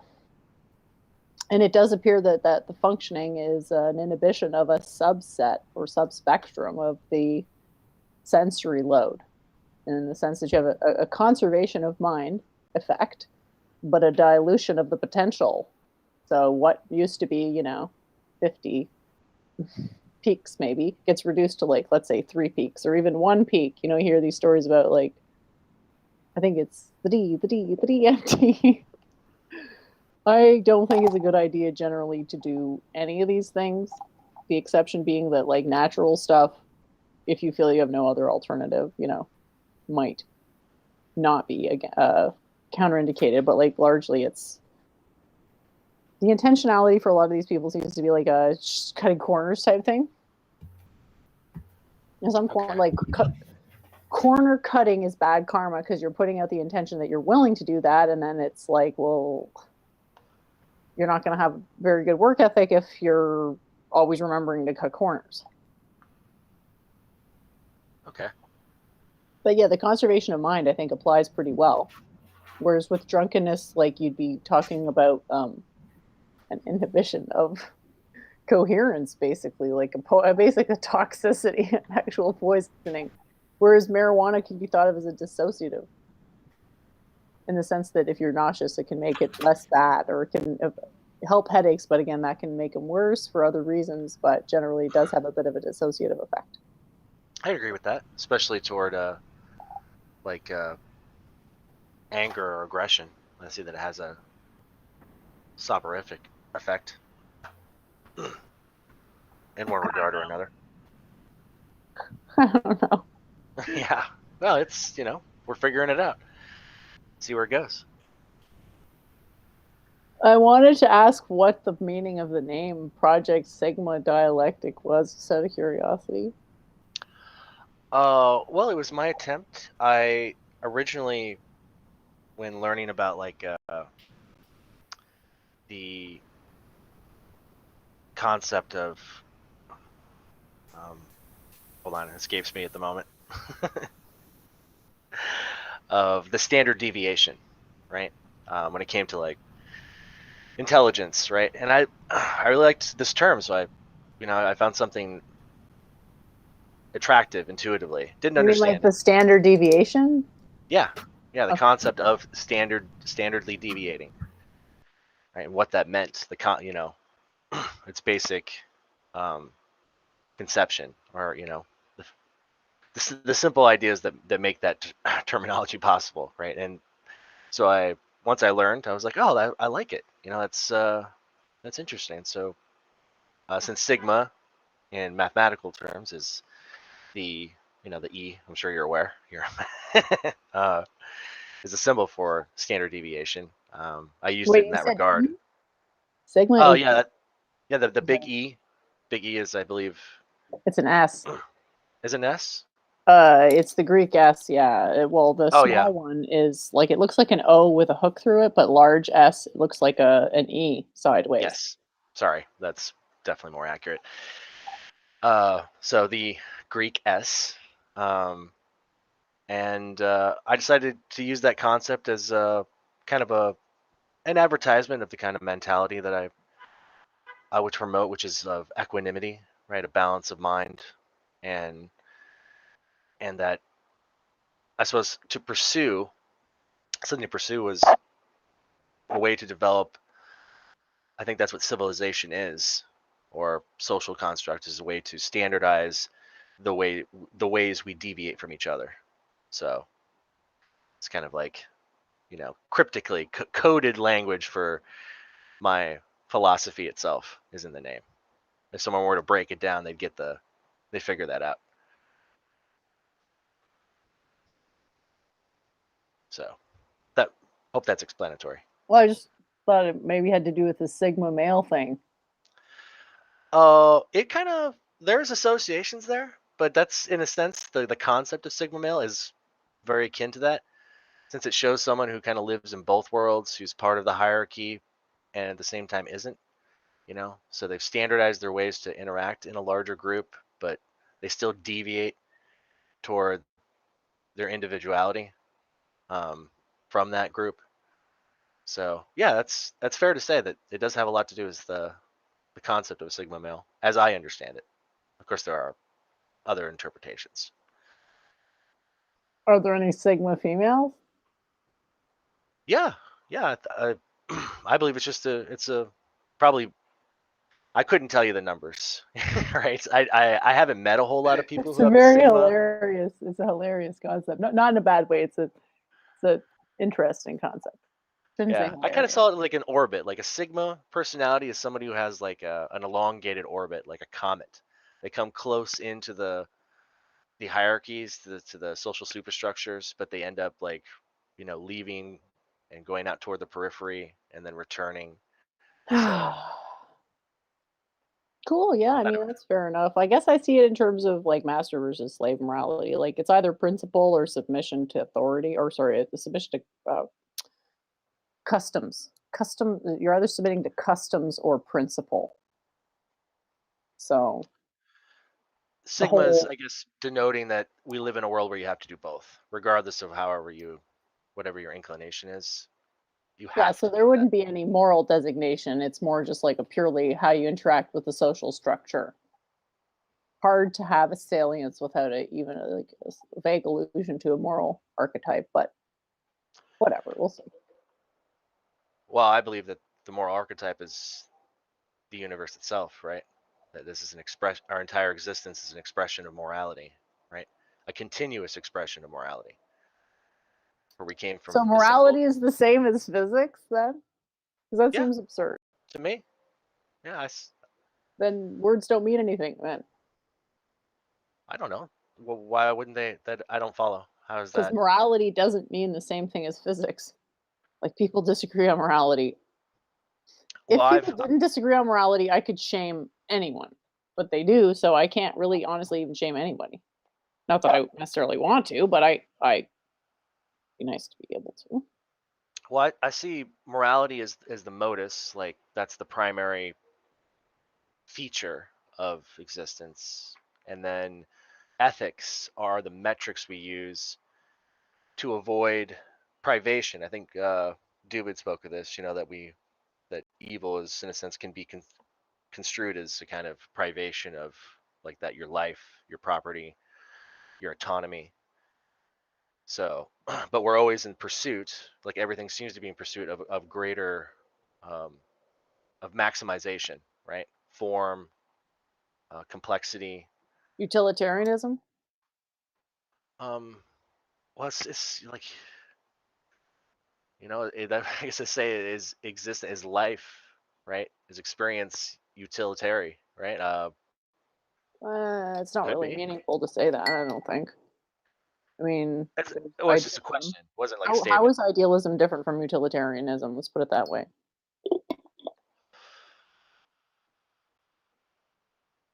I don't think you can distinguish the two. Well, if you can't distinguish them, go with idealism, because utilitarianism has a different connotation where you are cutting corners in service of some goal.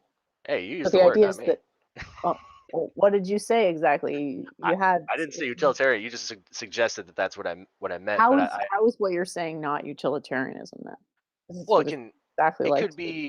could be that way, but it's all about intentionality, right? I mean, something either ideal or utility is a measure of how you're seeing it, how you're Well, so interpreting which intentionality is correct then? it. They kind of both are, right? Well, how can they both be correct? So that if they're both correct, then there's no distinction. This is meaningless distinction. Well, there is a distinction based on, I guess, frame of reference, right? Your orientation. Utility might be something that's closer, more localized, where idealism is something that's further extended, right? It's like the goal you're going to versus your actual circumstance, So right? how do you tell if someone's more moral than someone else? Classic question. Well, they're maximizing outcomes, right? In this Exactly. case, Completely meaningless statement. That's utilitarianism. Is saying maximizing outcomes. Like, what is the maximal outcome then? well, Obviously, begs that question. It's so obvious. It's like, well, then what? I guess this maximizing outcome comes with it at the same time of reducing privation. So the maximal outcomes are those who have the minimal amount of privation. So Gibbs-ocracy, basically. Is that a term? I'm not aware of it. I don't know. I mean, it just sounds like give me that, give me everything, type of thing. Give me, never gets type thing. Well, it's denoting, like, I guess the conundrum when it comes to, like, let's say, like, the well-being of a child, right? It could be said that your intention for the well-being of this child is selfish because you desire to experience that outcome, right? So it always ends with you. So to your point, like, yeah, it is give me. It's just the differential would be between maybe a parasitic dynamic where you are the primary beneficiary versus a sympathetic or symbiotic, right? Where you're maximizing that only just for yourself, but your other selves as well, right? Pursuing that, right? Like you haven't actually attained maximalization, but To the end goal of want. yes, which is wanting to exist in greater states. Right. So it's hard to endorse that when you're not being specific about the important part. It's like, how do we get to the greater states? Well, we know what not to do. That doesn't mean that you know what to do. It's not fully, but in part, right? That's the thing about ethics, right? What they introduce is that we can very easily agree upon what privation is, but what maximal, I don't think we're agreeing on what private. I think we can agree that privation is maybe a thing, but I don't think we agree with it's asserting a negative, first of all. Which I well, it's categorically against. It's saying that there's something that you want to have that you don't have. It's a word in French, privé. It means tu m'as privé. It means you took something away from me.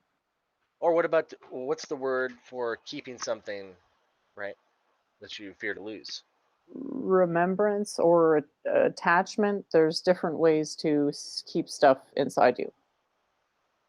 Okay, well, but that would be an aspect. Maybe I'm using the word wrong, which I'm willing to concede. But it's generally, that's my notion, is it's both at the same time, right? You're fearing to lose what you already have, and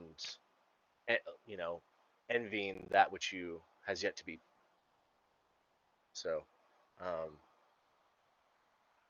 one is like, it's about like vector, like perspective. Like one is like, progressive, and the other one was reductive, right? And it just depends on what direction you're facing, I guess you could say, your orientation to those phenomenon. What's the ordering principle? Well, that I suppose the ordering principle is that the asymmetry is that we're always expressing morality, like the pursuit toward greater states, even though we not acknowledge the privation or the lessening of certain states, right? Certain perspectives, right? But we're always focused toward the more, right? Regardless of our acknowledgement of lesser. So, in that's the order. More comes before less.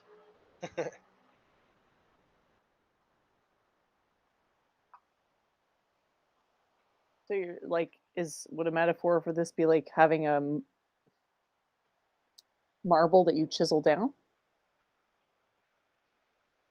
Uh, yeah, it could be that, but like you noted, like you have to have the marble, right? So you've introduced a morality by suggesting an object, right? So boom, we already have, you know, that plus one state. Like boom, you get one, and then you know everything after that is once that thing exists, it's just a reduction of that thing, right? Privation presupposes a one pre-existing that is private from. Yes, and that would be So the what monad. is the one that is prived from? The monad. So it's all just about how much you know about the monad. So it's not really, there's no point in having a privation model. You understand? It's like, why? It's energetically pointless to have a Well, privation model. You can have a decoherence model, you can have an incoherence model, but where does privation fit in quantum mind? Can you map that to quantum mind? Because I don't know how. It doesn't make any sense to me. that's a good question. Do you mind if I, like collate on that, and I can try and address that at at the next meeting. Right? That's an Would excellent that be question. fun for you? It's supposed to be, it's you centric. So yes, if it seems like a fun idea. Yeah, yeah. This is fascinating. Oh yeah, Yeah, I love agree. doing this. So You never really know how people are going to respond. You just have to have faith. I'm talking about myself here. It's like, oof. But one thing I would mention is that just to think sort of along the lines, you can't see what I'm displaying right now. Just to confirm, there's like it's the quantum psychology 5, I think. okay. Do you remember the image where the house is getting bigger and then is on the ceiling? Yeah, that was cool. I was like, wow. Yeah. So that's like a metaphor for denial. Yes, denial. That was it. That was what I was thinking earlier. Please go on. But to deny, I mean, you can only deny as much as you can actually conceive of the thing, right? Like a lot of people they're denying something and they're so afraid of it, they don't think about it, but it just forms this, it's basically empty boogeyman.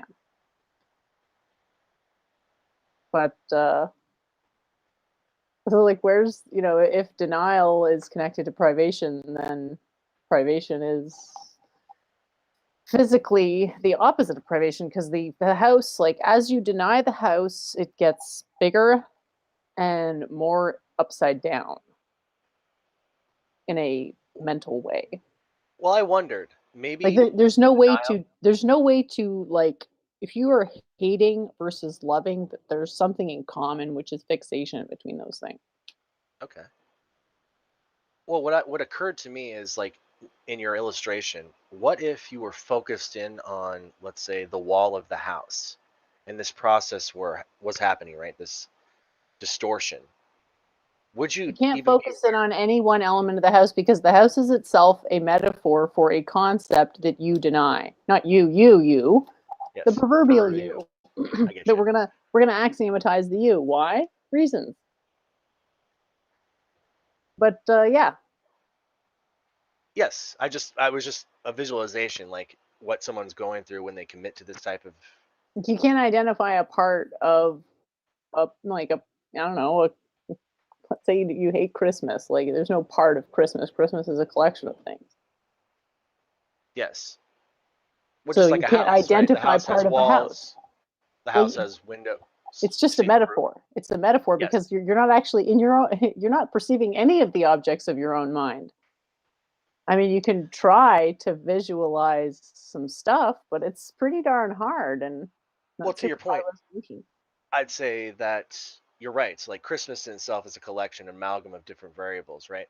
But when people, let's say they hate Christmas, they tend to focus maybe something on like the philosophy or the verifiability, right, of this scenario, rather than considering everything else. Like, well, you don't like that about Christmas, but Christmas is, it's the tree, it's the gift giving, it's, the cookies, it's the happy children. You like those things, don't you? It's like, yeah, well then, speak more accurately. You know, um, it's not Christmas in totality. It's not the house in totality. And that's what I was noticing, is that if someone were focused in on a particular part of that structure, that they might not be able to notice that distortion on a greater scale, right? There's no way to focus in on part of the structure. There's no even way to focus in on the structure. The structure is itself a metaphor for the thought process, which itself is structureless. Yes, but that's what I'm saying. As a metaphor, if you're focusing on just the theology, or just the, say, theology of Christmas, right? You're not taking into account the greater structure, right? The greater This is now metaphor. This is now a different metaphor, I'm afraid. Yes, it is. That's true. Well, it's good. But I mean, we should all be thinking about metaphors that don't horribly suck, because there's a lot of absolutely crap metaphors out there. But does it make any sense that you're not aware of the full context? You might not be able to notice the distortions, so you don't think anything's changing, right? You don't see the how the house is becoming like all crazy looking, right? Because you're too focused on one aspect. No, you're not focused on metaphor. any aspect. So what's happening is that denial is the same as backing away from a house while looking at it, where the final effect is this inversion stretched spider web thing over the ceiling perspective thing. It's a spherical coordinate system effect. So denying something is an effective fixation because the subconscious mind can't distinguish negatives. And the subconscious mind is more than 50% of the, I would estimate 90, but you can definitely say more than 50% of the cognitive load. Evidence for that is like most people have no clue why they do most of the things that they do, or maybe even any of the things they do, other than like, well, I ate a banana because I was hungry, like really obvious stuff. That's true. It's hard. Actually, today somebody I was talking to, perhaps they're listening, is noticing these little tics that I have, right? That not consciously aware of, right? Or that most of the time I'm not, but I have noticed them, right? Little clicks or grunts, throat clearing, So yeah, it is difficult to notice those things, especially when they're happening. I mean, post hoc, yeah, okay. You can, make the assertion that but there is that dilemma, right? So there's a delay, right, in acknowledgement. I've noticed that anyway. How's my sound, by the way? I didn't ask. Is it coming in clear? Way better than the other times? Yeah, I'd say so. Nice. What do you think, Doovid? Doovid, you seem pretty blazed there. What's up, bud? Your sound fine. Yeah, I might call it a night. I guess. Anything else do you want to mention? So that I might be debating Ben Watkins Tuesday. I'm not sure. I'm not sure how likely, but if so, I'll post on. Is that on Facebook. your channel? No, Theology Unleashed through. Okay, thank you. I'll put in my Discord and Twitter and Facebook as soon as they post the link. So you have a Discord? It's oh wow. It's linked on my Twitter, but I'll put it on the social media. I assume that they'll post it a few days in advance at least. But he had mentioned Tuesday or Saturday or Sunday. So I guess Tuesday is my preference, but it might be Saturday night. What's the topic? The soul, evidence of the soul. Nice. All right. That'll be fun. What about you, Jen? Got anything coming? So sort of trying to suss the vibe on the Teach server. trying to like move that along, All right. in a reasonable pace. I don't want to rush it, and trying to be delicate about the whole thing. It's a balancing act. So maybe I'll do something this week, but I don't want it to become a freak show or a jeer fest or anything. So I'm always sort of, we'll see. But yeah. Well, thank you, David. I enjoyed. I'll go back and listen to your opening. Won't ask you to re-describe it. So. I mean, it was a while. We talked about a few interesting things. I shared a bunch of links of interesting videos that I watched this week, and I mean, we went on quite a bit. But the diagram I had of the various systems of monism versus dualism, atheistic dualism, deistic dualism, where math and science, like a higher order rule, whether that derives from the spiritual realm as a governing factor of the physical realm, and just different ways to conceptualize the various possibilities. And I might make a more complicated one. Maybe I'll try visuals for the debate, like some opening, but just to describe conceptually. The debate that's not a debate? Well, I mean, we'll call it a debate, but it's not going to be a. I mean, because we're going to a friendly debate, I guess call it, but because we'll probably each have an open and be representing different sides. I mean, it is a debate.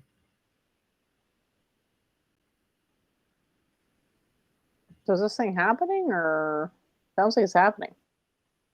Yeah, I'm pretty sure it's happening. It's that we haven't scheduled it, and it looked like it was going to be scheduled this week, but it's possible they didn't finalize it. So who knows? I mean, I was ready to finalize. I give times and whatever, but like they got down to finalizing it. So if they finalize it, I'll post on my social media. But it's their channel, their stuff, so I don't have any control over it. Well, I sure hope it happens. Thanks for being with us, Doovid. I'll just either keep talking to Sigma here, or we'll wrap up, or someone else will come on. We'll see. But yeah, really appreciate all your have a great week. You too. Have a great week, everyone. Well, I guess for a final note, the only thing I can think of is so what did you maybe you could tell me more about what you your proposal earlier about going on T-Jumps chat Discord? I don't know. I was gonna be like my I don't know. We'll think it over more, and I'm sure you'll give me more details. Maybe it's not the right time to discuss it. I'm trying to think like what's the best direction of approach now that I sort of figured out who the major players are, or whatever. But we'll see. Yeah, I'd love to go on, but I'm a terrible debater because I stick in the realm of like conversation, right? Debating sucks. It's hard for me to make assertions, right? I love proposals, I love ideas, but to like narrow it down and you have to be willing to stand by an assertion, and it's a lot easier to Socratize, right? Yes. So if it's something more corporeal, like if we're talking about how to build a house, well, I could have, I could definitely make assertions there because I have, experiential evidence to that end, right? But when it comes to these, larger concepts, like these are all proposals. None of us really have any direct experience. I mean, it's so indirect. There is directness about it, but it's very opaque. Degrees of indirectness, right? Yeah. So, or separation, right? Just the chain of custody, to these concepts, even like citing, possible scientific, the claims, right, is, I don't know, it seems foolish, right? It's like, well, you guys are wasting your time like arguing about things that you have very little way of verifying, right? It sounds nice, but it's just, it doesn't seem like very productive. I mean, in contemplating the actual subject, right? Maybe like Doowovid said, it gives you a way to just perfect the art of, the Socratic methodology. But in of that, I am not a big fan of the Socratic method, so it was more going to be like of the style of going on to Bants with the evolution guy, which I got, absolutely terrible, mostly reviews by, except my Indian friend who said I should just own, quote unquote, own the Deepak Chopra label, which I've sort of mixed feelings about.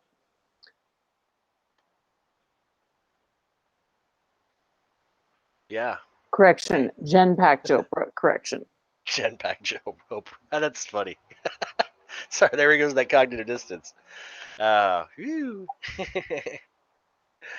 That's clever. Yeah, it is.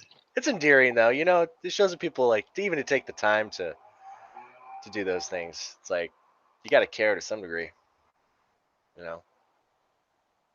So I find it endearing that people taking their time to critique you. Right? It means that you're in their mind. Right? It's like, I got you. You just don't know it yet. It might take years for this to maturate, but Maturate. Okay. Careful, you might spook people out. Oh, But why, they don't know this word?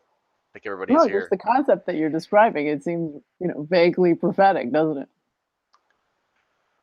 Yeah, yeah, it's definitely implicit. That's for sure. Well, it's like I'm on his Discord as a person who should be debated with for people to sharpen their skills against Deepak Chopra-esque arguments. That's a wonderful that's a wonderful viewpoint. I definitely promote that. That's what I think is, yeah, where most of the value is, right? I can say most. That's inaccurate. Forgive me. There is more value there, right? Along with everything else, like what you're presenting presents its own grand value, and I guess it's more pragmatic to extract as much value out and multi-vectored as possible. Right? Pragmatic value, no idealism. Pragmatic is just saying whatever, man, whatever. Just whatever I want to do. It's like, no, you can't just do whatever you want. There's rules here for a reason, because it doesn't work if you don't follow the rules. Well, It can that's the seem thing, to is work. understanding what you want. Maybe that's the next step. I think what you're suggesting, like the ideal form, is understanding that, because then what you want does become functional, right? If you have a more, a holistic view, right? Like between you and the other, right? If you break that down or reassociate it, then there's really no differential. The differential is hard to distinguish, right? It's like the idea of the self, right? It's usually described as a localization, like in my body, but truly, like, the self is everything that I'm experiencing, and that's including the outside world. How do I distinguish that, right? Or it seems illogical to do so, right? But Well, right you can now, refer to a rock as itself, so obviously self is just an ordering principle. yes, but it's illusory, right? It's No, not. it's an ordering principle, and people can either understand what that is or not. But to say that something is an illusion, again, you're in the negative axiom No, territory. not an illusion, just illusory. Like, it's not. It has. Um, it's less solid of a foundation, right? It still has a foundation, a function. It's still real, but acknowledging that it's um, it lacks that. It just has more permeability, I guess, which makes it hard to build anything on, right? So the idea of the self, right, or the other, seems functional in that manner, right, so that we can actually operate from moment to moment. Now, regardless of my acknowledgement of, like the greater self, right? I still operate as if you are Jen and I am Sean, and we do our thing. That's my name, by the way, Jen. Nice to meet you. You too. Yeah, you can refer to me that if you wish.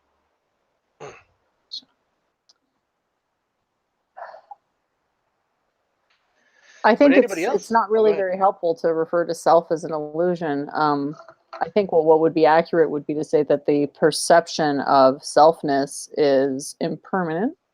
That would be accurate. Well, that's why I didn't use illusion. I said illusory, right? It's a different word, a different But you can be more connotation. specific, right? You can be much more specific if you go in and say, an ordering principle, some illusion. It's the source of distortions. It's the manifestation of this quote hard solipsism thing that everything is fundamentally not spherical but geodesic. The sphere is a three-dimensional geodesic, but generally what? everything's a geodesic, not I'll just a take that. three-dimensional one. I take that into great consideration because if others are making a false association, because I feel like the word illusory is accurate, but perhaps if it's easy for people to just assume that I mean that it's an illusion, which is not what the word suggests, right? It suggests only a kind of transparency. Is glass less solid because it allows certain light to pass through it, right? Comparison to others, like no, it's just has a lesser solidity, I guess you could say. The reason it is this phenomenon, right? It allows things to pass through it more easily than others. So that's the way I meant it, but perhaps it's confusing to use that terminology. I might pick something better. So thank you. Well, it's just really hard to orient anything, right? Because we've got people arguing on every level of the thing. Like, can we get people to agree to solipsism? No, because it's like they say that it's outdated. So it's like, okay.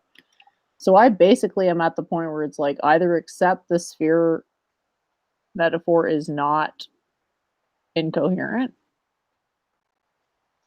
or I don't really think there's any point to even opening a discussion because there's just no chance that any of this is going to make sense. Because I realize I have to draw back on this sphere metaphor so much that it would almost, it's worth just stopping everything until this single concept is at least able to be sort of generally conveyed. And maybe it's like one of those things where just not everybody's going to get it or has a capacity to really get it, which is a shame. But I don't want to talk just to hear myself talk. Like, honestly, that's vanity and a waste of time. And I'm not like that. I feel the same sometimes. It's the point of a Discord, right? Is to have the interplay. If it's not there, then yeah, it's just a projection, right? And then that's on the road to delusion, right? Projecting, right? If you do it too much, you can project your entire imagination onto the world, and then then you're psychotic. Not a good thing. But I believe the world is kind of suffering from from psychotic states being promoted by these by addiction to narratives, right? That we're so in love with them that you can't give them up, Yeah, so we just need to give people a therapeutic alternative narrative. That's the conundrum. Do we using No, narratives? I've already solved it. I go down. It is. It's I'm difficult for someone to see. Dante in the seventh circle of hell. Teach Good therapy. reference. I was curious. Have you heard from old Krabby Patty? Is he back from his excursion to wherever he went? It's been a few weeks now. He seemed like a cool kid. You're gonna have to be more specific. Oh, Crabcast. I don't know his. Oh yeah, I think he's been. I think I saw a couple more videos up on his thing. I haven't got anything. I'll have to check that out. Damn you, YouTube. What about anybody else? What's the gentleman's name? Who's is he from the Netherlands or You're somewhere talking around those about parts. con-ops? Yeah, yeah. I haven't seen con-ops in a while, to be honest. Hmm. I don't really follow Claire much, so he would be probably on her channel. Oh, okay. How's that go? Did you hear anything else about any more news from that, or just kind of end since that one cast? Sorry, what are you talking about? Oh, with Claire, just that interaction, has it continued? Is there any new insights? My interaction with Claire. Not really, no. Okay. She seems to have given up on the Teach server. Well, that's good. I'm glad you and Doovid were able to find a resolution. That was encouraging. Yeah, I mean, what can you do? You either make do or you don't, and life's too short to be like all grumpy and stuff. I figured out what the problem is. It took me long enough, how many things have to go wrong before it dawns on you, but I finally figured it out, and now it's like, oh, okay, huge relief. Just a completely different perspective kind of thing. Like, principles are sort of not really relatable to most people, perhaps. Do you think if you asked most people what their principles were, what do you think they would say? What do you think? What do you think they would say? Well, I'm sure I would hear something, generalized, right, and contemporary. To just So put it basically, broadly. pure self-indulgence. Pure indulgence. Yeah, or claims against it. I mean, if they were to say it, they'd probably portray something that wasn't that, but their actions obviously speak volumes. So, the hypocrisy, right? Inconsistency.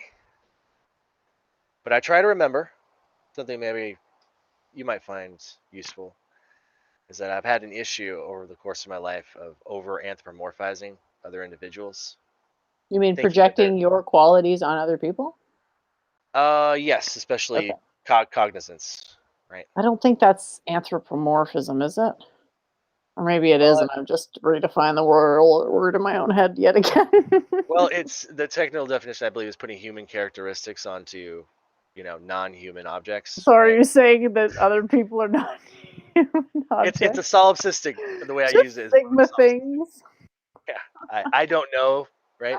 So I'm putting my personal characteristics, if I call myself human, onto other people, which I That's don't just know. projection. Everybody Yes. does that, but yeah, that's just projection. I know this is my way of playing with it, and but I've done that, and it's confused me. I can. There are endless times where I've asked myself the question, like, why don't they know this? Why do they do this? And the answer always was because they don't know what you know, and they don't think like you think, and Yep. you need to accept that. And I'm here to help you do that. I hope I can. Well, I was well on my way before I met you. It's just reinforcement, encouragement is always helpful. Well, yeah, I mean, help Sure. you more than. Yeah, I don't think I can really help people who don't have a basis of like pre-existing practice kind of introspection too. I would agree. There It's are just requisites, yeah. but you seem to Yeah. be getting better at it. Like yourself. Um, seems like you seem calmer. I think it was noted in the chat. I don't think they said that, right? I think they said they lost. You don't have the heat tonight. I'm like, I it's don't. cool. It's Break. my yeah. It's like it's easy for people to think that I have a particular attachment to doing these things. It's just no. It's just defending a principle. It's a very easy decision for me that like isn't it obvious to everybody else? Like why would want to debate about evolution? There you go again, right? You're asking the question. It's like, So it's like, no, it's not obvious to everybody else. Like, okay, I guess I just got to stop doing debates for a while and explain why I did this one debate, because people are just like so enraged that they're not listening to anything else I'm saying. well, they're tertiary, most of them, right? They just, it's this is mostly about entertainment, right? Like Doovid is right about that. The very few of us that are, I mean, even for me, it's about entertainment. I'm entertained by knowing, right? Thrills me. It's that elation you get when you finally figure something out, right? Which is another type of laughter. Catharsis. Well, yeah, the catharsis. Catharsis. Yeah, but Doovid, like, he makes this Yeah, assumption. compare that with laughter, as in one is an upward moving catharsis and one is a downward moving catharsis. But they both have a certain quality to them of like, I don't know, it reminds me of like a rolling lightning or thunder or whatever. Could they come together? Sorry.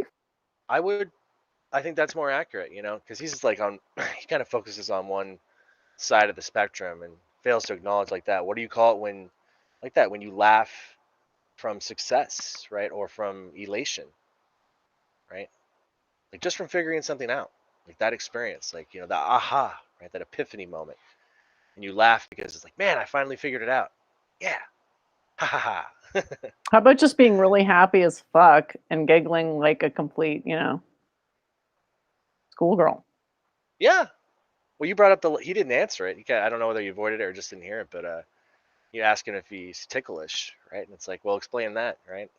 It's like, because I'm not thinking about raping, murdering, and and thieving, right? It's just kind of a different context. Well, I'm definitely thinking about punching someone if they tickle me. So. Not me though. I like being tickled. I loved being able to endure it, which kind of sucked because that I'm older. I'm not ticklish at all. Like, and I used to be horribly ticklish, like, convulsively. And I think you can regain sensitivity. I know this because I'm more ticklish than I used to be. Well, if you could give me some advice on that, I would appreciate it because I miss it, Well, it depends on your base sensitivity and then, certain virtues around basically not getting effed over by being sensitive, because it's a pretty harsh world for sensitive people. Sort of part of the point I try to make when I go online, which apparently I made the point a little too well. And now I'm just like, ugh, I'm deflated as a result of it. But like, I don't think I sent you this image, I guess, and you can't see it, but it's like the platonic sphere and the sun and the earth and a cell, one on top of the other. And like, can you follow the logic that one animates? Well, okay, the platonic sphere animates them all, but there are different proximities to the platonic sphere because there's more complexity within each relative to the previous. Uh-huh. Mm-hmm. Yeah, I'd agreed with that months ago, right? It was like, yeah, that's what I was visualizing. It, man, you're really articulate, right? I'm working on it, but be able to describe things in that way, right? It's all images in my mind. And it's like, well, how much prayer have you done? Say it again. How much prayer have you done? Prayer? Well, I do prayer every day, right? Meaning? Well, meaning that I guess like it's not an internalization. It's not an externalization. It's like moments of deep acknowledgement and, I suppose, like a meditative state where That doesn't sound like prayer to me. That sounds like contemplation more so. Not that that's bad, because that's an integral thing as well. That's important to do contemplation and focus. It's and not like all sorts of stuff. It's not like contemplating. Like, I'm not thinking but about it. Prayer is what gets you revelation, is my point. And if you don't pray properly, then you're not going to have any hope at getting what I have that you're currently saying. What's that? Articulate?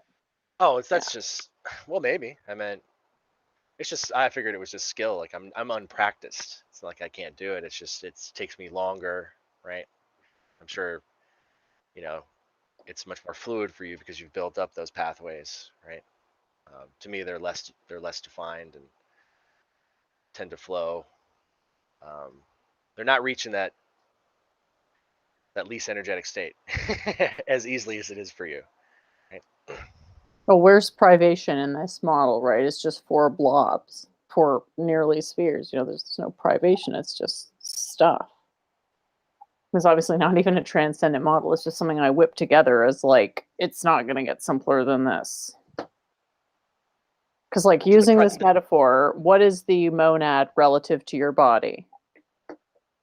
Well, it's privation essentially, to my knowing, is just our perception of the differentiation, right, from a greater to a lesser state. I know that it. I think No. what you're suggesting is that it's not. I'm It's arbitrary. I'm asking what is the most monad adjacent state in the body? The most monad adjacent state in the body. Yeah.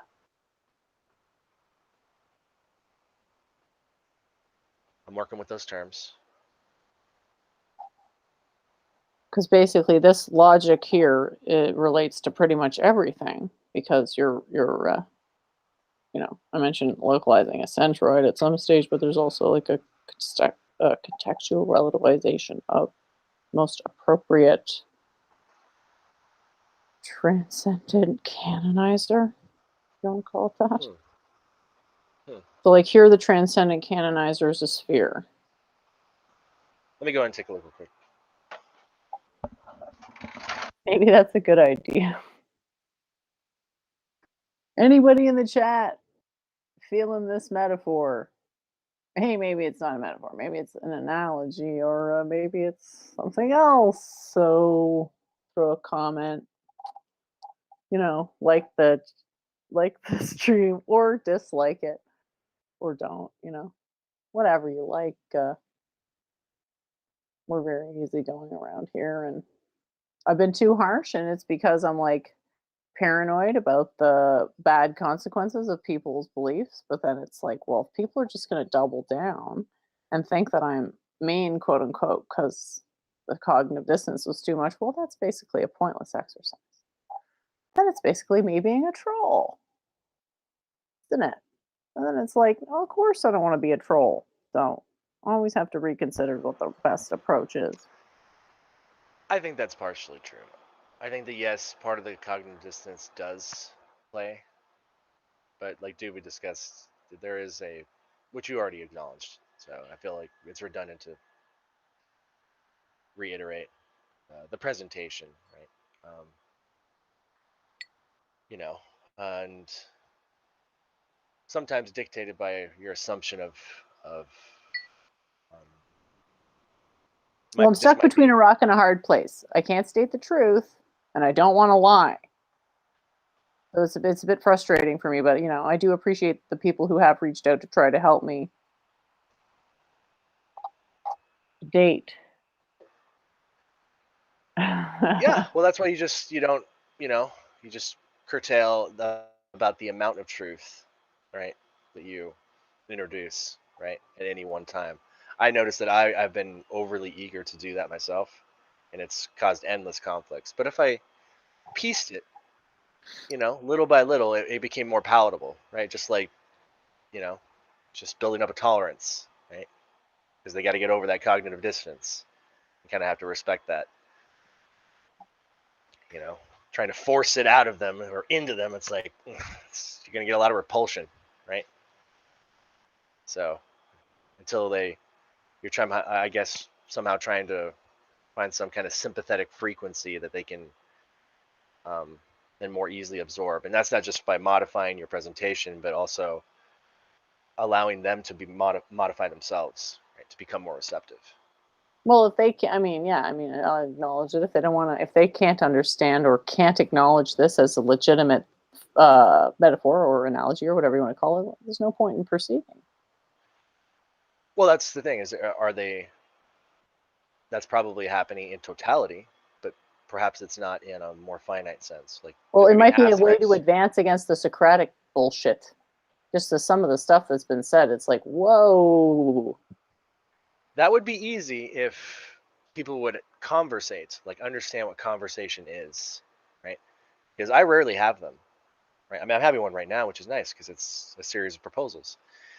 But when it gets into, the debate and everyone's got an assertion, it's like, well, that's all you're ever going to get. And I hear people like say that they believe they're like good conversationalists, and like, no, you're not. Like, you're addicted to debating, right? You can't stop. And I understand. You don't seem to have known that there's any different way, right? Well, And it's usually defending against criticism forthcoming from some type of Socratic type inquiry. yes, but also to defend, you must hold a position, right? And that's the issue. If you don't hold a position, you no longer have to defend anything. It becomes moot. It becomes incentivized to have no principles. Well, other than the structure of the conversation. We just literally deduced how through direct experience. Is pretty hard to deny. Yeah, I'd say that because, well, I have rules like during conversation, right? There's a a parlance, a Protocols, you methodology. mean? Protocols, yes, that's more accurate. The protocols that sum up all those different factors, and that would be the principle, right, of a conversation, right? You have to be in a state of proposals, right? Majority proposals in order to have one. If so you're right. Yeah, you have to be principled, but complementary. It's it's like you have to be principled in order to be open to conjecture, right? It's rules. Some rules free your perception, right? While other ones suppress it, right? And sometimes being too open, like I think you're suggesting, can leave you disoriented, right? Or I guess non-principled, which I don't think you can do, right? I think that's probably that seems impossible because you're always built on subsets of principles, right? They go regardless of your intentionality. It just you just can't avoid that, right? You can't abandon the mechanisms or the structure in which your entire experience is built on, right? Which is principle, I feel. What do you think? Do you feel like my entire existence is principled? I'm sorry, I'm kind of lost here. Yeah, well, it's built on principles. It's built on, on solidity, right? Which is what I think principles, suggest or denote, right? Yeah, I guess I spend most of my time visualizing a principle generator, a generator of principles, maybe. Okay. It doesn't really seem like it, excuse me, it doesn't seem to change much. But the principles, the particular manifestations it generates change every single time. Yes. Yeah, like addition, right? You can add any numbers, but they allow, that fundamental feature of adding something together, which is principled and very solid, allows you to introduce variables, right? The different different numbers and different outcomes. I would say numbers come later on. There's the principal generator, then the principles, then the microstates, then the probabilities. Then you can start to talk about numbers. Yes, that's what I'm saying. But like you have to have the concept or the function of addition in order to We have be to able to literally do it. take numbers out of it because people are getting lost in the numerical constructs. I don't know if that has ever dawned on you, but it's just It become has. so obvious with each passing day. Indeed. Indeed. And this Bayesian thing too, this idea of prior odds, it's like, no. And another thing that's going outside the universe thing, like, no, we can't do that either. So Yeah, sorry, but that doesn't make any sense. And I always it's like because it's still within the universe. How it's like well, that's the thing. You can't prove you're outside the universe. It's like just think of an alternate universe. Is like if you can't think of this universe, the thing is that the more you understand how this universe works, the more you realize how futile it is to think of anything outside of it. Right, because everything you think definition- of is always in the universe. Like it's it's just definitional, right? Like yes. if we want the word to mean something, then it has to mean something. Basically, it's kind of like the rule of identity or whatever. Yeah, they won't let it go. Right? And it's odd because it's like that. It's definitional. You cannot, you can't do it. Like the minute you say it, it's back in the universe. What's wrong with you? Can't you grasp this? Right? Well, because people want to have to look cool. There's a difference between caring about a principle and caring about image that is derived ultimately from principle, right? Because like I can just print image, right? Just make it let anybody seem cool or whatever, just easy because it's just derivative of a deeper, more fundamental knowledge. But most people aren't going to do the work for that. They just want to wear the title without actually doing any work. Yeah, that's a factor. Well, that's that.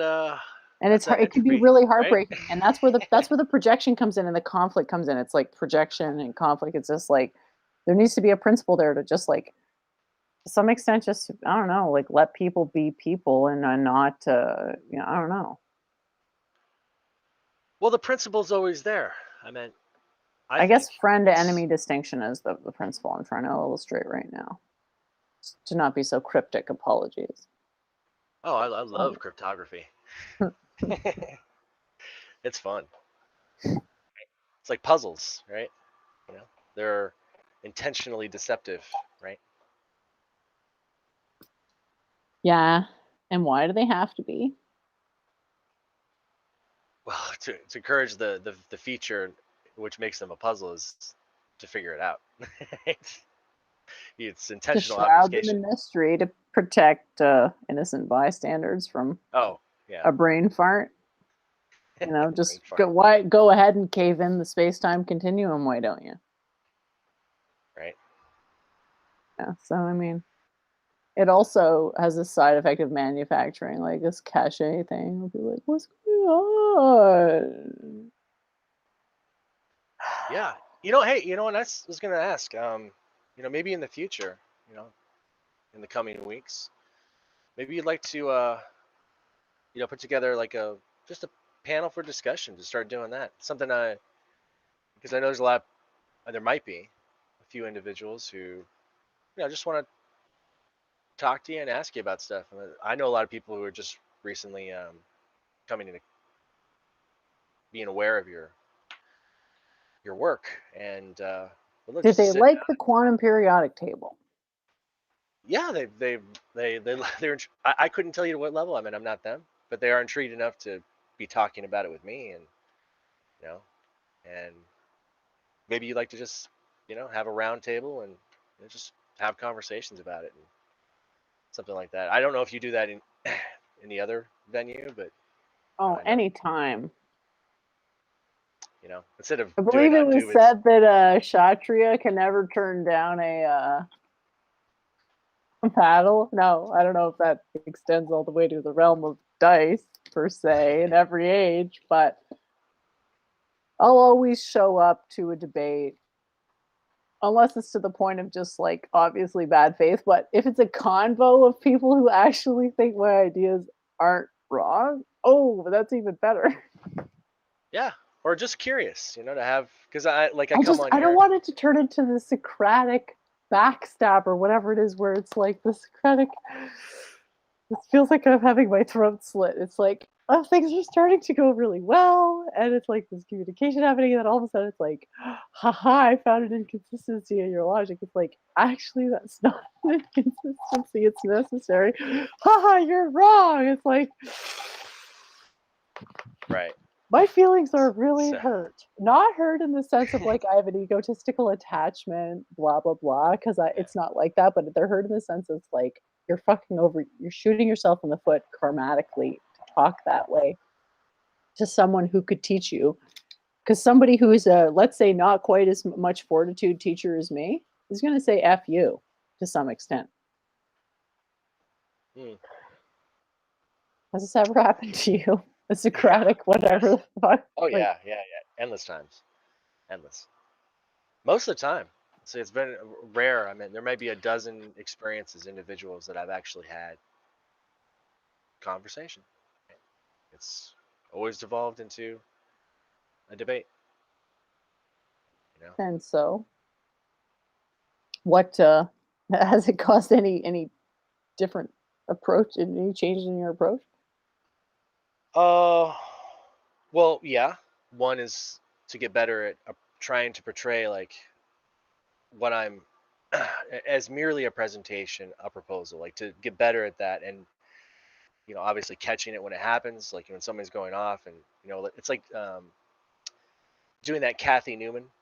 I know you saw that debate with the interview with Jordan Peterson, and where it's someone's telling you what you're saying, they're making these assumptions and then asserting those assumptions as if it's reality, and it's like, I just gave you a proposal. What are you doing, right? Like you're changing the context now. So to point that out as quickly as possible and then bring it back, seems to be working to some degree. Otherwise, I just don't engage if I'm aware that this is going to be the likely scenario. Did you tune into any of the Canadian Catholic stuff on the Discord? Not yet, honestly. I have not. It's just such bad faith. Like at one point, like it was just so hilariously like maladroit, obtuse, unself-aware bad faith that he at one point even Did you say said, maladroit? yeah. Maladroit. That's a good word. At one point, he even said, "Well, what's your conclusion?" And we can figure out how to get there. It's like you're literally gonna agree. You're literally like confessing that you're. I want to say begging the question, but maybe it's not begging the question. What is it when you? I guess presupposing the conclusion.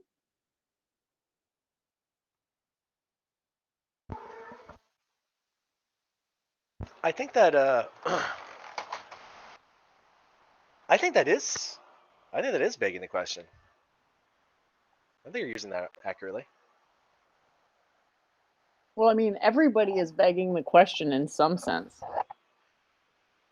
It's just that, I mean, you want to beg the question in a way that is not going to turn you into a miser, I suppose. Oh. Because like these miser people will just eventually lose interest in this stuff. And they're not going to be able to keep this up forever. It's such a miserable way of looking at things. Like this deconstructivism stuff. It's like, wow. Depressing. I will say something to Doovid's argument or proposal, which was or what he was talking earlier when I jumped in about taking advantage of the smaller groups, like because there was an argument the other day about like OnlyFans and how these careers of these girls are short-lived and that they kind of like cycle through, like as new up and coming content creators are being replaced very quickly. And these girls, from what I've heard, only have a shelf life of maybe like 6 months before they start seeing steep drop-offs. That is a really horrible way to refer to it because it's so accurate. Oh. But the same is true in other markets too, like the debate markets. Sorry. But the debate market is like that too. And so in this regard, like T-Jump, popular now, it's going to end because it's getting repetitive. I mean, I hardly watch this show anymore because it's the same shit. Right? And I'm just How long has he been around for anyway? Well, I've been exposed to him for at least a full year. So I'm sure there was time before that, but and there's a rise in popularity, but as the content doesn't change, doesn't present any new features, it's like people are going to get bored, right? And they're going to move into other places, going toward that novelty, which is what I was suggesting to David, was something I think you present, right? At least a kind of novelty. I mean, it attracted me. So perhaps that'll be in the future as people get burnt out from this debate world, right? It's just like YouTube. I've noticed how it evolved, like the content of what people were focusing on over time. It used to be just like kind of religious debates, and then they got into politics and so on and so forth, and then they're hybrids. But it's like akin to the video game industry, how especially Call of Duty, that they're burning out on content because it's the same game over and over again. Is And that these the little one where it's a first-person shooter? Yeah, right. Yes. So, and it's Okay, losing I know its that. edge because it doesn't have enough, right? It's becoming boring. It's like how many? Well, because I, a video game is a metaphor for life, so it's just better to play life as though it were a video game. Video games are a substitute for a life, like Second Life. At least that's how I see it. yeah, I could see that. Yeah. But it's a pastime, but it seems a bit antisocial. But maybe not with these, newer, or what are they? Massive RPGs. God, I sound so out of touch. Yeah, well, Technology, it's variants that can last you over time. It's like there's a game that just got re-released that I played when I was a kid, and it lasted so long. Like it's got a 20-year fan base, and it's fairly large. And it had that because it had this extreme variance in it, like these goals that were some of them were almost impossible to reach, but it kept people coming back. Opposed to the games that are very like Call of Duty, they're very repetitive. You can look at every game you have is going to be like the last one, more or less. You're going to have a certain amount of differentiation. You're going to have different outcomes and perform differently. But eventually, like the distinction, like life, right? You get into these repetitive cycles, I guess you could say, where it's just you get 10 years and very little has changed, right? The game has been is boring me because you know I can't distinguish. It's almost like 10 years didn't pass because every day is almost the same. no So progress. no And progress. progress is what gives meaning, because meaning is a distinguishing of something that wasn't distinguished before, because we identify contrast. I mean, when we can build our own contrast, that means we're deepening breadth of our own experience. That's power, right? I mean, that's really the only meaningful power. Right. And I feel like Perhaps. people like you might provide an outlet for further advancement, but it's going to be finite, right? Eventually, like say one day if your stuff was widely known, people they're gonna naturally lose interest, right? Or at least those No, who've already been exposed to it. no, because it's eternal religion. Well, I mean, new people will become, but like as an individual who's been exposed, like my interest will eventually evolve to other places, right? Can you forget about a sphere? Can I forget about a sphere? No, I'm not. It's Don't not forget about a suggesting. sphere. Don't No, you it's just forget about the sphere. it's just once it's integrated. What I'm talking about is like once it's integrated into you, You do it's like realize that okay, it's never fully integrated on that level, right? You just have to grab something and be like, yes. Dun, dun, dun, dun, dun, dun, dun, dun, dun. well, I suppose if I were fully integrated, I'd be fully acknowledged, right? Of its. What? What are these words? What are we talking about? I mean, like the sphere. The sphere is always there, right? It's always in play. It's always a part of me. It's been a part of me since before I was It's ever. there, but it's not always manifested. So the relevance of its existence is variable. There's a library. Isn't it though? Always There's a manifested. library that can be called up at any time. That's the monad. But with just vacuum, there's no monad. Well, there is monad, but there's the trivial states of the monad. What do you mean manifest? It isn't always manifested. That's because that doesn't make any sense to me. Well, there's a sun where there's a sun, but there's not a sun where there's not a sun, because the potential for there to be a sun was reduced to a particular locality, which removed the potential for it to localize within another locality, i.e. the associated solar system. And those two things are not unrelated. I'll consider that. Yeah. Those are I'm gonna have to hop off here. Got to get up early. It's great talking. I hope somebody else comes on. Continues with the conversation. It was delightful. Thank you again. Oh, thank you so much. Like, I could throw the link in chat if anyone wants to come on last minute, but my experience with doing this has just been like a pure troll brigade, but I could talk for a couple minutes, and thanks so much for coming on, and I look forward to whatever the next time is we can chat, and And let's say something last. My suggestion about starting another segment, I guess you could say, is so I can avoid, because I know Doovid, like I generally come on the modus like kind of off the cuff, right? And I come and just like have a conversation. I don't really necessarily know what I'm going to talk about or what I'm going to comment on. And I know he's really like formulaic about it, about his Sunday special. So I don't want to intrude on that, because it's his time. So perhaps another setting would be more appropriate, so that I can just, banter and see where the conversation goes, keep it fluid, which is why I like the later end of the show, because that's what I can do right now. Right. So something to consider. Anyway, good night, Jen.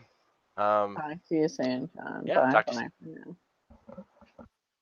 Nice to see you, AA Ron. All right, so thanks everybody for tuning in. Woo! Stuff's not that hard. Just have to let go of the idea that you don't understand it. I mean, really, what are people so afraid of? Come on. All it is, I don't want to say it's everything. No, I'm just kidding. Metaphysics and hyperpump together are good, because if we're going to instantiate this notion of like beyond space temporality, it has to be meaningful. Ahem, hint, hint. Certain people in the T-Jump server trying to arbitrarily say that something is pre-existing space-time. It's not just anything, right? So what pre-exists space-time? Numerology. Almost nothing, because the vacuum state can be demonstrated to possess the hyperbolic figure eight, not complement. Super important thing for proving certain things, and no big deal.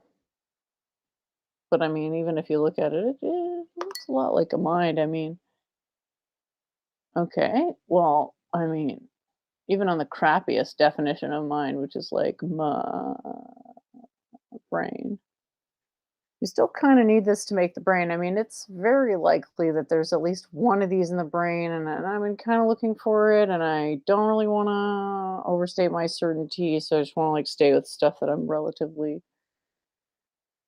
The apple is pretty good to go.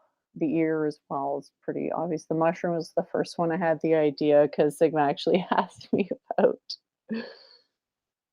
Well, I don't want to say exactly what, but this was like what I got as the answer to his question.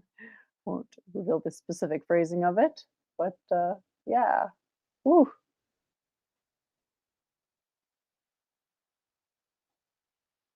So it's like, this is not going to be getting debunked. This is just sort of saying like, well, Sean Carroll said this stuff in 2013. You're still using his talking points. I don't remember Chopra saying any of this stuff. So, whatever. Whatever happened, hopefully things can just become peaceful and wonderful, and there will be more conflict with all the people that it's possible to resolve the conflict with. And hope everyone has themselves an absolutely wonderful week. Oh, look who it is. My friend. My dear friend. I will talk to you all soon. Oh. See you next Sunday, if not sooner. Yeah, check out the Discord if you don't mind. Like, honestly, I wouldn't even say go there unless you're one of those people who likes acting reblanculated on the internet because it's funny, and because it makes you have a better comedy routine. If that's not your thing, don't do it, or just lurk or whatever. But that's pretty rough. It's choppy. It's choppy. Choppy waters. Yeah. Yar. Whatever. We'll see. Sure, things will work themselves out. And yes. Whoa. Chaitan, I will talk to you very soon. Bye bye for now. Just so to say, a worthless opinion of. It's so important that she can't be told, she won't be told that it's wrong. And bringing it back to Church of Entropy and her attack dog Gandalf the White. Why don't you learn to shut up and fuck goddamn logic? they control the media, and the media is capable of making the sheeple believe in anything. Yeah, I don't mind. I mean, we've had these streams, and I've been doing with Church of Entropy, and she's been bringing on new people, and like we did those streams on like stream etiquette. We walk through like the technology. I have like very strongly negative opinions of the kind of Brundle clique. Is she trying to garner herself cult prestige by associating herself with a retard?